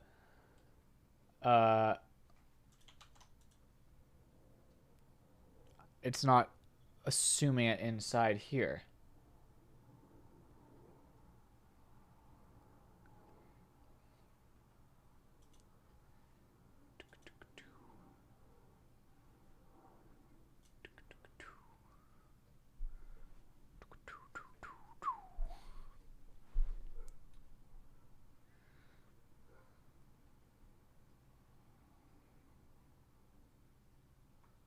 Hold up.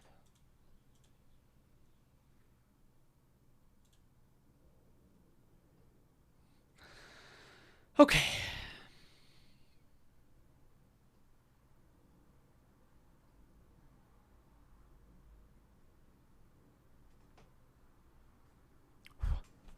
What if I do that?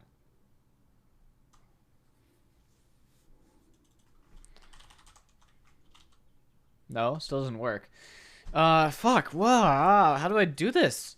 Is this not a thing that TypeScript can do? Infer the type based on the.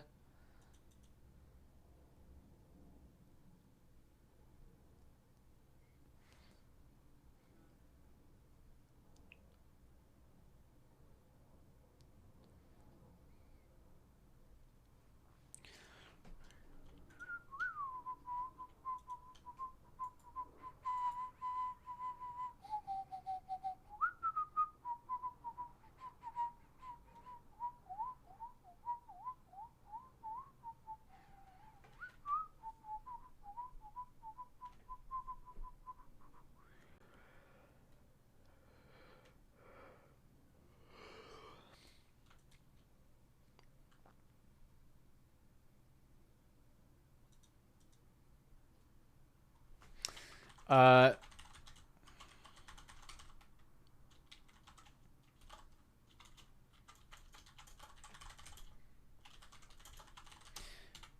If I do something like that.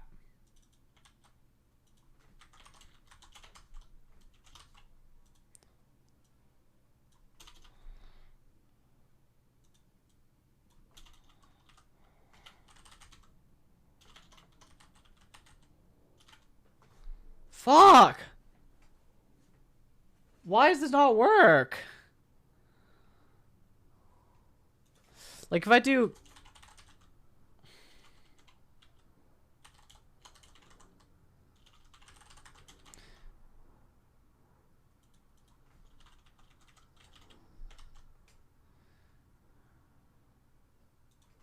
Yeah, now it assumes that it's a product variant, so that works.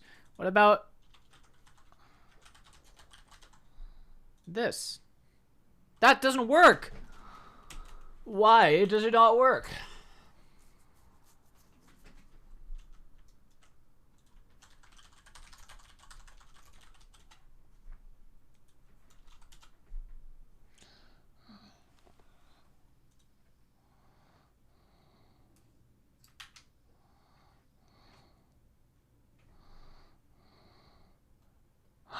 This is what I'm looking at. Yeah.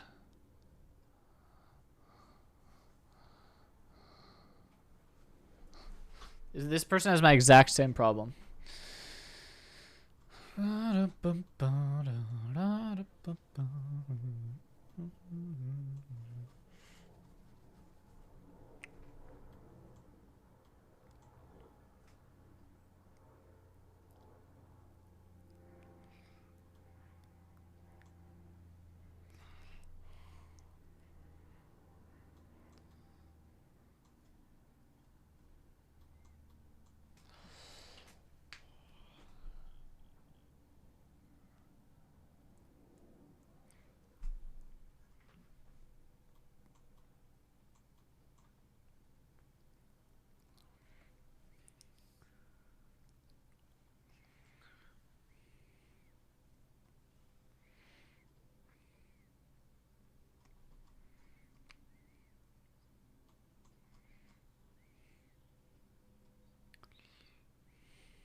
Oh!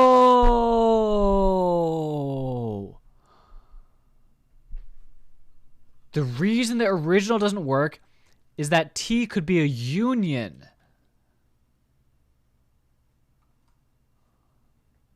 Okay, that fucking makes sense, I guess. Kind of crazy. So if I doing this,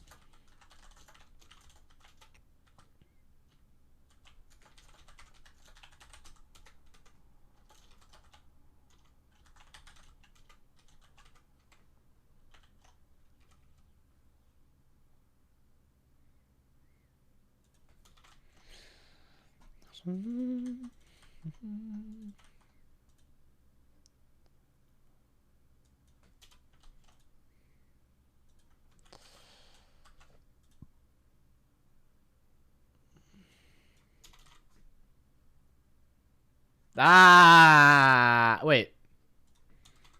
No, that didn't work either.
No, still doesn't work.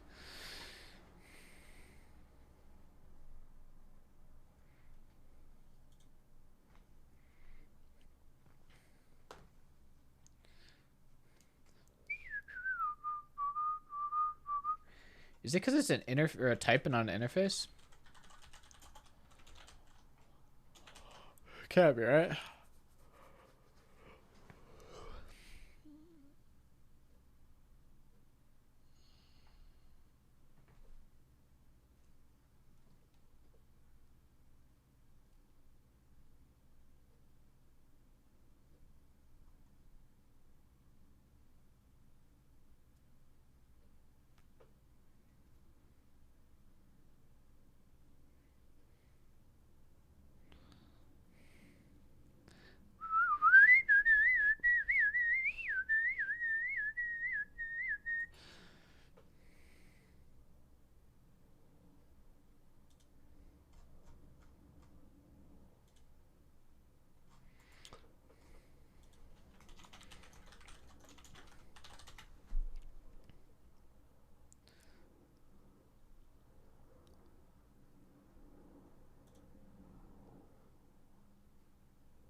Is this a thing?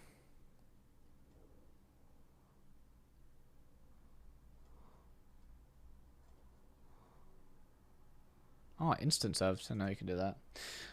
Fuck, chat, this is so dumb and stupid.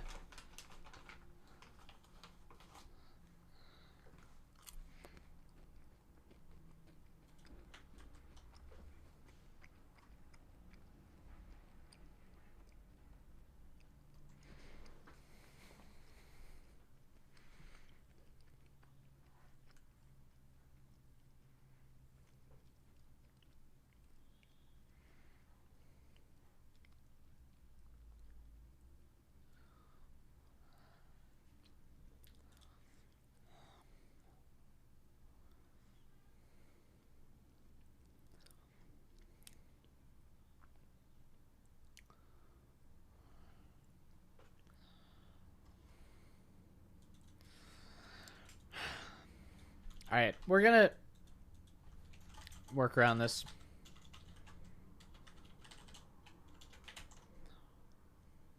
I mean, I can do this. This works. This is just dumb that I have to do this.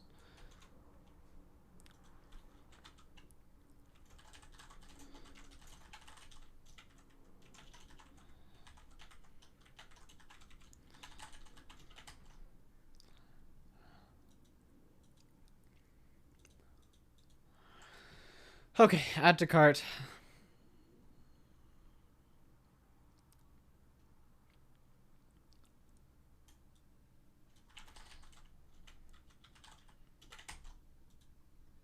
Remove from cart. Select item. Now this is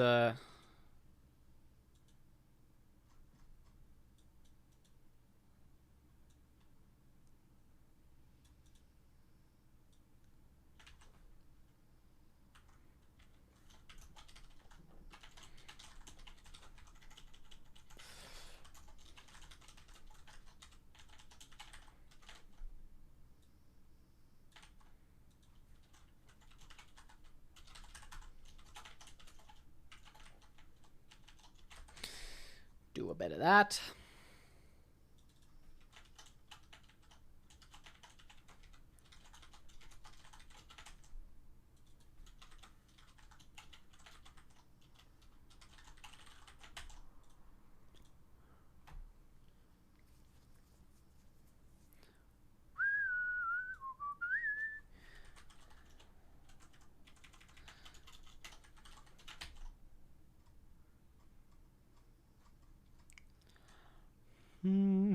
Ba-da-da, ba-da-ba-da.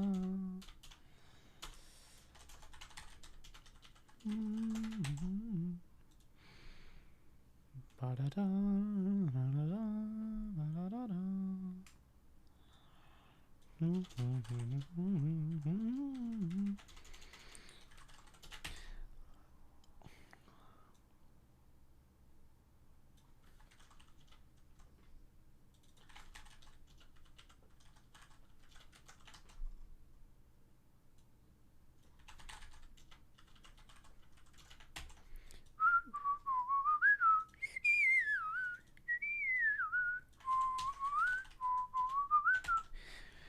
All right, that should be that.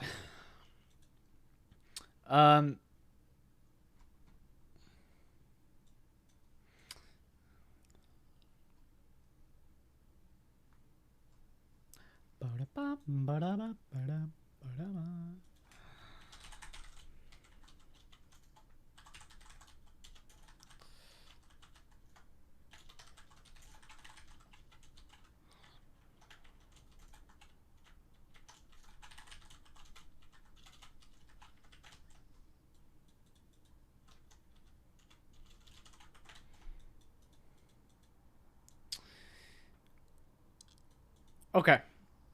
This is that. This is the track event hook done. There's one more thing I wanted to do, which is export function use track on mount. And here I want to do also T. I want to do the same kind of param things. Like so. And this is basically going to do when the page loads is going to track an event. Because that's a pretty common thing that I use.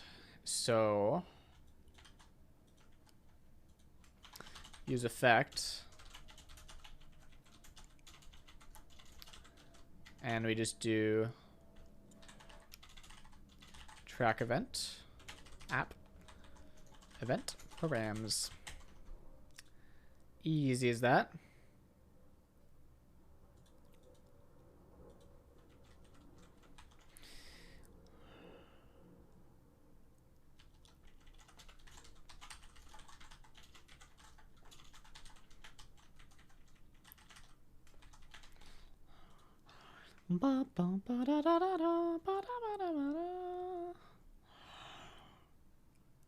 Alright, I think that's that. I think that's that, chat.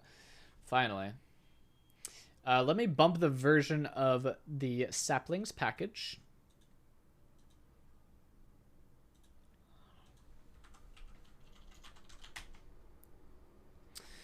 And I don't want all of these to be dependencies. I think these ones should be dev dependencies. And React query? Is React query a pure dependency or a dev dependency? I'm not using it anywhere else in the app, nor will I ever. So I think it's a dev dependency then, because it's compiled in. React Feather is a dev dependency. React is a dependency. Keen Slider is a dev dependency. Firebase stuff is dev. Emotion is a dependency.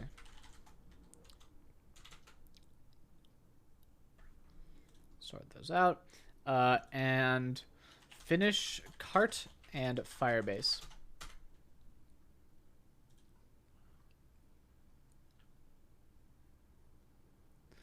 Now this should automatically build, right?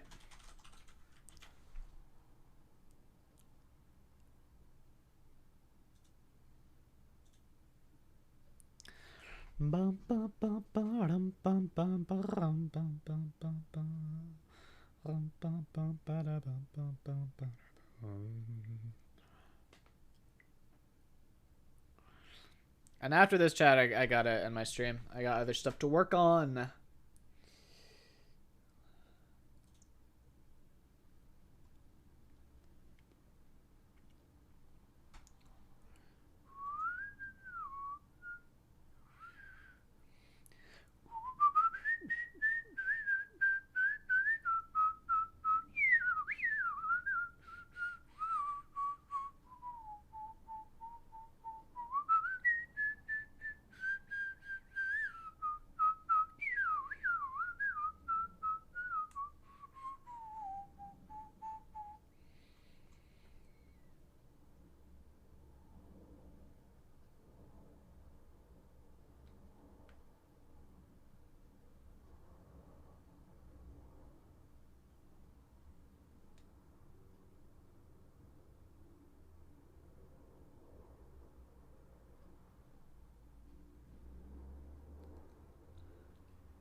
Chat, should I go to VidCon?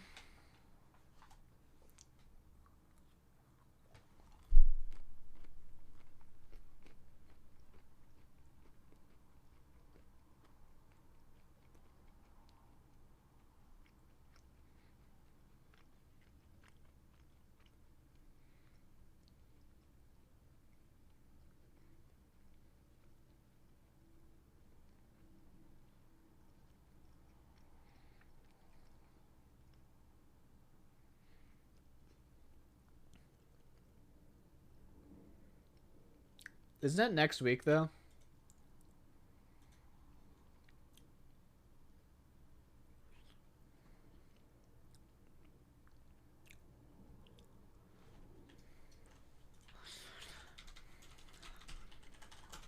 All right, this is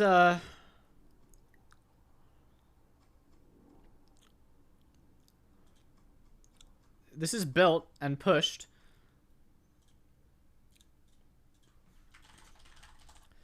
So let me upgrade it. Ooh, shit, that's not...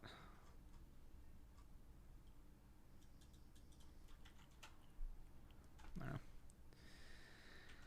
Upgrade. Any other upgrades? Yes.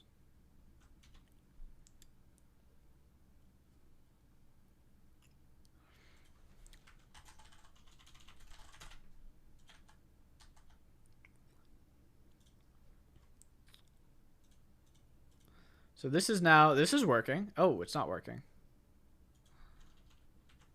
Oh, because I didn't export it like a dumbass. Yeah, okay. I think I'm done, chat, for today.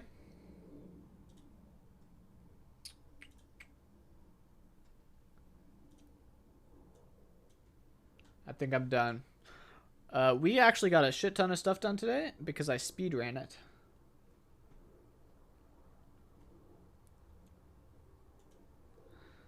So that was hype. This project is done. It's basically done. I mean, the only thing left is the title bar, right? That's easy. I can start work without that. I can start working on merch websites now. No, I didn't change the unoptimized URL. So the thing with the unoptimized URL is I can't change it all the time. I have to keep it unoptimized for the storybook, and then I have to have like a hidden secret option that disables it. Or that enables it. Or something. So it's going to be a whole thing. I can't just remove the text.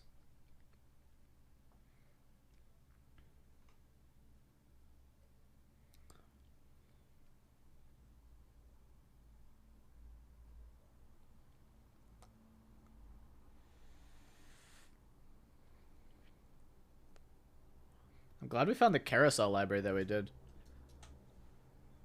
It's really sick. And we figured out the zooming in. That was fun, wasn't it?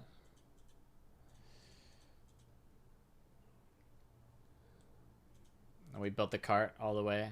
We improved how it looked on mobile. Man, that was fun. Thanks for watching, chat. Am I gonna raid anybody?